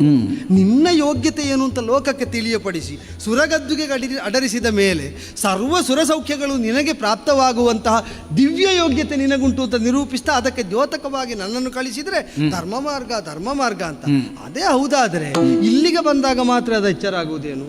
ಮನುಜ ಲೋಕದಲ್ಲಿ ಇರುವಾಗ ನಿಮಗೆ ಧರ್ಮ ಬೇಡ ಅಂತ ಹೇಳಿದ್ರು, ಸ್ವರ್ಗಕ್ಕೆ ಬಂದಾಗ ಮಾತ್ರ ಧರ್ಮ ಪ್ರಜ್ಞೆ ಜಾಗೃತವಾಗಬೇಕು. ಅಲ್ಲೇ ಬೇಕು. ಎಂಥದ್ದು ಬೇಕು? ಶ್ರುತಿ ವಿರೋಧದ ಕೃತ್ಯವನ್ನು ಮಾಡಿದ ನೀವು ಧರ್ಮಾತ್ಮ ಹಾಗೆಲ್ಲ ಹೇಳಬಾರದು ಪಾರ್ಥ. ಈಗ ಬಹುಪತ್ನಿತ್ವವನ್ನು ಹೊಂದುವುದಕ್ಕೆ ಶ್ರುತಿಯ ಸಮ್ಮತಿ ಉಂಟು. ರಾಜನ್ಯ ಕುಲಜರಾದವರಲ್ಲಿ ಶಿಷ್ಟಾಚಾರ ಪ್ರಕಾರವಾಗಿ ಅನೇಕ ಮಂದಿ ಸತಿಯರನ್ನು ಏಕಕಾಲಕ್ಕೆ ಹೊಂದುವುದಕ್ಕೆ ಶ್ರುತಿ ಸಮ್ಮತಿ ಉಂಟು.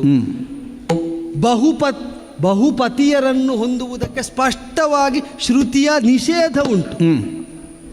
ಶ್ರುತಿ ನಿಷೇಧದ ಕರ್ಮದಲ್ಲಿ ಯುಕ್ತ ಎಂಬ ಭಾವದಿಂದ ಪ್ರವರ್ತನೆ ತೋರಿ ನೀವು ತೊಡಗಿಸಿಕೊಂಡಿದ್ದೀರಾ. ಈಗ ಮನುಜ ದೇಹದ ಸದ್ಧರ್ಮದ ಪ್ರಕಾರವಾಗಿ ಅದು ವಿಹಿತ ಆಗ್ತದೋ? ಮನುಜ ದೇಹವನ್ನು ಧರಿಸಿದ ಸತಿಗೆ ವಿಹಿತವಾಗುತ್ತದೋ? 5 ಮಂದಿ ಪತಿಯಂದಿರಿಗೆ ವಿಹಿತವಾಗುತ್ತದೋ?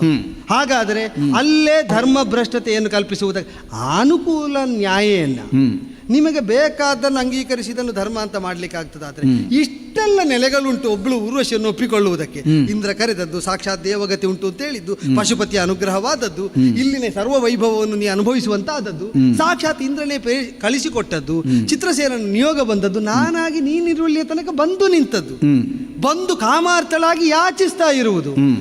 ಆಗ ನಮ್ಮ ಮನದಲ್ಲಿ ಉದಿಸಿದಂತಹ ಭಾವಕ್ಕನುಗುಣವಾಗಿ ನಾವು ವರ್ತಿಸಬೇಕು. ಹಾಗೆ ಭಾವ ಪರಿವರ್ತನೆ ಮಾಡುವುದಕ್ಕೆ ನಿಮ್ಮ ಊರಿನವರು ಹೇಳಿದಾಗ ದೇವಲೋಕದವರು ಕೇಳಲಿಲ್ವೋ? ಯೋಚನೆ ಮಾಡು. ಹಾಗೆಲ್ಲ ಪರಿವರ್ತನೆ ಸಾಧ್ಯವಾದದ್ದಲ್ವೋ? ಗಂಗಾದೇವಿ ಬಂದು ಪ್ರತೀಪ ಮಹಾರಾಜನ ಇಲ್ಲಿ ಕುಳಿತದ್ದು ಬಲತೊಡೆಯಲ್ಲಿ ಬಂದದ್ದು ಯಾವ ಭಾವದಿಂದ? ಸತಿಯಾಗಬೇಕು ಅಂತ. ಈಗ ಪರಿವರ್ತನೆಯನ್ನು ಅಪೇಕ್ಷಿಸಿ ಹೇಳಿದ್ದೇನು? ನನ್ನ ಮಗನಿಗೆ ಕಾಣುವುದಕ್ಕೆ ಭಾವಶುದ್ಧಿಯಿಂದ ಪರಿವರ್ತನೆಯನ್ನು ತಂದುಕೊಳ್ಳುವುದಕ್ಕೆ ಗಂಗೆಗೆ ಸಾಧ್ಯ ಆಗಬೇಕು ಅಂತ ಪ್ರತೀಪ ಮಹಾರಾಜ ಮನುಷ್ಯ ಪ್ರತಿನಿಧಿಯಾಗಿ ನಿರೀಕ್ಷಿಸುವುದು ಹೌದಾದರೆ ಈಗ ಯಾವ ಭಾವದಿಂದ ಕಂಡ್ರು ನನಗೆ ಬೇಕಾದ ಭಾವಕ್ಕೆ ಪರಿವರ್ತಿತವಾಗಬೇಕು ಈ ನೆಲೆಯಲ್ಲಿ ಅಲ್ಲಿ ಅದು ಮನುಜ ದೇಹದ ಧರ್ಮದಿಂದ ಬಲತೊಡೆಯಲ್ಲಿ ಬಂದು ಕುಳಿತವಳು ಸೊಸೆಯಾಗುವುದಕ್ಕೋ ಪುತ್ರಿಯಾಗುವುದಕ್ಕೋ ಯುಕ್ತಳಾದವಳು. ಆದ್ದರಿಂದ ಭಾವ ಪರಿವರ್ತನೆಯನ್ನು ಸಾಧಿಸಿ ಮಗನಿಗೆ ಸತಿಯಾಗುವಂತ ಆಡಿದ ನಿರ್ದೇಶವನ್ನು ದೇವ ಪ್ರಾತಿನಿಧ್ಯ ಹೊಂದಿದ ಗಂಗೆ ಅನುಸರಿಸಿದ್ದು ಹೌದಾದರೆ, ಜೀವ ಪ್ರಾತಿನಿಧ್ಯ ಹೊಂದಿದ ನರ ಈಗ ಊರ್ವಶಿ ನಿರ್ದೇಶಾನುಸಾರವಾಗಿ ಮಾತೃಭಾವವನ್ನು ಪರಿವರ್ತನೆ ಮಾಡಿಕೊಂಡು ಸತೀಭಾವದಿಂದ ಮಾನಿನಿ ಭಾವದಿಂದ ಒಡಗೂಡಿ ರಮಿಸು ಅಂತ ಕೇಳಿದರೆ ತನ್ನ ಭಾವಕ್ಕೊಂದು ಸಂಸ್ಕಾರವನ್ನು ಕೊಟ್ಟು ಉನ್ನತವಾಗಿಸಿಕೊಂಡು ಒಡಗೂಡಿದರೆ ಏನಾದರೂ ಅಪಚಾರ ಆಗುತ್ತದೋ? ಬಂದು ಕೇಳಿದ್ದನ್ನು ಸ್ವೀಕರಿಸಿದ್ದು ಧರ್ಮ ಅಂತ ನೀವೇ ಹೇಳಿದ ನಿಮ್ಮ ಮಾರ್ಗವನ್ನೇ ಅನುಸರಿಸುವುದು. ಈಗ ಸತಿಯನ್ನು ಸೇರಲಾಗದಂತಹ ನಿರ್ಬಂಧ ಇರುವ ವೇಳೆ ಅಲ್ವೋ ತೀರ್ಥಯಾತ್ರೆ ಅಂದರೆ. 12 ವರ್ಷದನ್ನು 1 ವರ್ಷಕ್ಕೆ ಇಳಿಸಿದ್ರಿ ನೀವು ಅಲ್ವೋ?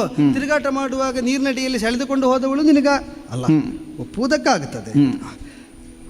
ಅನ್ಯ ಕ್ಷೇತ್ರದಲ್ಲಿದ್ದಂತಹ ಸುಂದರಿಯರಾದವರು ನಿನ್ನ ಹತ್ರ ಕಾಮಾಸಕ್ತರಾಗಿ ಅಪೇಕ್ಷೆಯನ್ನು ವ್ಯಕ್ತಪಡಿಸಿದಾಗ ನಿನಗೂ ಅವರ ಅಪೇಕ್ಷೆಯನ್ನು ಸ್ಪಂದಿಸಿ ಒಡಗೂಡುವುದಕ್ಕಾಗುತ್ತದೆ.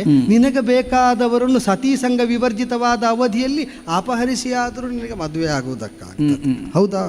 ಇದೆಲ್ಲ ನಿನ್ನ ಬದುಕಲ್ಲೇ ನಡೆದದ್ದಲ್ವ? ಈಗ ಹಾಗೆಲ್ಲ ಸ್ವೀಕರಿಸುವಲ್ಲಿ ನೀವು ಯುಕ್ತವಂತ ನ್ಯಾಯವಂತ ಮುಂದೊಡ್ಡಿದ್ದಿ ಯಾವ ಧರ್ಮವನ್ನು? ಕಾಮಾರ್ಥಳಾಗಿ ಅಪೇಕ್ಷಿಸಿದ ಸತಿಯ ಬಯಕೆಯನ್ನು ನಿರಸನಗೊಳಿಸುವುದು ನಿರರ್ಥಕವಾದ ಪಾಪಾವಹವಾದ ಕರ್ಮ ಅಂತ. ಅದೇ ಹೌದು ಅಂತಾದರೆ ಮನುಜ ಧರ್ಮಕ್ಕೆ ಅನ್ವಯವಾಗುವಂತಹ ಅದೊಂದು ಯುಕ್ತಿ ಸಾಕಲ್ಲ. ಕಾಮಾರ್ಥಳಾಗಿ ಬಂದು ಕೇಳ್ತಾ ಇದ್ದವಳನ್ನು ತಿರಸ್ಕರಿಸುವುದು ನಮ್ಮ ಧರ್ಮಕ್ಕೆ ಬಾಹಿರವಾದ್ರಿಂದ ಒಡಗೂಡುತ್ತೇನೆ, ಉಳಿದೆಲ್ಲ ನಿರ್ಬಂಧಗಳನ್ನು ಬದಿಗಿಡ್ತೇನೆ, ಸೇರಿ ಬಿಡ್ಬೋದಲ್ಲ. ನೀನು ಏನಂದರೂ ನನಗೆ ನೆನಪಾಗುವುದು ಜನನಿ ಅಂತೇಳಿ. ಜನನಿಯಂದ ನುಡಿಯ ಮೀರಲದನು ನುಡಿಯ ಮೀರಲ ಅರಿಯದೋರೋ ಮಳನೋ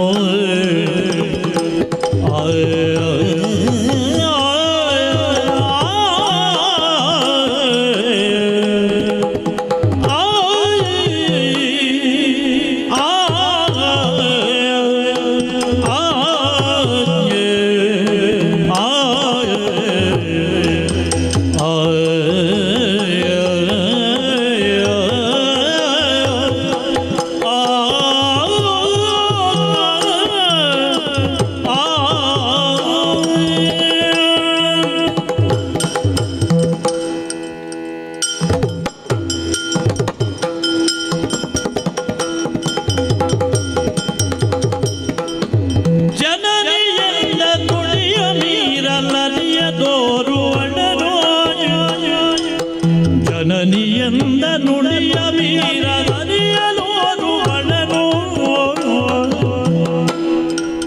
ವನಿತೆಯೆಂದು ನಡೆವೆ ಮತ್ತೆ ಮರೆಯವು ನೀತಿಯನೋ ವನಿತೆಯೆಂದು ನಡೆವೆ ಮತ್ತೆ ಮರೆಯವು ನೀತಿಯನೋ ಮರೆಯವು ನೀತಿಯನೋ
ಘನತರದ ದುರಿತಗಿದೆ ಘನತರದ ದುರಿತಗೆ ಬಿತ್ತು ಬಾಳುದಾನು ಗೆಟ್ಟು ಬಿತ್ತು ಬಾಳುದಾನು ಗೆಟ್ಟು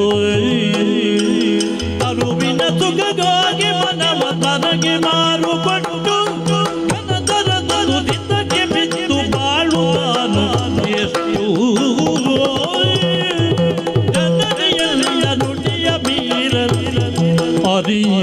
ಅರಿಯದೋರುವಡರು ವನಿತೆ ಎಂದು ನಡೆವೆ ಮರೆಯವು ನೀತಿಯನೋ ಮರೆಯವು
ಅವ್ವ ಮತ್ತು ಅದನ್ನೇ ಹೇಳ್ತಾನೆ ಅವ. ಪಶುಪತಿಯ ಪರಮಾನುಗ್ರಹಕ್ಕೆ ಪಾತ್ರರಾದರೂ ಕೌಶಿಕರು. ಪಾಶುಪದವೇ ಮೊದಲಾದಂತಹ ಸಕಲ ವಿಶಿಷ್ಟಾಸ್ತ್ರಗಳನ್ನು ಅವರಿಂದ ಹೊಂದಿದರು. ಕಾರಣವಾದದ್ದೇನು? ವಸಿಷ್ಠರೊಂದಿಗಿನ ಸಂಘರ್ಷ. ಹೌದು. ವಿನಿಯೋಗ ಮಾಡಿದರೆ ಪ್ರಯೋಜನ ಸಿಗಲಿಲ್ಲ. ಇಲ್ಲ. ಆಮೇಲೆ ತನ್ನ ಅಸ್ತ್ರ ಸಂಗ್ರಹದ ವಿಧಾನವನ್ನೇ ಬದಲಿಸಿದರು. ಹೌದು. ಬ್ರಾಹ್ಮವನ್ನೇ ಅಸ್ತ್ರವನ್ನಾಗಿ ವಿನಿಯೋಗಿಸುವುದಕ್ಕಾಗಿ ಸತತ ಸಾಧನೆಯನ್ನು ಮಾಡಿದರು. ಹೌದು. ಮೊದಲು ಕ್ಷಾತ್ರ ಸಹಜವಾಗಿ ಅಸ್ತ್ರ ಸಂಪಾದನೆ ಮಾಡಿ ಬ್ರಾಹ್ಮಣ್ಯವನ್ನು ವಿರೋಧಿಸಲಿಕ್ಕೆ ನಿಂತರು. ಹೌದೌದು. ಅದಾಗದೇ ಹೋದ ಕಾಲಕ್ಕೆ ಬ್ರಾಹ್ಮವನ್ನೇ ಅಸ್ತ್ರವನ್ನಾಗಿ ವಿನಿಯೋಗಿಸುವುದಕ್ಕಾಗಿ ಮುಂದಾದರು. ಮೊದಲು ಹೊರಗಿದ್ದವರನ್ನು ಹೊಡೆಯುವುದಕ್ಕಿದ್ದದನ್ನು ಪಡೆದರು. ಮತ್ತೆ ಹೊಡೆಯಬೇಕಾದವರು ಒಳಗಿದ್ದಾರೆ ಅಂತ ಗೊತ್ತಾದಾಗ ಅದಕ್ಕೆ ಬೇಕಾದ ಅಸ್ತ್ರ ಸಂಪಾದನೆ ಮಾಡಿದರು.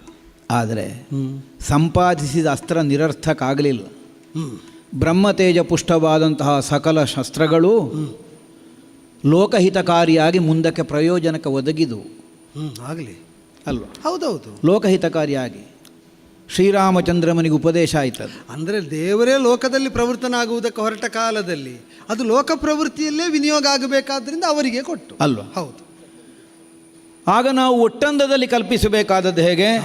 ಒಬ್ಬ ಮಾನವ ಮಾತ್ರನಾದವನ ಸಾಧನೆಯ ಹಿನ್ನೆಲೆಯಲ್ಲಿ ಕೇವಲ ಆಯಾ ಕಾಲದ ಕಾರಣವನ್ನಷ್ಟೇ ಹುಡುಕಿದರೆ ಸಾಕಾಗುವುದಿಲ್ಲ. ಭವಿಷ್ಯತ್ತನ್ನು ನಾವು ಯೋಚಿಸಬೇಕಾಗುತ್ತದೆ. ಭವಿಷ್ಯತ್ತಿನ ಮೂಲಕವಾಗಿ ಅದರ ಹಿನ್ನೆಲೆಯನ್ನು ನಮಗೆ ಪರಿಭಾವಿಸುವುದಕ್ಕೆ ಸಾಧ್ಯ ಆಗುತ್ತದೆ. ಹೇಳಿದರೆ ಆಶೆ ಏನು ಗೊತ್ತೋ, ಪ್ರವೃತ್ತಿಗೆ ಬೇಕಾದದ್ದನ್ನು ಪಡೆದು ನಿವೃತ್ತಿಯ ಮಾತಾಡಬಾರ್ದು ಅಂತ. ಹೌದೌದು. ಹಾಗೆಂದು ನಿವೃತ್ತಿ ಅಂದರೆ ಏನು, ಏನು ಪ್ರವೃತ್ತಿ ಅಂದರೆ ಏನು, ಇದನ್ನೇ ನಾವು ತಪ್ಪಾಗಿ ಭಾವಿಸುವ ಹಾಗಿಲ್ವಲ್ಲ. ನಿವೃತ್ತಿ ಅಂದರೆ ಲೋಕ ವ್ಯವಹಾರದಿಂದಲೇ ಹೊರಗೆ ಅನ್ನುವುದಲ್ವಲ್ಲ. ಅಲ್ಲಲ್ಲ. ಹೌದು. ಪ್ರವೃತ್ತಿ ಅಂದರೆ ಹೇಗೆ, ನಿವೃತ್ತಿ ಅಂದರೆ ಹೇಗೆ?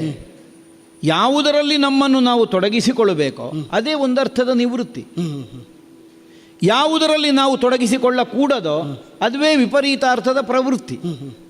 ಪ್ರವೃತ್ತಿ ಅಂದರೆ ಪ್ರವೃತ್ತಿಯಿಂದ ಮಾರಕ ಆಗುವುದು ಹಾಗೆ. ನಿವೃತ್ತಿಯಿಂದ ಲೋಕಹಿತ ಆಗುವುದು, ಮಾಡಬೇಕಾದದ್ದರಲ್ಲೇ ನಮ್ಮನ್ನು ನಿಯೋಜಿಸಿಕೊಳ್ಳುವುದರ ಮೂಲಕವಾಗಿ. ಬಯಸಬಾರದನ್ನು ಬಯಸಿ ಕೆಡುವುದಕ್ಕಿಂತ ತಾನಾಗಿ ಬಯಸಿ ಬಂದದ್ದನ್ನು ಒಡಗೂಡಿ ಗೆಲ್ಲಬಹುದಲ್ಲ. ಹೌದೌದು. ಈಗ ತಾನಾಗಿ ಬಯಸಿ ಅಂದರೆ ಎಲ್ಲಿಂದ ಅಂತ ಇರುವುದು ಪ್ರಶ್ನೆ. ದೇವಲೋಕದಿಂದ. ಹಾಗಲ್ಲ. ತಾನಾಗಿ ಬಯಸಿದ್ದು ಅಂದರೆ ಒಂದು ನಾವು ಬಯಸಿದ್ದಾಗಿರಬೇಕು, ಅಥವಾ ನಿಮ್ಮನ್ನೇ ಬಯಸಿ ಬಂದದ್ದು ಅಂತ ನಾನು ಆಡಿದ್ದು. ನಮ್ಮನ್ನೇ ಬಯಸಿ ಬಂದದ್ದು ಹೌದು ಅಂತ ಆದರೆ ಎಲ್ಲಿಯದ್ದು ಅಂತ ವಿಮರ್ಶೆ ಮಾಡಬೇಕಾಗ್ತದೆ. ಹೌದು. ನಮ್ಮನ್ನೇ ಹಂಬಲಿಸಿ ಬರಬಹುದಾದದ್ದಲ್ಲ ದೇವಲೋಕದ್ದು. ದೇವಲೋಕದಿಂದ ಏನು ಬರುವುದಿದ್ರೂ ನಾವು ಹಂಬಲಿಸಿ ನಮ್ಮ ಸಾಧನೆಗೆ ಒಲಿದು ಬರಬೇಕು. ಅದು ದೇವಲೋಕಕ್ಕಿರುವ ದಿವ್ಯತೆ. ದೇವಲೋಕದಲ್ಲಿದ್ದದ್ದು ಹಂಬಲಿಸಿ ತಾನಾಗಿ ಬರುವುದಕ್ಕಿಲ್ಲ. ಯಾಕಂದರೆ ದೇವಾನುದೇವತೆಗಳಿಂದ ವಿಶಿಷ್ಟವಾದಂತಹ ಅಸ್ತ್ರವನ್ನು ನಾನು ಹೊಂದುವಂತಹ ಉದ್ದೇಶ ಇಂದು ನಿನ್ನೆಯದ್ದಲ್ಲ, ಬಹಳ ಹಿಂದಿನಿಂದಲೇ ಉಂಟು ನನ್ನ ಹತ್ರ. ಅಗ್ನಿಗೆ ಒದಗಿದಂತಹ ಅಜೀರ್ಣವನ್ನು ನಿವಾರಿಸುವುದಕ್ಕಾಗಿ ಖಾಂಡವವನವನ್ನು ದಹನ ಮಾಡಿದಂತಹ ಕಾಲದಲ್ಲೇ ದೇವೇಂದ್ರ ಪ್ರಸನ್ನ ಮಾನಸನಾಗಿ ಏನು ಬೇಕು ಅಂತ ಕೇಳಿದ್ದ.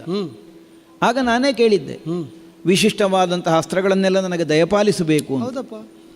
ಆಗ ಅವನೇ ಅಪ್ಪಣೆ ಕೊಡಿಸಿದ. ಪರಶಿವಾನುಗ್ರಹವನ್ನು ನೀನು ಹೊಂದಿದ ಮೇಲೆ ನಿನಗದನ್ನು ಹೊಂದುವಂತಹ ಅವಕಾಶ ಒದಗುತ್ತದೆ. ವ್ಯಾಸ ನಿರ್ದೇಶಾನುಸಾರವಾಗಿ ಅಣ್ಣನ ಆದೇಶವನ್ನು ಸ್ವೀಕರಿಸಿ ಇಂದ್ರಾದಿ ದೇವತೆಗಳ ಅನುಗ್ರಹವನ್ನು ಸಂಪಾದಿಸುವುದಕ್ಕಾಗಿಯೇ ತಪಸ್ಸಿಗಾಗಿ ನಾನು ಹೊರಟು ಬಂದವು. ಸರಿ. ಆಗ ಇಂದ್ರಕೀಲ ವನಾಂತರದಲ್ಲಿ ದೇವೇಂದ್ರನೇ ನನಗೆ ಕಾಣಿಸಿಕೊಂಡು ಮೊದಲು ಪರಶಿವಾನುಗ್ರಹವನ್ನು ಸಂಪಾದಿಸು, ಆಮೇಲೆ ನಾವು ಅಸ್ತ್ರ ಕೊಡ್ತೇವೆ ಅಂತ ಮತ್ತೊಮ್ಮೆ ಹೇಳಿದ. ಸರಿ. ಹಾಗಾಗಿ ಪರಶಿವನ ತಪಸ್ಸು. ಸರಿ. ಪರಶಿವಾನುಗ್ರಹದ ಮೂಲಕವಾಗಿ ಬೇಕಾದ ಅಸ್ತ್ರಗಳನ್ನು ಸಂಪಾದಿಸಿ ಆಯಿತು. ಮಿಕ್ಕುಳಿದಂತಹ ದಿಕ್ಪತಿಗಳೆಲ್ಲ ನೀನು ಹೇಳಿದಾಗ ಅಲ್ಲೇ ಕೊಟ್ಟರು. ಹೌದು. ಸಂಮೋಹನಾಸ್ತ್ರ ಕೊಟ್ಟರು, ವಾರುಣಾಸ್ತ್ರ ಸಿಕ್ಕಿತು, ಯಮನ ಕಾಲದಂಡವೇ ಬಂತು. ಆದರೂ ದೇವೇಂದ್ರ ಕೊಡಬೇಕಾದದ್ದನ್ನು ಕೊಡಲಿಲ್ಲ. ಅದು ಅಲ್ಲೇ ಕೊಡ್ತೇನೆ ಅಂತ ಕರೆಸಿಕೊಂಡದ್ದಲ್ಲ. ನೀನು ದೇವಲೋಕಕ್ಕೆ ಬರಬೇಕು, ರಥ ಕೊಟ್ಟು ನಾನೇ ಕಳಿಸ್ತೇನೆ. ದೇವಲೋಕವನ್ನು ನಾನು ಏರುವುದಕ್ಕೆ ಇಬ್ಬರ ನಿರ್ದೇಶನ. ಒಂದು ಪಶುಪತಿಯದ್ದು, ಪರಶಿವನೇ ಅನುಗ್ರಹ ಮಾಡಿದ. ಹೌದು. ಆಮೇಲೆ ದೇವಲೋಕವನ್ನು ನೀನು ಸೇರು, ಒಳಿತಾಗುತ್ತದೆ ಅಂತ ಹರಸಿದ. ದೇವೇಂದ್ರನು ಆಹ್ವಾನ ಕೊಟ್ಟ, ನಾನೇ ರಥ ಕೊಟ್ಟು ಕಳಿಸ್ತೇನೆ, ದೇವಲೋಕಕ್ಕೆ ನೀನು ಬರಬೇಕು. ದೇವಲೋಕಕ್ಕೆ ನಾನು ಬರಬೇಕು ಅನ್ನುವುದಕ್ಕೆ ಕಾರಣವಾದದ್ದು ಕೇವಲ ತಂದೆ ಮಕ್ಕಳು ಅನ್ನುವಂತಹ ಒಂದು ಸಂಬಂಧದ ದೃಷ್ಟಿಯಿಂದ ಮಾತ್ರ ಅಲ್ಲ. ದೇವಲೋಕವನ್ನೇರಬೇಕು ಅಂತಾದರೆ ಜೀವಯೋಗ್ಯತೆಗೆ ಅವಕಾಶವಾಗಬಹುದಾದಂತಹ ಸಾಧನೆಯನ್ನೊಬ್ಬ ವ್ಯಕ್ತಿ ಮಾಡಲೇಬೇಕು, ಅಲ್ಲದಿದ್ದರೆ ಆಗೋದಿಲ್ಲ. ಪಶುಪತಿಯ ಕುರಿತಾದಂತಹ ತಪಸ್ಸಿನ ಹಿನ್ನೆಲೆಯಲ್ಲಿ ಇರುವುದು ಕೇವಲ ಪಾಶುಪತಾದಿ ಅಸ್ತ್ರಗಳನ್ನು ಹೊಂದುವುದು ಮಾತ್ರ ಅಲ್ಲ. ದೇವ ಸಂಪ್ರೀತಿಯ ಲಕ್ಷ್ಯ, ದೇವ ಸಂಪ್ರೀತಿ, ದೇವಲೋಕಕ್ಕೆ ಏರಬಹುದಾದ ಜೀವಯೋಗ್ಯತೆ. ಹೌದಪ್ಪ. ಆ ಜೀವಯೋಗ್ಯತೆಯನ್ನು ಗಳಿಸಿಕೊಂಡು ನಾನು ಇಲ್ಲಿಗೆ ಬಂದೆ. ತಪಸ್ಸಿನ ಕಾರಣದಿಂದ ಅಂತಹ ಒಂದು ಸಾಧನೆಯನ್ನು ಗೈದು ದೇವಲೋಕವನ್ನೇರಿದಂತಹ ನಾನು ದೇವಲೋಕದಿಂದ ಏನನ್ನು ಹೊಂದಬೇಕು ಅನ್ನುವಂತಹ ನಿರೀಕ್ಷೆ ಇಟ್ಟುಕೊಂಡು ಬಂದಿದ್ದೇನೆ. ಅದಕ್ಕಿಂತ ಆಚೆಗಿನದ್ದನ್ನು ನಾನು ಹಂಬಲಿಸುವುದಕ್ಕಿಲ್ಲ.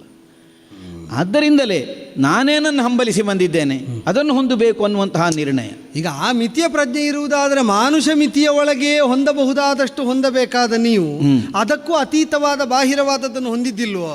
ಒಂದು ಕಡೆ ಮಾತ್ರ ಮರ್ಯಾದಾ ಪ್ರಜ್ಞೆ, ಇನ್ನೊಂದು ಕಡೆಯಲ್ಲಿ ಏನಾದರೂ ನಡೀತದೆ. ಇದು ಮಾನುಷ ಪ್ರಯತ್ನಕ್ಕಿಂತ ಮೀರಿದ್ದನ್ನು ಪಡೆದದ್ದಲ್ಲ.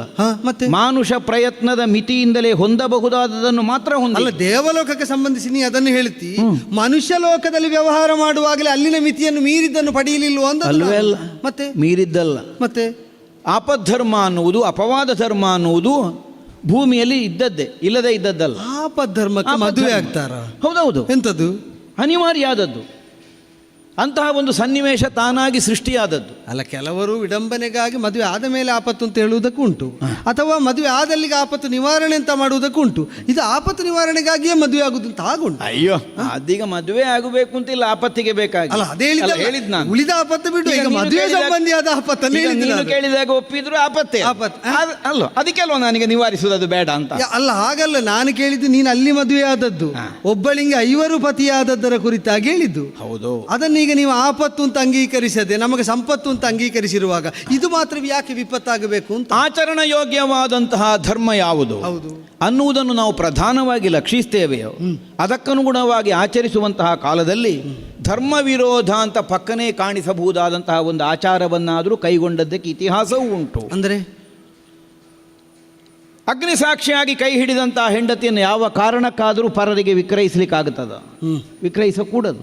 ಅಗ್ನಿ ಸಾಕ್ಷಿಯಾಗಿ ಒಬ್ಬಳಾಕೆಯನ್ನು ಕೈ ಹಿಡಿಯುವುದು ಯಾರಿಗೋ ಮಾರಾಟ ಮಾಡುವುದಕ್ಕಲ್ಲಲ್ಲ. ಈಗ ಅಗ್ನಿ ಸಾಕ್ಷಿಯಾಗಿ ಕೈ ಹಿಡಿದು ಹೆಂಡತಿಯನ್ನು ಮಾರಾಟ ಮಾಡಿದ ಹರಿಶ್ಚಂದ್ರನು ಸತ್ಯವಂತ ಅಂತಲೇ ಇವತ್ತಿಗೂ ಕರೆಯಿಸಿಕೊಳ್ಳುವುದು. ಈಗ ವಿಕ್ರಯಿಸಿದ್ದು ಅಂತಂದರೆ ಸೇವಾರ್ಥಿಯಾಗಿ ಆಗಲಿ, ಪತಿ ಸೇವೆಯನ್ನು ಮಾಡುವುದಕ್ಕಲ್ಲ, ಪತಿ ನಿರ್ದೇಶಾನುಸಾರ ಸೇವೆಯನ್ನು ಮಾಡುವುದಕ್ಕೆ. ಪರ್ಯಾಯವಾಗಿ ಅದು ಪತಿ ಸೇವೆ ಎಂಬುದರಿಂದ ಅಂಗೀಕೃತವಾಗಿದೆ. ಅಲ್ಲ, ಆದರೂ ಒಬ್ಬಳಾಕೆ ಕೈ ಹಿಡಿದಂತಹ ಹೆಂಡತಿಯನ್ನು ಧರ್ಮದಿಂದ, ಅರ್ಥದಿಂದ, ಕಾಮದಿಂದ ಅತಿಕ್ರಮಿಸದೆಯೇ ಮುನ್ನಡೆಸಿಕೊಂಡು ಹೋಗ್ತೇನೆ ಅನ್ನೋ ಹಾಗೆ ಕೈ ಹಿಡಿದಂತಹ ಹೆಂಡತಿಯನ್ನು ವಿಕ್ರಯಿಸಬೇಕಾದಂತಹ ಸನ್ನಿವೇಶ. ಅವರೀಗ ಧರ್ಮಾರ್ಥ ಕಾಮಗಳು ಅದರಿಂದಲೇ ಸಿದ್ಧಿ ಎಂಬುದರಿಂದ ವಿಕ್ರೀತಳಾಗಿ ಹೋದಳು. ಹೌದು. ಹಾಗಿದ್ರೆ ನಾವು ಯಾವುದನ್ನು ಪ್ರಧಾನ ಧರ್ಮ ಅಂತ ಭಾವಿಸ್ತೇವೆ ಅನ್ನುವುದರ ಮೂಲಕವಾಗಿ ಅದು ಸಿದ್ಧ ಆಗುತ್ತದೆ. ಇದಲ್ಲೂ ನಮಗ ಹರಿಶ್ಚಂದ್ರನ ಪ್ರಕರಣದಲ್ಲಿ ಕಾಣುವುದು. ಹೌದು. ಮಾತೃವಚನ ಅನ್ನುವುದು ಅನುಲ್ಲಂಘನೀಯ ಅನ್ನುವಂತಹ ಧರ್ಮವನ್ನು ನಾವು ಒಪ್ಪಿದ್ದರಿಂದ 5 ಮಂದಿಗಳು ಆಕೆಯನ್ನು ವಿವಾಹವಾಗಬೇಕಾದಂತಹ ಸನ್ನಿವೇಶ ಒಂದು ಸೃಷ್ಟಿಯಾಗಿ ಹೋದ. ನೀವು 5 ಮದುವೆ ಆಗುವುದಕ್ಕಾಗಿ ದ್ರೌಪದಿಯನ್ನು ಕರೆ ತನ್ನಿ, ಗೆದ್ದು ಬನ್ನಿ ಅಂತ ಅಮ್ಮ ಕಳಿಸಿದ್ದು ಅಲ್ವೇ ಅಲ್ಲ? ಮತ್ತೆ ಸಂದರ್ಭ ಸನ್ನಿವೇಶಗಳು ತಾನಾಗಿ ಒದಗಿ ಬಂದದ್ದು. ಹೇಗೆ? ಸ್ವಯಂವರದ ಮದುವೆ ಮನೆಗೆ ನಾವು ಹೋದವರು, ಆದರೆ ಸ್ವಯಂವರದ ಮನೆಗೆ ನಾವು ಹೋದವರು ಅನ್ನುವಂತಹ ತಿಳುವಳಿಕೆಯನ್ನು ಅಮ್ಮ ಹೊಂದಿರಲಿಲ್ಲ. ನಾವು ಭಿಕ್ಷಾಟನೆಗೆ ಹೋದವರು ಅನ್ನುವಂತಹ ಭಾವದಿಂದಲೇ ಇದ್ದಳು. ಆದ್ದರಿಂದಲೇ ಮರಳಿ ನಾವು ಬಂದು ಅಂಗಳದಲ್ಲಿ ತಮ್ಮ ಅಂತ ಕರೆಯುವಂತಹ ಕಾಲಕ್ಕೆ 5 ಮಂದಿಗಳು ಹಂಚಿಕೊಳ್ಳಿ ಅಂತ ಆಡಿದಳು. ತಂದದ್ದು ಭಿಕ್ಷೆ ಇರಬೇಕು ಅನ್ನುವಂತಹ ಭಾವದಿಂದಲೇ ಆಕೆ ಆಡಿದರು. ಆಡಿದಂತಹ ಮಾತಿನ ಕುರಿತಾದಂತಹ ಮಾತೃವಚನ ಅನ್ನುವಂತಹ ಪಾರಿಶುದ್ಧಿ ಅದನ್ನು ಅತಿಕ್ರಮಿಸದೇ ಆಚರಿಸಬೇಕಾದಂತಹ ಸ್ಥಿತಿ ಬಂತು. ಈಗ ಹರಿಶ್ಚಂದ್ರ ಸಾಮ್ರಾಜ್ಯ ಒಟ್ಟಾಗಿ ಅನಾಮಿಕೆಯರನ್ನು ವಿವಾಹವಾಗತಕ್ಕದ್ದು ಅಥವಾ ಅವರು ಕೇಳಿದ್ದನ್ನು ಒದಗಿಸಿಕೊಡಬೇಕು.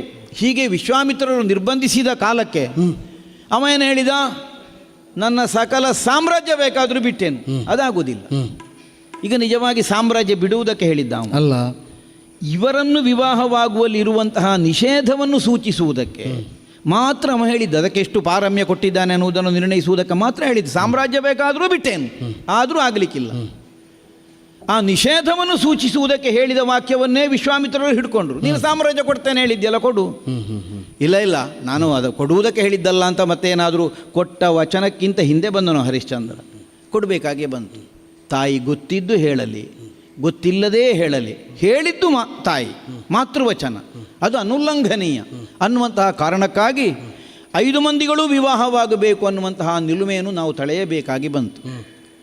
ಅದಕ್ಕೆ ಪುಷ್ಟಿಯಾಗುವಂತೆ ಭಗವಾನ್ ವೇದವ್ಯಾಸರು ಅಸ್ತುಮುದ್ರೆಯನ್ನು ಒಪ್ಪಿದರು. ಇದು ಬಹಳ ಪ್ರಧಾನವಾದದ್ದು. ಯಾಕೆ? ಲೋಕಕ್ಕೆ ಆಚಾರವನ್ನು ಬೋಧಿಸಬಹುದಾದಂತಹ ಆಚಾರ್ಯ ಸ್ಥಾನ ವ್ಯಾಸರು, ಅವರೊಪ್ಪಿದರು. ಅದಕ್ಕೊಂದು ಸಮಾಧಾನವನ್ನೆಲ್ಲ ಮತ್ತೆ ಹೇಳಿದರು. ಹೀಗೂ ವಿವಾಹವಾದದ್ದಿದೆ. ಮೊದಲು ಒಬ್ಬಳಾಕೆ 10 ಮಂದಿಗಳಿಗೂ ಸತಿಯಾಗಿದ್ದಾಳೆ, 7 ಮಂದಿಗಳಿಗೆ ಒಬ್ಬಳಾಕೆ ಹೆಂಡತಿಯಾದವಳು ಇದ್ದಾಳೆ ಈ ಪ್ರಪಂಚದಲ್ಲಿ. ಹಾಗಾಗಿ ಅಪೂರ್ವವಾದ ಸ್ಥಿತಿಯಲ್ಲಿ ಒಂದು ಆಪದ್ಧರ್ಮವಾಗಿ ಅಥವಾ ವಿಶೇಷ ಧರ್ಮವಾಗಿ ಪ್ರಪಂಚದಲ್ಲಿ ಇಂತಹದ್ದು ಆಚರಣ ಯೋಗ್ಯವಾಗಿರ್ತದೆ ಅನ್ನುವ ಸಮಾಧಾನವನ್ನು ಕೊಟ್ಟದ್ದರಿಂದ ಒಂದು ದೃಷ್ಟಿಯಿಂದ ನಮ್ಮ ಒಂದು ಬ್ರಹ್ಮಚರ್ಯದ ನೈಷ್ಠಿಕತೆಗೆ ಕಾರಣವೇ ದ್ರೌಪದಿಯನ್ನು ನಾವು 5 ಮಂದಿಗಳು ಮದುವೆ ಆದದ್ದು. ಆಗಲಿ. ಯಾಕೆ? ಆ ಒಂದು ಪಕ್ವತೆಯನ್ನು, ದೃಢತೆಯನ್ನು ನಮಗದು ಒದಗಿಸಿಕೊಟ್ಟಿತ್ತು. ಯಾವ ಅವಧಿಗಳಲ್ಲಿ ನಾವು ಅನುಭವಿಸ್ತೇವೆಯೋ ಸತಿಯಾಗಿ, ಅದನ್ನು ಹೊರತುಪಡಿಸಿ ಮಿಕ್ಕುಳಿದ ಅವಧಿಗಳಲ್ಲಿ ನಮಗ ಆ ಭಾವವೇ ಹುಟ್ಟುವುದಿಲ್ಲ ಪಾಂಚಾಲೆಯ ಮೇಲೆ. ಅದು ನಮ್ಮ ಆತ್ಮ ಸಂಯಮಕ್ಕಿರಬಹುದಾದಂತಹ ನಿದರ್ಶನ. ಅಷ್ಟೊಂದು ದೃಢವಾಗಿ ನಮಗೆ ಹೊಂದುವುದಕ್ಕೆ ಸಾಧ್ಯ ಆಗಿದೆ. ನಾನು ಕೇಳಿದ್ದ ಹೌದಾದ್ರೆ ಪಾಂಡವರೆಲ್ಲರಿಗೂ ಪಂಚಕರಿಗೂ ಉಪಪತ್ನಿಯರು ಇದ್ದಾರಂತೆ. ಹೌದೌದು. ಮತ್ತೆ ಆ ಭಾವ ಹುಟ್ಟುವುದಿಲ್ಲಿಗೆ ಅಲ್ಲ, ಹಾಗಲ್ಲ ಹೇಳಿದ್ದು ನಾನು. ಹುಟ್ಟುವುದಕ್ಕೀಗ ನಮಗೀಗ ಆಗ ನಾನು ಅದನ್ನು ಪರಿಹಾಸ ಮಾಡಿ ಆಡಿದ್ದಲ್ಲ. ನಿಮಗೆ ಅವಳೊಡನೆ ಇರುವುದಕ್ಕೆ ನಿರ್ಬಂಧ ಇರುತ್ತಾ, ಆ ನಿರ್ಬಂಧವನ್ನು ಮೀರುವುದಕ್ಕೆ ನೀವೆಲ್ಲರೂ ವ್ಯಕ್ತಿಗತವಾದ ವ್ಯವಸ್ಥೆಯನ್ನು ಮಾಡಿಕೊಂಡಿದ್ದೀರಿ ಎಂಬುದನ್ನು ಜ್ಞಾಪಿಸುವುದಕ್ಕೆ ಆಡಿದೆ ನಾನು. ಹೌದಪ್ಪ. ಈಗ ಮತ್ತೊಬ್ಬ ಆಕೆಯನ್ನು ನಾವು ವಿವಾಹವಾಗಿದ್ದೇವೆ ಅಂದ ಮಾತ್ರಕ್ಕೆ ಪಾಂಚಾಲೆ ಬೇಡ ಅಂತಲೂ ಅರ್ಥ ಅಲ್ಲ. ಅಲ್ಲ, ಅದನ್ನು ಮೊದಲೇ ನೀವು ಆದದ್ದರಿಂದ ಅಂಗೀಕರಿಸಿದ್ದರಿಂದ ಅದು ಇರುತ್ತಾ ಉಳಿದಂತೆ ಹೇಗೆ ಅಂತ ವ್ಯವಸ್ಥೆ ಮಾಡಿ. ಅಥವಾ ಪಾಂಚಾಲೆಯನ್ನು ನಾವು ಅನುಭವಿಸದೇ ಇರ್ತೇವೆ ಅನ್ನುವಂತಹ ಕ್ಷಣದಲ್ಲಿ ಮಿಕ್ಕುಳಿದಂತಹ ಸತಿಯರು ನಮಗೆ ಇರಲೇಬೇಕು ಅನ್ನುವ ನಿರ್ಬಂಧವೂ ಉಂಟು ಅಂತಲೂ ಅರ್ಥ ಅಲ್ಲ. ಈಗ ನೀನಾದಂತಹ ಮತ್ತಿನ ವಿವಾಹಗಳನ್ನೆಲ್ಲ ಗಮನಿಸಿದರೆ ಪಾಂಚಾಲಿ ಇಲ್ಲದ ವೇಳೆಯಲ್ಲಿ ಅಲ್ವಾ ಉಳಿದವರನ್ನೆಲ್ಲ ಗೃಹಸ್ಥಾಶ್ರಮಕ್ಕೆ ಕರೆತಂದು. ಈ ಗೃಹಸ್ಥಾಶ್ರಮಕ್ಕೆ ಕರ್ಕೊಂಡು ಬಂದದ್ದು ಹೌದು. ಹಾಗೆಂತ ಈಗ ಕಾಡಿಗೆ ಹೋಗುವಾಗ ಯಾವ ಹೆಂಡಂದಿರೂ ನಾನು ಕರ್ಕೊಂಡು ಬರಲಿಲ್ಲ ಒಟ್ಟಿಗೆ. ದ್ರೌಪದಿ ಮಾತ್ರ ಇರುವುದು. ಅದೀಗ ಪಣ ಇರುವುದೇ ಹಾಗೆ ಅಂತೆ. ವಸೋದ್ಧಂ ಕೃಷ್ಣಯ ಸಾರ್ಧಮಜಿನಿ ಪಣ ಇರುವುದು ಸುಯೋಧನನಲ್ಲಿ ಜೂತಕ್ಕೆ ಬೇಕಾಗಿ. ಹೌದೌದು. ನಮ್ಮ ಹೆಂಡಂದ್ರನ್ನು ನಾವು ಕರ್ಕೊಂಡು ಬರಬಾರ್ದು ಅನ್ನುವ ನಿಯಮ ಏನು ಅವನಿಗೆ ಹೇರ್ಲಿಕ್ಕೆ ಆಗುದಿಲ್ಲ. ಅಲ್ಲ, ಅದು ಸರಿ.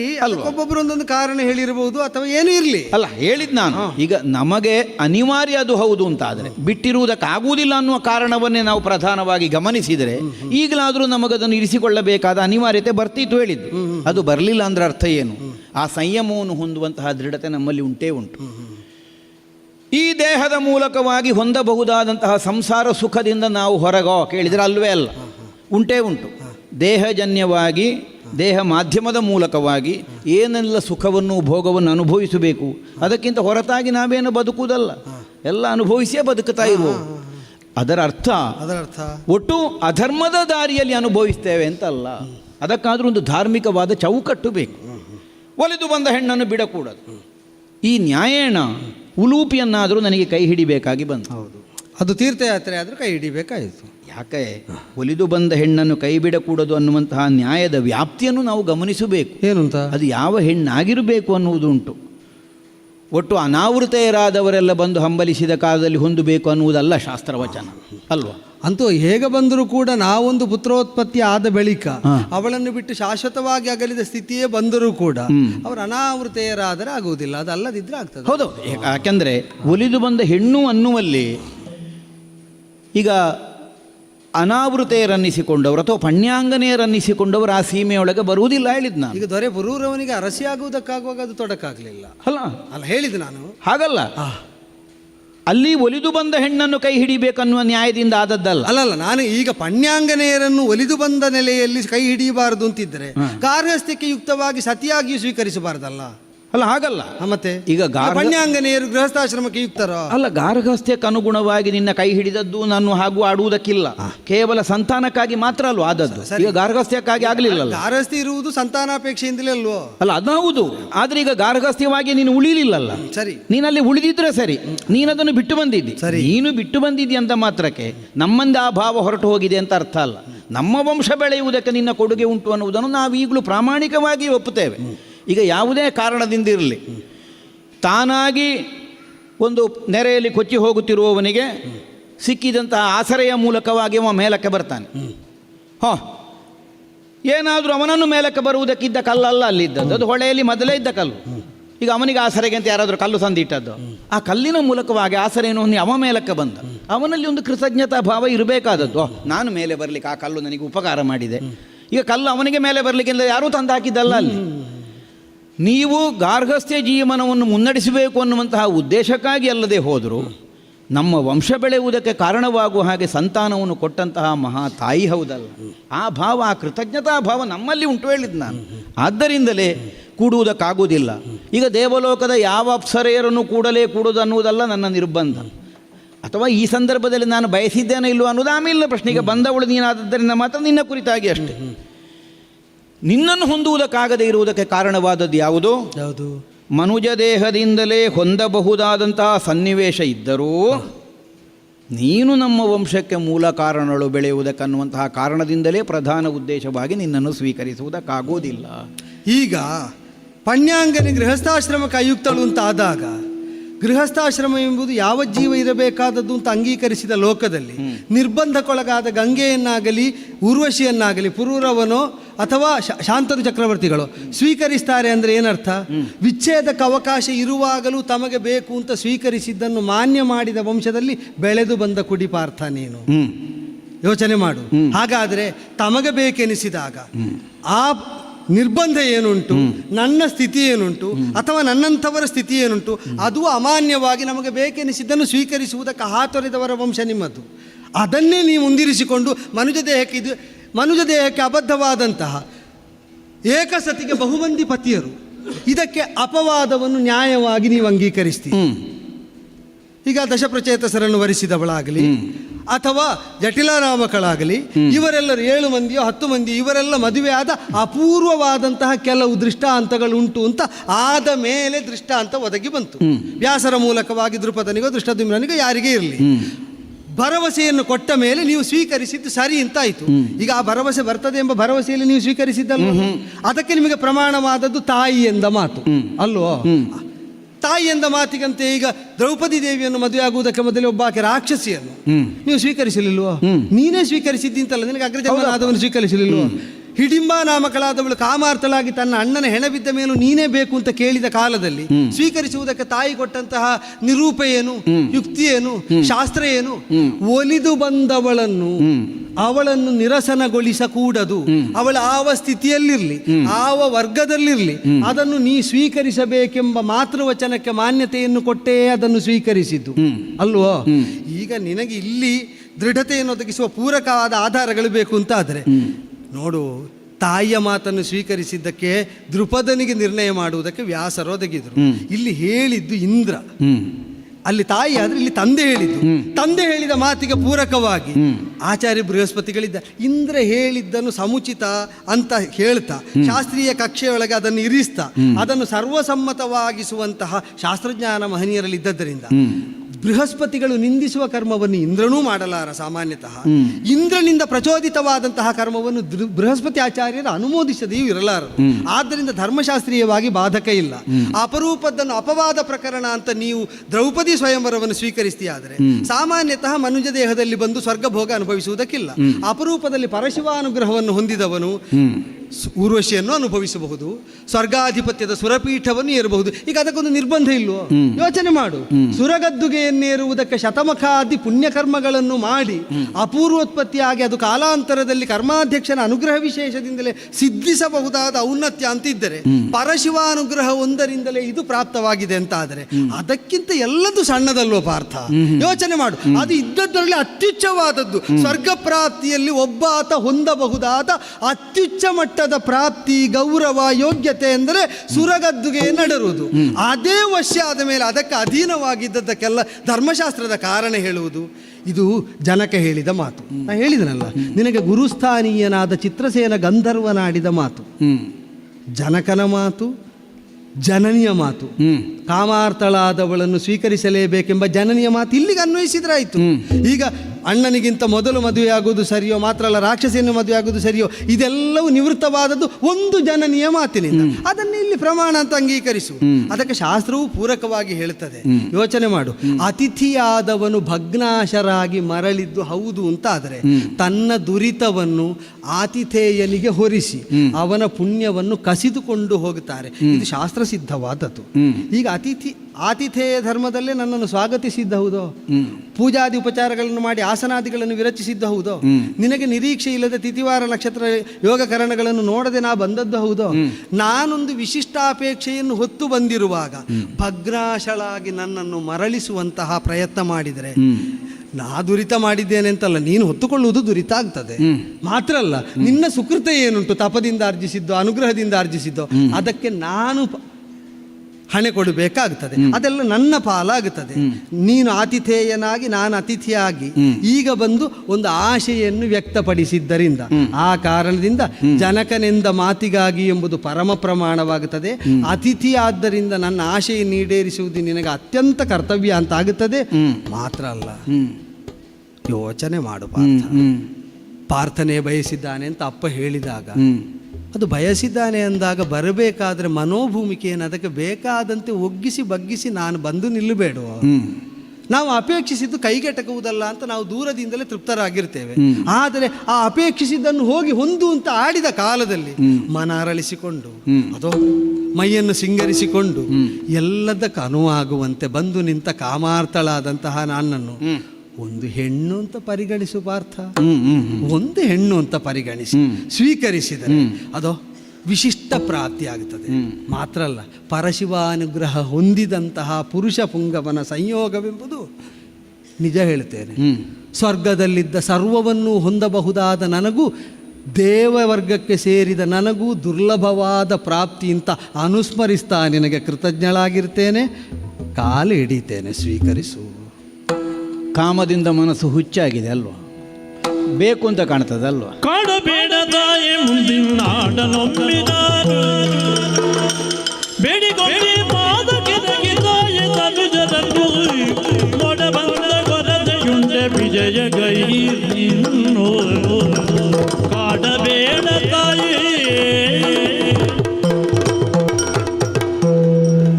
ತಾಯೇ ಪಾರ್ಥ, ನಿನ್ನಲ್ಲ ಹೇಳಬೇಡ. ಇಷ್ಟು ಕೇಳಿದ ಮೇಲೆ ನಿನ್ನ ಕಾಲು ಹಿಡಿಯುವುದಕ್ಕೆ ಸಿದ್ಧನಾಗಿದೆ, ಇನ್ನು ತಾಯಿ ಅಂತೆಂಥದ್ದು.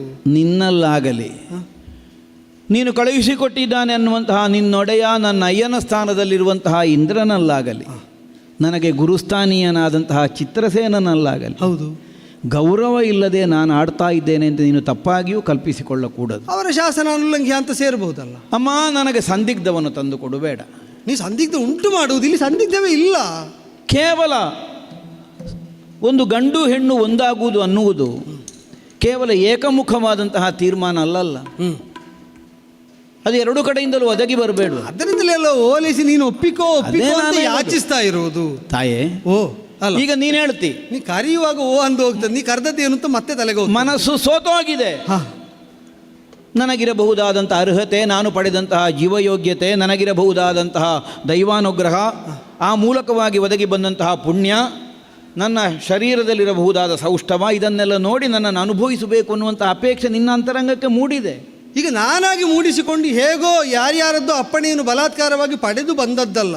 ಆ ಅಪೇಕ್ಷೆ ಮೂಡುವಂತೆ ನಿನಗೆ ಪೂಜ್ಯರಾದವರೇ ಪ್ರಚೋದಿಸಿದ್ದು ಅಂತಂದರೆ ಅವರಿಗಾದರೂ ಮರ್ಯಾದೆ ಕಲ್ಲುವುದಿಲ್ವೋ? ಅಲ್ಲ, ನನ್ನ ಪಿತೃಸ್ಥಾನದಲ್ಲಿರುವವರು ಹೇಳಿದ್ದಾರೆ ಅನ್ನುವಂಥ ಅಲ್ವಾ? ಆ ಒಂದು ವಾಕ್ಯವನ್ನೇ ನೀನು ಆಧಾರವನ್ನಾಗಿರಿಸಿಕೊಂಡು ನನ್ನನ್ನು ಕಾಡಬೇಡ ಅಂತ ನಾನು ಹೇಳುವುದು. ಯಾಕೆ? ನನ್ನ ಅಂತರಂಗವನ್ನು ಅರಿತವರು ಸೂಚಿಸಿದ್ದಲ್ಲ ಅನ್ನುವುದನ್ನು ನಾನು ನಿರ್ಣಯವಾಗಿ ಹೇಳಬಲ್ಲೆ. ಯಾಕೆಂದರೆ ಇದು ಕೇವಲ ನಿನ್ನ ಮುಂಭಾಗದಲ್ಲಿ ನನ್ನ ಒಂದು ದೊಡ್ಡಸ್ತಿಗೆ ಪ್ರದರ್ಶನಕ್ಕೆ ಬೇಕಾಗಿ ನಾನು ಹೇಳ್ತಾ ಇರುವುದಲ್ಲ. ನೀನು ಯಾವ ಕಾರಣವನ್ನು ಕೊಡು, ನಿನ್ನನ್ನು ಆ ತಾಯಿ ಅನ್ನುವಂತಹ ಸ್ಥಾನಕ್ಕಿಂತ ಆಚೆಗೆ ಮತ್ತೊಂದು ಸಂಬಂಧದಿಂದ ಕಾಣುವುದಕ್ಕೆ ನನಗೆ ಸಾಧ್ಯ ಆಗುವುದಿಲ್ಲ. ಅದನ್ನು ನಾನು ಆಡ್ತಾ ಇರುವುದು. ನಿನ್ನನ್ನು ನೋಡಿದರೆ ನನಗೆ ಅದೇ ಗೌರವ ಭಾವ ಕಾಣುತ್ತದೆ. ನನ್ನ ಅಂತರಂಗದಲ್ಲೇ ಸ್ಥಾಯಿಯಾದ ಭಾವವಾಗಿ ಉಳಿದಿದೆ. ಹೇಗೆ ನೀನು ನನ್ನ ಕುರಿತಾಗಿ ಮನಸ್ಸೋತಿದ್ಯೋ ಹಾಗೆ ನನ್ನ ಮನಸ್ಸಿನಲ್ಲಿ ಒಂದು ಅಪೇಕ್ಷೆ ಆದರೂ ಮೂಡಬೇಡೋ? ಬೇಕು, ಊರ್ವಶಿ ಹೇಳಿದ್ದು ಸರಿ, ಹೀಗೆ ನನಗೆ ಕಾಣಬೇಡೋ? ಅದು ಕಾಣದೆ ನಿನ್ನನ್ನು ಹೊಂದುವುದಕ್ಕೆ ಹೇಗೆ ಸಾಧ್ಯ ಆಗ್ತದೆ? ಒಂದು ಉದಾಹರಣೆಯನ್ನಾಗ ನೀನು ಕೊಟ್ಟು, ಒದಗಿ ಬಂದ ಶಾಪವನ್ನು ಕಳೆಯುವುದಕ್ಕೆ ಬೇಕಾಗಿ ಗಂಗಾ ಭವಾನಿ ಭೂಮಿಯಲ್ಲಿ ಸಂಸಾರಿಯಾಗಬೇಕಾದ ಅನಿವಾರ್ಯತೆಯನ್ನು ಹೊಂದಿದವಳು, ಸಂತಾನವನ್ನು ಹರಬೇಕಾದವಳು. ಹೋಗಿ ಕೂತದ್ದು ಪ್ರತೀಪ ಮಹಾರಾಯರ ಬಲತೊಡೆಯಲ್ಲಿ. ಹೌದು. ಅಪೇಕ್ಷೆ ಏನು ಅಂತ ಕೇಳಿದರೆ ಸತಿ ಆಗ್ತೇನೆ ಹೇಳಿದರು. ಸರಿ. ಒಪ್ಪಿದರು ಪ್ರತೀಪರು? ಇಲ್ಲ. ಈಗ ಇವಳದ್ದು ಕೇಳಿಕೆ ಸರಿಯೇ ಅಲ್ವಾ? ಒಬ್ಬ ಮನುಷ್ಯನೊಂದಿಗೆ ಸಂಸಾರ ಹೂಡಬೇಕು, ಹೌದು, ಆ ಮೂಲಕವಾಗಿ ತನಗೊದಗಿ ಬಂದ ಶಾಪವನ್ನು ಕಳೆಯಬೇಕು. ಹೌದು. ಆದರೂ ಅಯೋಜಿತವಾಗಿ ಬಲತೊಡೆಯಲ್ಲಿ ಕುಳಿತದ್ದರಿಂದ ತನ್ನ ಮಗಳ ಸ್ಥಾನವಾಗುತ್ತದೆ ಅನ್ನುವುದಕ್ಕಾಗಿ ನಿರಾಕರಿಸಬೇಕಾಗಿ ಬಂತು. ಹೌದು. ತನ್ನ ಸೊಸೆಯಾಗಿ ಸ್ವೀಕರಿಸ್ತೇನೆ. ಈ ಸಂಬಂಧಗಳನ್ನುವುದು ಸಿದ್ಧವಾಗುವುದು ಹೇಗೆ ನಿನ್ನಲ್ಲಿ ಪುರೂರವನರಸಿ ಅನ್ನುವ ಕಾರಣಕ್ಕಾಗಿ ನಾನು ತಾಯಿ ಎನ್ನುವ ಗೌರವ ಭಾವವನ್ನು ಹೊಂದಿದನು, ಹೇಗೆ ಬಲತೊಡೆಯಲ್ಲಿ ಕುಳಿತದ್ದಕ್ಕೆ ಗಂಗಾಭವಾನಿಯನ್ನು ಪ್ರತೀಪ ಮಹಾರಾಯರು ಸೊಸೆಯನ್ನು ಹಾಗೆ ಸ್ವೀಕರಿಸಬೇಕಾದ ಅನಿವಾರ್ಯತೆ ಬಂತು. ಇದೆರಡೂ ಭಿನ್ನ ಅಲ್ಲ, ಒಂದೇ. ನಾನು ನಿನ್ನನ್ನು ತಾಯಿ ಅಂತ ಕಂಡಾಗಿ ಹೋಗಿದೆ. ಅಲ್ಲ, ನಾನು ಯಾಕೆ ಉಲ್ಲೇಖಿಸಿದ್ದು ಗೊತ್ತೋ? ಭೂಮರ್ಯಾದೆಯ ಕಕ್ಷೆಯೊಳಕ್ಕೆ ಗಂಗೆಯೇ ಇಳಿದು ಬಂದರೂ ಭೂಧರ್ಮ, ದೇವ ಮರ್ಯಾದೆಯ ಕಕ್ಷೆಯೊಳಕ್ಕೆ ಪ್ರಾರ್ಥನೆ ಏರಿ ಬಂದರೂ ದೇವಧರ್ಮ. ದೇವಧರ್ಮದಲ್ಲಿ ಸುರಗಣಿಕೆಗೆ ಇರಬಹುದಾದಂತಹ ನೆಲೆಯನ್ನು ಅನಾವೃತೆ ಅಂತ ಅಂಗೀಕರಿಸಿದರೆ ನೀನು ಯಾವ ಧರ್ಮದ ಆಚ್ಛಾದನೆಯನ್ನು ಹೊಂದದೆ ನನ್ನೆದುರು ಬರಿದಾಗಬಹುದು. ನಿನಗೆ ಇರಬಹುದು, ನಾನು ಹೇಳಿಲ್ವಾಗಲೇ, ನಿನಗದು ಧರ್ಮ ಆಗಿರಬಹುದು, ನಿನಗೆ ಪ್ರತಿಬಂಧಕ ಅಲ್ಲದೇ ಇರಬಹುದು, ನೀನು ದೇವಗಣಿಕೆಯೇ ಆಗಿರಬಹುದು. ಆದರೆ ನಿನ್ನನ್ನು ನಾನು ಕಾಣುತ್ತಾ ಇರುವುದು ಕೇವಲ ದೇವಗಣಿಕೆ ಅನ್ನುವ ಭಾವದಿಂದಲ್ಲ, ನಮ್ಮ ಮನೆತನವನ್ನು ಬೆಳೆಸಿದ ಮಹಾತಾಯಿ ನೀನು ಅನ್ನುವಂತಹ ಭಾವದಿಂದಲೇ ನಾನು ಕಾಣ್ತಾ ಇದ್ದೇನೆ. ನಿನ್ನ ವೃತ್ತಿ ಗಣಿಕಾ ವೃತ್ತಿಯೇ ಆಗಿರಬಹುದು, ಆದರೂ ನಮ್ಮ ಮನೆತನಕ್ಕೆ ಕೊಡುಗೆ ಕೊಟ್ಟಂತಹ ತಾಯಿ ನೀನು ಅನ್ನುವ ಭಾವದಿಂದ ನಿನ್ನನ್ನು ಕಂಡದ್ದರಿಂದ ಆ ಶುದ್ಧಾಂತಕರಣದಲ್ಲಿ ಮತ್ತೆ ಕಲ್ಮಶವನ್ನು ಸೇರಿಸಕೂಡದು. ಇನ್ನೂ ಒಂದು, ದೃಢ ಮನಸ್ಕನಾಗಿ ದೃಢವಾದಂತಹ ಬ್ರಹ್ಮಚರ್ಯದಿಂದ ಪರಮೇಶ್ವರ ಅನುಗ್ರಹವನ್ನು ಸಂಪಾದಿಸಿ, ಮಿಕ್ಕುಳಿದ ದೇವತೆಗಳ ಅನುಗ್ರಹವನ್ನು ಸಂಪಾದಿಸಿ, ಮುಂದಿನ ಲೋಕಹಿತದ ಕಾರ್ಯವನ್ನು ಉದ್ದೇಶಿಸಿ ನಾನು ಕೈಗೊಂಡುವಂತಹ ಶಸ್ತ್ರಾಸ್ತ್ರಗಳ ಆರ್ಜನೆ ಏನುಂಟೋ ಅದರಲ್ಲಿ ಒಂದು ವಿಧದ ವಿದ್ಯಾರ್ಥಿ ಜೀವನವನ್ನು ನಾನು ಅಂಗೀಕರಿಸಿ ಬಂದವ ದೇವಲೋಕಕ್ಕೆ. ನಾನು ಭೋಗ ಜೀವನ ಅನುಭವಿಸಲಿಕ್ಕೆ ಬಂದದ್ದಲ್ಲ ಇಲ್ಲಿಗೆ. ಒಬ್ಬ ವ್ರತಸ್ಥನಾದವ ಗುರುಕುಲದಲ್ಲಿರುವಂತಹ ಒಬ್ಬ ಹುಡುಗ ಹೇಗಿರಬೇಕು ಹಾಗಿರಬೇಕು ನನ್ನ ಮನಸ್ಥಿತಿ. ಆ ನಿರ್ಣಯದಿಂದ ನಾನು ಇಲ್ಲಿಗೆ ಬಂದದ್ದು. ಆದ್ದರಿಂದ ಇಲ್ಲಿ ಯಾವ ಸುಖೋಪಭೋಗಗಳ ಅಪೇಕ್ಷೆ ಅಲ್ಲ ನನಗೆ. ಅರ್ಧಾಸನವನ್ನೇ ಮೊನ್ನೆ ಅಲಂಕರಿಸಿದೆ. ಯಾಕೆ? ಒಂದು ಸಲಕ್ಕೆ ಕುಳಿತುಕೊಳ್ಳುವುದಕ್ಕೆ ಸುಧರ್ಮಾಸನದಲ್ಲಿ ಭೂಮಿಯಿಂದ ಜೀವಯೋಗ್ಯತೆಯನ್ನು ಹೊಂದಿ ಬಂದವನಿಗೆ ಆಗುವುದಿಲ್ಲ ಅನ್ನುವಂತಹ ನಿರ್ಬಂಧ ಏನೂ ಇಲ್ಲ.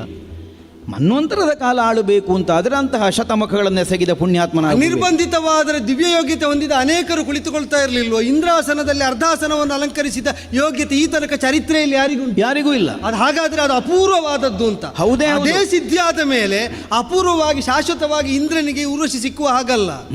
ಬಂದಿರುವ ಅವಧಿಯಲ್ಲಿ ಊರ್ವಶಿ ಸೇವೆಯನ್ನು ಕೈಗೊಂಡ್ರೆ ಏನೀಗ? ಅಮ್ಮ, ಇಂದ್ರಾಸನದಲ್ಲಿ ಅರ್ಧಾಸನವನ್ನಾದರೂ ಅಲಂಕರಿಸುವಂತಹ ಒಂದು ಅರ್ಹತೆ ಪಾರ್ಥನಿಗೆ ಒದಗಿದ್ದು ಯಾಕೆ ಅನ್ನುವುದರ ಹಿನ್ನೆಲೆಯನ್ನು ನಾನು ಹೇಳೋ.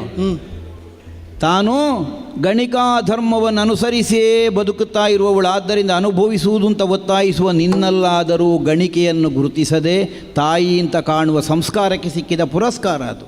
ಇಂದ್ರಾಸನದ ಅರ್ಧಾಸನವನ್ನು ಅಲಂಕರಿಸ. ಹೌದೌದು. ಹೌದಾದರೆ ಆ ವರ್ಚಸ್ಸು, ಆ ನೈಷ್ಠಿಕತೆ, ಆ ದೃಢತೆ, ಆ ಸೌಶೀಲ್ಯ ನನ್ನಲ್ಲಿ ಇರುವುದರಿಂದ ಅದು ಸಿಕ್ಕಿದೆ ಅನ್ನುವುದಕ್ಕಾಗಿ ಅದನ್ನು ಬಿಟ್ಟು ಕಳೆಯಬೇಕಾದದ್ದಲ್ಲ ನಾವು. ತಡೆ, ಅದು ನಿನ್ನ ಸಂಯಮಕ್ಕೆ ಸಿಕ್ಕಿದ ಪ್ರಾಶಸ್ತ್ಯ ಹೌದು ಅಂತಾದರೆ ನಾನು ನಿರಾಕೃತಳಾಗುವಲ್ಲಿ ನನ್ನ ತಪ್ಪೆಂಥದ್ದು? ಏನಲ್ಲ, ನಿನ್ನ ತಪ್ಪಲ್ಲ. ನೀನು ಅಲ್ಲದೇ ಇದ್ದವನನ್ನು ಆಲೋಚಿಸಿ ಬಂದಿದ್ದಿ. ನಿನ್ನನ್ನು ಅಪೇಕ್ಷಿಸುವಲ್ಲಿ ನನ್ನ ಕರ್ತೃತ್ವ ಎಂಥದ್ದು? ಏನು ಕರ್ತೃತ್ವ?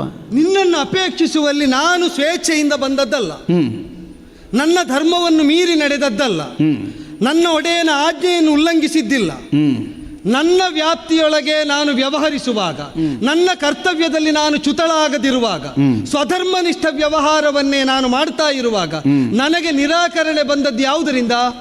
ತಾಯೇ, ಲೋಕದಲ್ಲಿ ಸಂಘರ್ಷ ಅನ್ನುವುದು ಹುಟ್ಟುವುದು ಹೇಗೆ?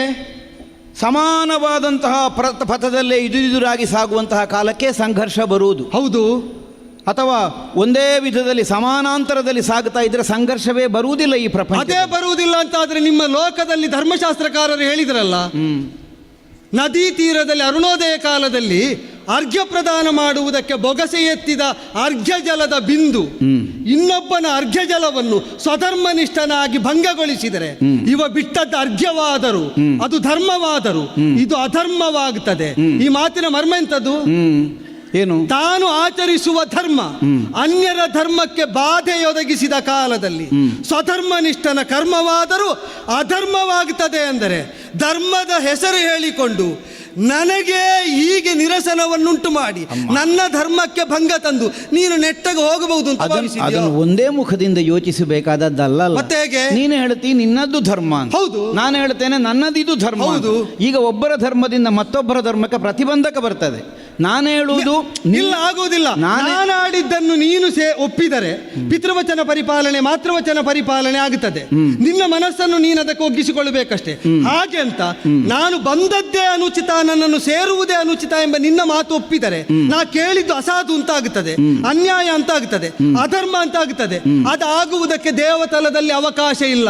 ದೇವರಾಜನ ಅನುಜ್ಞೆ, ಚಿತ್ರಸೇನನ ಆಜ್ಞೆ, ನನ್ನ ಸ್ವರೂಪ, ನನ್ನ ಸ್ವಭಾವ, ನನ್ನ ಪ್ರವೃತ್ತಿ ಇದೆಲ್ಲಕ್ಕೂ ಸಮ್ಮತವಾದಂತಹ ಕ್ರಿಯೆಯಾಗುವಾಗ ನನ್ನದ್ದು ಯಾವ ನೆಲೆಯಲ್ಲೂ ಅಧರ್ಮವಾಗುವುದಕ್ಕಿಲ್ಲ. ನೀನು ಒಪ್ಪಿದ್ರೂ ಧರ್ಮ ಆಗುತ್ತೆ. ತಾಯೇ, ಪ್ರಧಾನವಾಗಿ ನಾವೀಗ ಭಾವಿಸಬೇಕಾದದ್ದೇನನ್ನು? ಏನು? ನಿನ್ನ ಧರ್ಮ ಅಂತ ನೀನು ಹೇಳೋದು. ಹೌದು. ನಾನು ಹೇಳುದು ನಿನ್ನನ್ನು ಕೂಡದೇ ಇರುವುದೇ ನನಗೆ ಧರ್ಮ ಅಂತ. ಹೌದು. ಒಬ್ಬರ ಧರ್ಮಾಚರಣೆ ಮತ್ತೊಬ್ಬರ ಧರ್ಮಾಚರಣೆಗೆ ಪ್ರತಿಬಂಧಕ ಮಾಡಿದರೆ ಆಚರಿಸಿದ್ದು ಧರ್ಮ ಆಗುವುದಿಲ್ಲ, ಅಧರ್ಮ ಆಗ್ತದೆ ಅನ್ನುವಂತಹ ನಿನ್ನದ್ದಾದಂತಹ ವಿವರಣೆಯನ್ನೇ ಸ್ವೀಕರಿಸಿದರೆ ಈಗ ನಿನ್ನ ಧರ್ಮಾಚರಣೆಯಿಂದ ನನಗೆ ಪ್ರತಿಬಂಧಕ ಆಗುವುದು ಅಥವಾ ನನ್ನ ಧರ್ಮಾಚರಣೆಯಿಂದ ನಿನಗೆ ಪ್ರತಿಬಂಧಕ? ಬೇಡ. ನಿನ್ನ ಧರ್ಮಾಚರಣೆಯಿಂದ ನಿನಗೆ ಸುಖವಾಗುತ್ತದೆ ಅಂತ ಆದರೆ ಆ ಧರ್ಮಕ್ಕೆ ನನ್ನ ಧರ್ಮ ಪಾಲನೆಗೆ ಚ್ಯುತಿ ಉಂಟಾದದ್ದರಿಂದ ಎದ್ದ ಉರಿ ಬೆಳಕು ಹೆಚ್ಚಿಸಬೇಡುವ. ನಿನ್ನದು ಧರ್ಮ ಅಲ್ವೋ ತಾಯೇ? ಏನು? ಪಿತೃವಚನ ಪಾಲನೆ. ಹೌದು. ದೇವೇಂದ್ರ ಹೇಳಿದ್ದಾನೆ. ಹೌದು. ಚಿತ್ರಸೇನ ಹೇಳಿದ್ದಾನೆ. ಹೌದು. ನಿನಗೆ ಪಿತೃವಚನ ಪಾಲನೆ, ನನಗೆ ಪ್ರಭುವಚನ ಪರಿಪಾಲನೆ. ದೇವಲೋಕದ್ದನ್ನು ನಾವಾಗಿ ಅಪೇಕ್ಷಿಸುವುದಕ್ಕಿಲ್ಲ. ಯಾರು ಹೇಳಿದ್ರು? ದೇವಲೋಕದ್ದನ್ನು ನೀವಾಗಿ ಅಪೇಕ್ಷಿಸುವುದಲ್ಲ, ದೇವತೆಗಳಾಗಿ ಕೊಡುವುದಕ್ಕಿಲ್ಲ ಅಂದೆ. ಯೋಚನೆ ಮಾಡು. ವಸಿಷ್ಠಾದಿಗಳು ಮಾಡ್ತಾ ಇರುವುದು ದೇವತೆಗಳಿಗೆ ಸಂಪ್ರೀತಿ ಆಗಲಿ ಅಂತ ಯಾಗಯಜ್ಞಾದಿಗಳಿಂದ. ಅವರ ಕರ್ಮಕ್ಕೆ ತುಷ್ಟರಾದವರು ತಾವಾಗಿ ಒದಗಿಸಿದ್ದು ಕಾಮಧೇನು. ದೇವಲೋಕದ ಕಾಮಧೇನು ತಾನಾಗಿ ಬಂದಾಗ ಅದನ್ನು ಉಪಾಸ್ಯ ಅಂತ ಅಂಗೀಕರಿಸಿ ಸ್ವೀಕರಿಸಿ ಉಪಾದೇಯ ಅಂತ ಆರಾಧಿಸಿದ್ದರಿಂದ ವಸಿಷ್ಠರಿಗೆ ಸಿಕ್ಕಿದ್ದು ಪರಮ ಪ್ರಾಪ್ತಿ ಹೌದು ಅಂತ. ಆದರೆ ಅದೇ ಇಂದ್ರಾನುಗ್ರಹದಿಂದ ಊರ್ವಶಿ ಬಂದರೆ ನಿಮಗೆ ಕಾಮಧೇನು ಆದಾಗ ಮಂಗಳಾರತಿ, ಊರ್ವಶಿಗಾದಾಗ ಇದು ಅಲ್ಲೂ ಆರತಿ ನಿಮ್ಮದು. ತಾಯೇ, ಅದೇ ಕಾಮಧೇನುವನ್ನು ಬಯಸಿ ಅಲ್ವ ವಿಶ್ವಾಮಿತ್ರರು ಎಲ್ಲ ಕಳ್ಕೊಂಡದ್ದು. ಅದು ಇನ್ನೊಬ್ಬರಿಗೆ ಸಿಕ್ಕಿದ್ದನ್ನು ಇನ್ನೊಬ್ಬರ ವಶದಲ್ಲಿರುವಾಗ ಬಯಸಿದ್ದರಿಂದ ಕಾಮಧೇನುವನ್ನು ಸರ್ವ ಋಷಿಗಳು ಬಯಸುವುದಕ್ಕೆ ಅರ್ಹತೆ ಉಂಟು. ನಾನು ಅದನ್ನೇ ಹೇಳಿದ್ದು. ಪುರೂರವನಿಗೆ ಸಿಕ್ಕಿದ ಕಾಮಧೇನು ತಾವು. ಹೌದು, ಪುರೂರವನ ವಶದಲ್ಲಿ ಇದನ್ನು ನಾನು ಹಂಬಲಿಸಲಿಕ್ಕಿಲ್ಲ. ಈಗ ನನ್ನ ಭಾವ ಅದು. ವಸಿಷ್ಠರ ವಶದಲ್ಲಿದ್ದದ್ದು ಜಮದಗ್ನಿಗಳಿಗೆ ಸಿಕ್ಲಿಲ್ವೋ? ಸಿಕ್ಕಿದೆ. ಹಾಗಾದ್ರೆ ವಸಿಷ್ಠರು ಹೊಂದಿದ್ದನ್ನು ತಾನು ಹೊಂದುವುದು ಹೇಗೆ ಅಂತ ಯೋಚಿಸಿದ್ರು. ಕಾಮಧೇನುವಿನ ಸಂತತಿಯನ್ನು ತನ್ನ ತಪದ ಫಲವಾಗಿ ಅಂಗೀಕರಿಸಿದ್ರು. ವಸಿಷ್ಠಾಶ್ರಮದಲ್ಲಿ ಇರುವಾಗ ಜಮದಗ್ನಿ ಮಹರ್ಷಿಗಳು ಬಂದು ಕೈ ಹಾಕಿದ್ರೆ ಅಪಚಾರವಾಗ್ತಿತ್ತು. ಪುರೂರವನ ಗೃಹಸ್ಥಾಶ್ರಮದಲ್ಲೋ ಗೃಹದಲ್ಲೋ ನೆಲೆಯಾದಾಗ ಉರ್ವಶಿಯನ್ನು ಕಾಮಿಸಿದ್ರೆ ಅಪಚಾರವಾಗ್ತಿತ್ತು. ಮುಕ್ತಳಾಗಿ ಅನಾವೃತಿಯಾಗಿ ಸ್ವರ್ಗದಲ್ಲಿರುವಾಗ ನಿಮ್ಮ ಧರ್ಮ ನಿಮಗೆ ಹೌದು ಅಂತ ಆದರೆ ಧರ್ಮಭಗ್ನವಾದಂತಹ ಒಬ್ಬಾಕೆ ಸುರಗಳಿಕೆಯಾದರೂ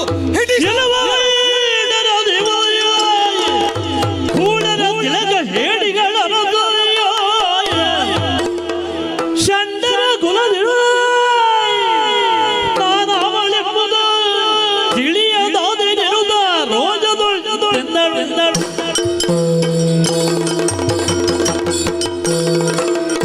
ಹಿಡಿದವ ಶಾಪ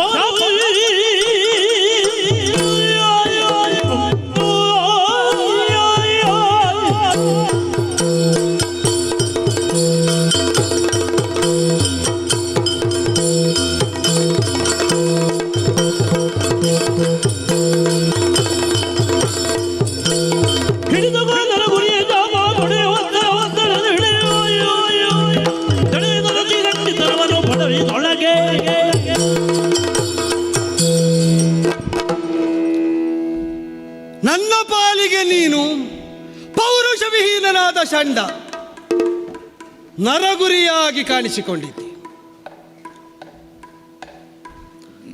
ಹದತಪ್ಪದ ಸೌಂದರ್ಯದಿಂದ ಶೃಂಗಾರದಿಂದ ಸ್ವರ್ಗವನ್ನು ವೈಭವೋಪೇತವಾಗಿ ವೈಭವ ವೃದ್ಧಿಗೆ ಕಾರಣ ಸ್ಥಾನದಲ್ಲಿ ನೀನಿರುವಂತ ಕಳಿಸಿದ ಕರ್ಮದಲ್ಲಿ ನಾ ಚ್ಯುತಳಲ್ಲವಾದರೆ ಭಗ್ನಾಶಳಾದವಳ ದುರಿತವನ್ನು ನೀನು ಹೊಂದಬೇಕು ಅಂತ ಆಡಿದೆ ನಾನು. ನಿನ್ನ ಸುಕೃತ ನನಗೆ ಬರ್ತದೆ ಆಡಿದೆ. ಸುಕೃತ ವಿಶೇಷದವರು ಬದುಕುವ ಲೋಕದಲ್ಲಿ ನಿನ್ನ ಸುಕೃತಾಪೇಕ್ಷೆಯಿಂದ ಹೇಳುವುದಲ್ಲ, ಆದರೆ ದುರಿತ ಭಾಜನನಾಗತಿ ಅಂತ ಎಚ್ಚರಿಸಿದರು. ಇದು ಹೇಗೆ ಗೊತ್ತೋ? ಸ್ವಧರ್ಮ ನಿಷ್ಠೆ ಬೇಕು. ತಮ್ಮ ಸ್ವಧರ್ಮದ ಎದುರಿಗೆ ಉಳಿದವರ ಧರ್ಮದ ಕುರಿತು ಅಲಕ್ಷ್ಯವೋ ಅಸಡ್ಡೆ ಉಪೇಕ್ಷೆಯೋ ಇದ್ದು ಇದು ಸರ್ವೋತ್ತುಂಗವಾದದ್ದು ಅಂತ ಮಾನಿಸಿದರೆ ನನಗೆ ನಿನ್ನದನ್ನು ಸಣ್ಣದಾಗಿಸಬೇಕು ಅಂತಿಲ್ಲ. ಆದರೆ ನಾನು ತಪ್ಪಲಿಲ್ಲ ಅಂತ ನಿರೂಪಿಸುವುದಕ್ಕೆ ನನಗೆ ಲೋಕಕ್ಕೂ ಸ್ವರ್ಗಕ್ಕೂ ಸುರಪತಿಗೂ ಪ್ರಮಾಣ ಕೊಡಬೇಕಾಗಿದೆ. ನಾನು ತಪ್ಪುವುದಿಲ್ಲ ಅನ್ನುವ ವಿಶ್ವಾಸ ಉಂಟು ನನಗೆ. ಈಗ ನಾನು ತಪ್ಪಲಿಲ್ಲ ಅಂತ ವಿಶ್ವಾಸ ನನಗುಂಟು. ಆ ಕಾರಣದಿಂದಲೇ ಆಜ್ಞಾನುವರ್ತಿನಿಯಾಗಿ ಬಂದಂತಹ ನರನಾರಾಯಣಾಂಶದಿಂದಲೇ ಅನುಗ್ರಹೀತಳಾಗಿ ಇಲ್ಲಿಗೆ ಬಂದವರಾರಾದರೂ ಇನ್ನೂ ಆಡಬೇಕಾದರೆ ನಾರಾಯಣಾಂಶದಿಂದಲೇ ವಿರಾಜಿತನಾಗುವಂತಹ ಇಂದ್ರನಾಗಲಿ, ಅನ್ಯಾನ್ಯ ಸ್ವರೂಪದಿಂದ ಬರಬಹುದಾದ ಅವರೇ ಆಗಲಿ ಸ್ವೀಕಾರ ಯೋಗ್ಯರು ಅಂತ ಸ್ವೀಕರಿಸುವಷ್ಟು ಸಂಬಂಧ ವಿರಹಿತವಾಗಿ ವರ್ತಿಸಬೇಕಾದ ನೆಲೆಯಲ್ಲಿ ಒಡೆಯನ ಆಜ್ಞೆಯಂತೆಯೇ ಪುಣ್ಯಾನುವರ್ತಿನಿಯಾಗಿ ಬಂದು ಅಪೇಕ್ಷೆಯನ್ನು ವ್ಯಕ್ತಪಡಿಸಿ ನಾನಾಗಿ ಪಶುಪತಿಯ ಅನುಗ್ರಹ ಪಡೆದವನನ್ನು ನಾನು ಹೊಂದುವುದು ಪರಮ ಪ್ರಾಪ್ತಿ ಅಂತ ಭಾವಿಸಿದರೆ ಉಳಿದ ಎಲ್ಲದಕ್ಕೂ ಇಲ್ಲದ ಬಾಧೆಯನ್ನು ಇಲ್ಲುಂಟು ಅಂತ ಹೇಳಿದೆಯಲ್ಲ, ಇದನ್ನು ಒಂದನ್ನು ನಿರಾಕರಿಸಿದ್ದರಿಂದ ನಿನಗೊದಗುವ ಬಾಧೆ ಉಳಿದ ಎಲ್ಲ ಅನುಗ್ರಹಗಳನ್ನು ಮಸುಕಾಗಿಸ್ತದೆ. ಒಂದು ಹೆಣ್ಣು ಕಾಮಾರ್ಥಳಾಗಿ ಬಂದಾಗ ತೀರ್ಥಾಟನೆ ನಿಮಗೆ ಸ್ವೀಕರಿಸುವುದಕ್ಕೆ ಯೋಗ್ಯವಾಗುತ್ತದೆ, ಅನ್ಯಾನ್ಯ ನ್ಯಾಯ ನಿಮಗೆ ಸಮ್ಮತ ಆಗ್ತದೆ. ಇಲ್ಲಿ ಒಬ್ಬ ಆಕೆ ಹೇಳಿದೆಯಲ್ಲ, ಪುಣ್ಯವನ್ನೇ ಪಣ್ಯವಾಗಿರಿಸಿದಂತಹ ಸ್ವರ್ಗದ ಗಣಿಕಾಂಗನೆಯರು ಅವರ ಯೋಗ್ಯರಲ್ಲ ಅಲ್ವಾ? ಆಡಿದ ನನ್ನ ಮಾತನ್ನು ಮಂತ್ರ ಅಂತ ಉಪಾಸಿಸುವ ಲೋಕದಿಂದ ನೀನು ಎದ್ದು ಬಂದದ್ದು ಪಾರ್ಥ, ನೆನಪಿಟ್ಟುಕೋ. ಆಡಿದ ಮಾತು ನಿಮಗುಪಕಾರವಾಗುವಾಗ ಮಂತ್ರ ಅಂತ ಮನನ ಯೋಗ್ಯವಾಗುತ್ತದಾದರೆ ಹಿಡಿ ಶಾಪ.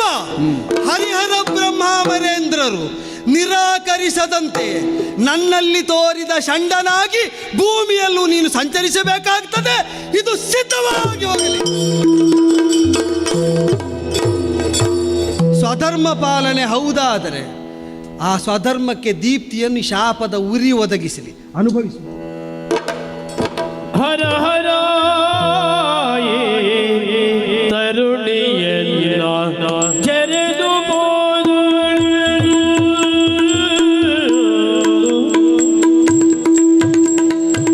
ಹರ ಹರ ತರುಣಿಯಲ್ಲ ಜರೆದು ಹೋದು ಬರಿದ ತಂದೋಳ ಪರಾದವ ಹೊರಿಸಿ ಹೋದಳು ಬರಿದೆ ತಂದೋಳ ಪರಾದವ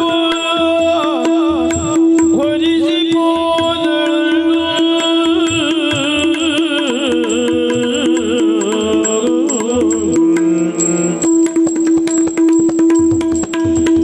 ದಾರಿಯೊಳಿಲು ವರುಜವೊಂದು ಬರಿದೆ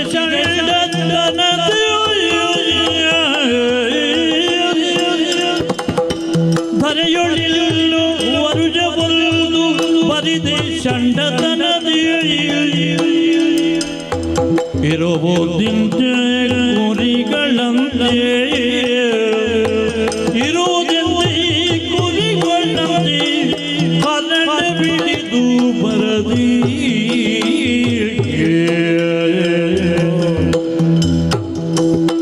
ಹರ ಹರಾಯಿ ತರುಣಿಯನ್ನ ಜರೆದು ಹೋದಳಿಂದೋ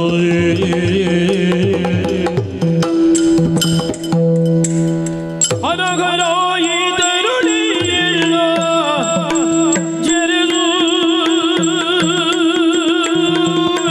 ಹೋದಳು ಬರಿದ ತಂದಳ ಪರಾದವ ಹೊರಿಸಿ ಹೋದಳು.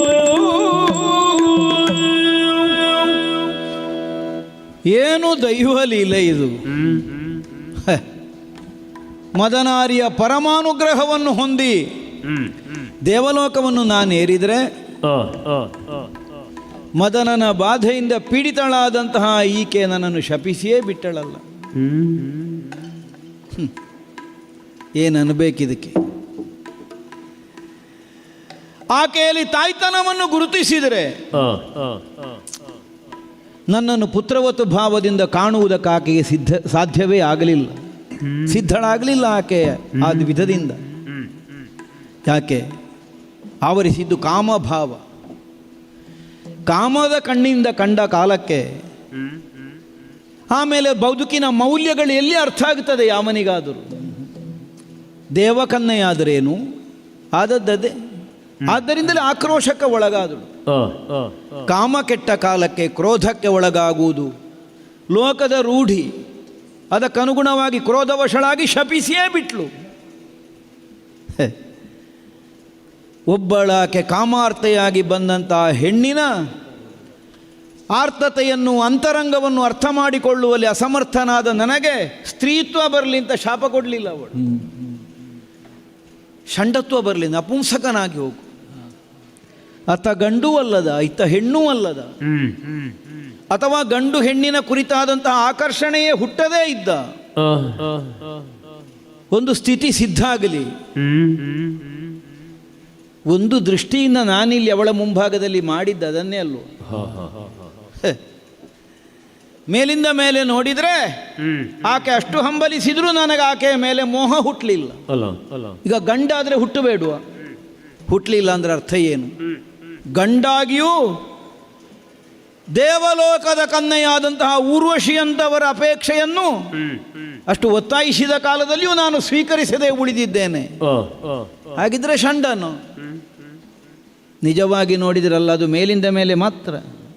ನಿಜವಾದ ಗಂಡು ಏನು? ಗಂಡು ಒಬ್ಬಳಾಕೆ ಹೆಣ್ಣಿನ ಹೆಣ್ತನಕ್ಕೆ ಸೋಲುವುದಕ್ಕಲ್ಲ ಗಂಡುತನ ಅಂತ ಹೆಸರು. ಹೆಣ್ತನವನ್ನು ಆಳುವುದಕ್ಕೆ ಗಂಡುತನ ಅಂತ ಹೆಸರು. ಹೆಣ್ತನವನ್ನು ಆಳಿ ನಿತ್ತಮ ಪಾರ್ಥ. ಆದ್ದರಿಂದ ಆಕೆಯ ಕುರಿತಾಗಿ ನನಗೆ ಅಪೇಕ್ಷೆ ಮೂಡಲಿಲ್ಲ. ದೃಢವಾದಂತಹ ನಿರ್ಧಾರದಿಂದ, ಯಾವ ಭಾವದಿಂದ ಆಕೆಯನ್ನು ಕಂಡಿದ್ದೇನೆ ಹಾಗೆ ಆಗಿದೆ. ಆದರೆ ಶಾಪ ಬಂತಲ್ಲ, ಅದು ಹೌದು, ಆಕೆ ಹೇಳಿದ್ದು ಸರಿ. ಅತಿಥಿಯಾಗಿ ಬಂದವನ ಅಪೇಕ್ಷೆಯನ್ನು ಸಲ್ಲಿಸದೆ ಹೋದರೆ, ಅವರು ಅಸಮಾಧಾನದಿಂದ ಹಿಂದೆ ತಿರುಗುವ ಹಾಗಾಗಿ ಹೋದರೆ, ಆತಿಥೇಯನನ್ನಿಸಿಕೊಂಡವನ ಸುಕೃತವೇ ನಷ್ಟವಾಗಿ ಹೋಗುತ್ತದೆ. ಸುಕೃತ ಉಳಿಸಿಕೊಳ್ಳಬೇಕಾದದ್ದು ಮುಖ್ಯವೋ, ಅಥವಾ ನಾವು ಒಪ್ಪಿ ಸ್ವೀಕರಿಸಿದಂತಹ ಬದುಕಿನ ಮೌಲ್ಯವನ್ನು ಉಳಿಸಿಕೊಳ್ಳಬೇಕಾದದ್ದು ಮುಖ್ಯವೋ? ಪುಣ್ಯ ನಷ್ಟ ಆಗಲಿ, ಯಾಕೆ ನಷ್ಟ ಆಗಲಿ? ಮತ್ತೆ ಸಂಪಾದಿಸಲಿಕ್ಕೆ ಬರ್ತದೆ. ಬದುಕಿನ ನೈತಿಕತೆ ನಷ್ಟ ಆದರೆ ಮತ್ತದನ್ನು ಸಂಪಾದಿಸಲಿಕ್ಕೆ ಆಗೋದಿಲ್ಲ. ಆದ್ದರಿಂದ ನೈತಿಕತೆ ಉಳಿಬೇಕು. ಈ ಉದ್ದೇಶಕ್ಕಾಗಿ ನಾನು ನಿರಾಕರಿಸಿ ನಿತ್ತರೆ ಶಾಪ ಬಂತಲ್ಲ, ಯಾಕೆ ಹೀಗಾಗಿ ಹೋಯಿತು? ದುಃಖಿಸುತ್ತಿರುವಂತಹ ಕಾಲಕ್ಕೆ ಅಪ್ಪಯ್ಯನೇ ಆಗಮಿಸಿದರು. ಕಣ್ಣೀರಿಳಿಸಬೇಕಾದದ್ದಿಲ್ಲ ಮಗು, ನಿನ್ನ ಪುಣ್ಯಕ್ಷಯವಾಗುವುದಕ್ಕಾಗಿ ಬಂದದ್ದಲ್ಲ ಶಾಪ, ಅದು ಬರಬೇಕಾದದ್ದೇ ಬಂದಿದೆ. ಒಂದು ವಿಧದಿಂದ ನಿನ್ನಲ್ಲಿಗೆ ಊರ್ವಶಿಯನ್ನು ಕಳುಹಿಸಿದ್ದೆ ನಿನ್ನ ಆತ್ಮ ಸಂಯಮವನ್ನು ಪರೀಕ್ಷೆ ಮಾಡುವುದಕ್ಕಾಗಿ. ನೀನದರಲ್ಲಿ ತೆರ್ಗಡೆ ಹೊಂದಿದ್ದಿ. ದೇವಕನ್ಯೆಯಾದಂತಹ ಊರ್ವಶಿಯ ಪರಿಪರಿಯಾಗಿ ಬಂದು ನಿನ್ನಲ್ಲಿ ಕೇಳಿದ್ರು, ನಾನಾ ಪ್ರಲೋಭನೆಗಳನ್ನು ಒಡ್ಡಿದ್ರು. ನಿನ್ನ ಮನಸ್ಸು ವಿಚಲಿತ ಆಗಲಿಲ್ಲ, ಸ್ಥಿರವಾಗಿಯೇ ಉಳಿದಿದೆ. ನಿಜವಾಗಿ 3 ಲೋಕದ ಗಂಡು ನೀನು, ಒಪ್ಪಿಕೊಂಡೆ. ಆದ್ರೆ ಶಾಪ ಯಾಕೆ? ನೀನು ಬದುಕಿನಲ್ಲಿ ಬಹಳ ದಿವಸ ಆಗಿರಬೇಕಾದದ್ದಿಲ್ಲ, 1 ವರ್ಷಕ್ಕೆ ಮಾತ್ರ ನೀನು ಆ ಸ್ಥಿತಿಯಲ್ಲಿ ಇದ್ರೆ ಸಾಕು. ಮುಂದೊಂದು ಅಜ್ಞಾತವಾಸವನ್ನು ಉತ್ತರಿಸುವುದಕ್ಕುಂಟು. ಅದಕ್ಕೆ ಈ ಶಾಪವನ್ನು ನೀನು ವಿನಿಯೋಗ ಮಾಡಿಕೊ. ಕೆಲವರಿಗೆ ವರ ಸಿಗ್ತದೆ, ಬದುಕಿನಲ್ಲಿ ಶಾಪವಾಗಿ ಪರಿಣಮಿಸ್ತದೆ. ಕೆಲವರಿಗೆ ಸಿಕ್ಕಿದ್ದು ಶಾಪವೇ ಆಗಿರ್ತದೆ, ಆದರೆ ಭವಿಷ್ಯತ್ತಿಗೆ ವರವಾಗಿ ಒದಗುತ್ತದೆ. ಯಾರಿಗೆ ಬದುಕಿನಲ್ಲಿ ಶಾಪ ಸಿಕ್ಕಿದ್ರು ವರವಾಗುತ್ತದೆ ಕೇಳಿದರೆ, ಸದ್ಧರ್ಮಾಚರಣೆಯಲ್ಲಿ ನಿರತರಾದವರಿಗೆ ಸಿಕ್ಕಿದ ಶಾಪ ಆದರೂ ವರವಾಗುತ್ತದೆ. ಅಧರ್ಮಾಚರಣೆಯಲ್ಲಿ ಇದ್ದವರು ವರ ಪಡೆದರೂ ಅದು ಶಾಪವಾಗಿ ಪರಿಣಮಿಸ್ತಾರೆ. ಇಲ್ಲದಿದ್ರೆ ಇಷ್ಟೆಲ್ಲ ರಾಕ್ಷಸರು ಸಾಯ್ಲಿಕ್ಕಿತ್ತು ಪ್ರಪಂಚದಲ್ಲಿ. ಸಾವೇ ಬಾರದೆ ವರ ಪಡೆದ ರಾಕ್ಷಸರೆಲ್ಲ ಸತ್ತದ್ದೇಗೆ? ಅಧರ್ಮಾಚರಣೆಯಲ್ಲಿ ಅದನ್ನು ವಿನಿಯೋಗಿಸಿದ್ದರಿಂದ. ಹಾಗಾಗಿ ಕಣ್ಣೀರಿಳಿಸಬೇಕಾದದ್ದಿಲ್ಲ, ಬರುವುದನ್ನು ತಪ್ಪಿಸುವುದಕ್ಕಾಗುವುದಿಲ್ಲ, ಬರಬೇಕಾದದ್ದು ಬರಲೇಬೇಕಾಗ್ತದೆ ಅನ್ನುವ ಕಾರಣಕ್ಕಾಗಿ ನಿನಗೆ ಅಜ್ಞಾತವಾಸಕ್ಕೆ ಅನುಕೂಲವಾಗುವ ಹಾಗೆ ಊರ್ವಶಿಯ ಅನುಗ್ರಹ ಆಗಿದೆ ಅಂತ ಭಾವಿಸಿಕೋ ಮಗು ಅಂತ ಹೇಳಿದರು. ಅದಕ್ಕೆ ಬೇಕಾದ ಹಾಗೆ ಮುಂದೆ ನೃತ್ಯ ಕಲೆಯಲ್ಲಿ ಪರಿಣತಿಯನ್ನು ಹೊಂದುವುದಕ್ಕೆ ಬೇಕಾದ ಶಿಕ್ಷಣವನ್ನೂ ನಿನಗೆ ಒದಗಿಸಿಕೊಡ್ತೇನೆ ಅಂತ ಹೇಳಿದರು. ಹೌದಲ್ಲ, ನಾನು ಭಾವಿಸಿದ್ದೆ ಅದನ್ನು. ಸಂಘರ್ಷ ಅಂತ ಪ್ರಾರಂಭ ಮಾಡಿದರೆ ಅದರಲ್ಲಿ ಮಂಗಲಾಂತವನ್ನು ಕಾಣುವುದಕ್ಕೆ ಬರ್ತದೆ. ಸರಸ ಅಂತ ತೊಡಗಿದರೆ ವಿರಸದ ಪರಮಾವಧಿಯಲ್ಲಿ ಬಂದು ನಿಲ್ತದೆ. ಬದುಕೇ ವಿಚಿತ್ರ, ಅರ್ಥ ಮಾಡಿಕೊಳ್ಳುವುದೇ ಕಷ್ಟ. ಎಲ್ಲ ದೈವಲೀಲೆ.